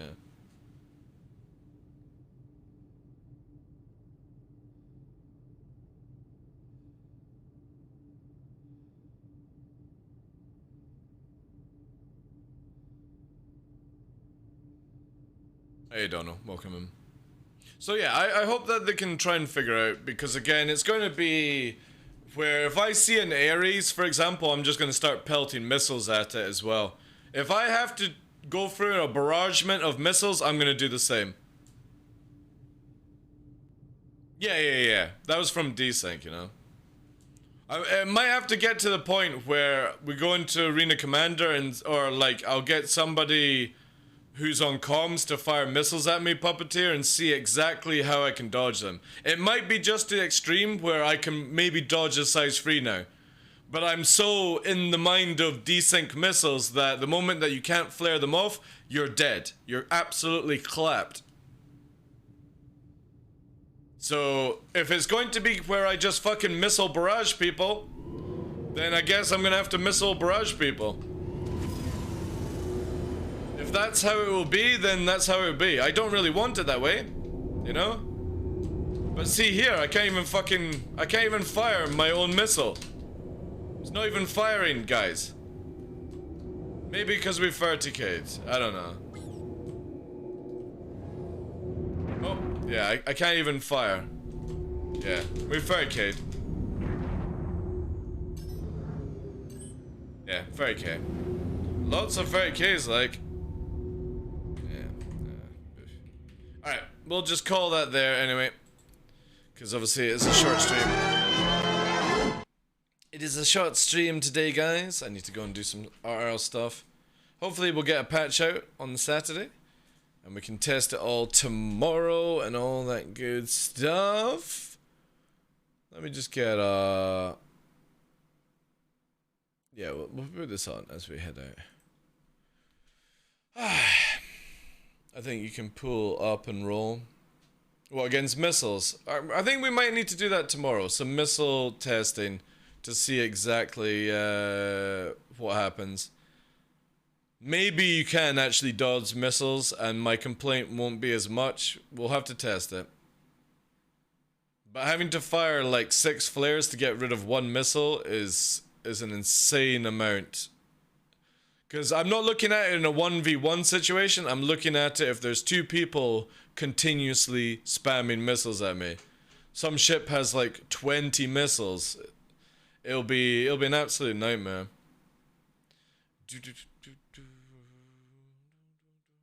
Is he going to be streaming your house, Nubifier, on Twitch? Or on your channel tonight? If you guys are playing together.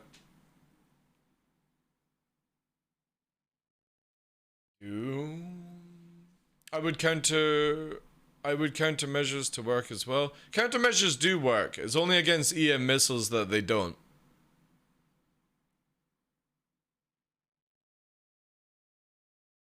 It's only EM missile group that has an issue right now. Against other ones, they're not so much. They'll still come at you, but it's a little bit easier to deal with. The problem is the Ares come stock with these broken missiles. For some reason. No, that wasn't the plan, but that does sound like fun. We should probably set it up. Yeah, try and see if you can stream it with him on your channel or stream it on Twitch and show it off. Obviously, we've got Fight or Flight today, guys. So... again, maybe actually that might not work out. But yeah, Fight or Flight is on tonight. On the Atmo eSport channels, guys, we're going to see the finals. I'm probably going to be around on comms for the QQOP guys. And all that jazz. Who can I send you on to? You know what? I'm probably just... oh no, there's Fortius. I'll send you guys to Fortius Green. He's still alive. He's on 7 hours. He's doing a bit of low flying around micro tickets. Like Salty Mike's saying on 600. Morphologist is online. So yeah, I'll send you guys to Fortius. He's a top dude. Raid 1, Raid 2 guys. And yeah, I'll be back on tomorrow. Sorry it's a bit of a short stream, but again, I need to go and fix this Toby and get that sorted, which requires bringing the PCs down and all that stuff. But yeah, have a wonderful Saturday. I'll see you on Sunday. Take care guys. Thank you for being here.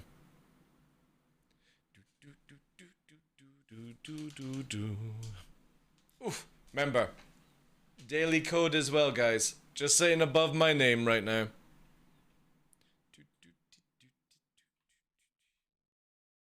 And hopefully we get a wee cheeky patch out as well later today.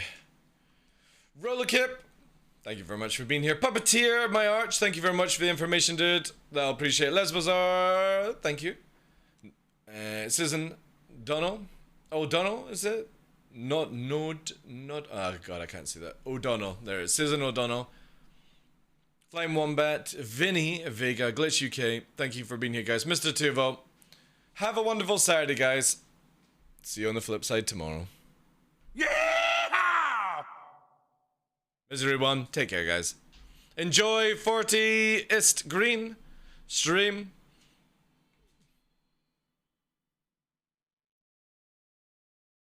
Oh, wait.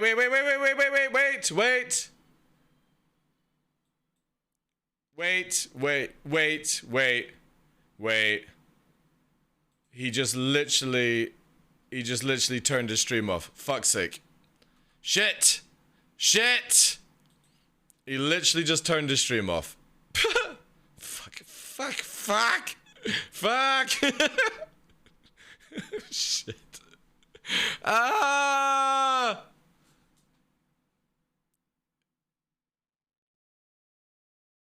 Alex. Especially when you get all set up for that shit. I don't have much time to do this. I'm on schedule.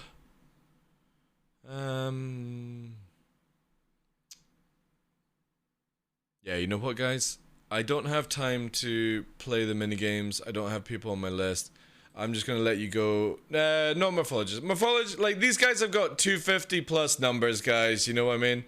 I'm gonna let you guys make your own decision. And I'll just end this stream. So thank you very much for being here, guys. I will catch you tomorrow. Is Scorpion on? I don't see him on my list. Fuck's sake. Right, yeah, you just guys go to wherever you want to go. And have a wonderful Saturday. Sorry if we're not able to raid and all that jazz. We'll do it next time. Go to where you want to go, and I'll catch you guys there. Take care. Have a wonderful night.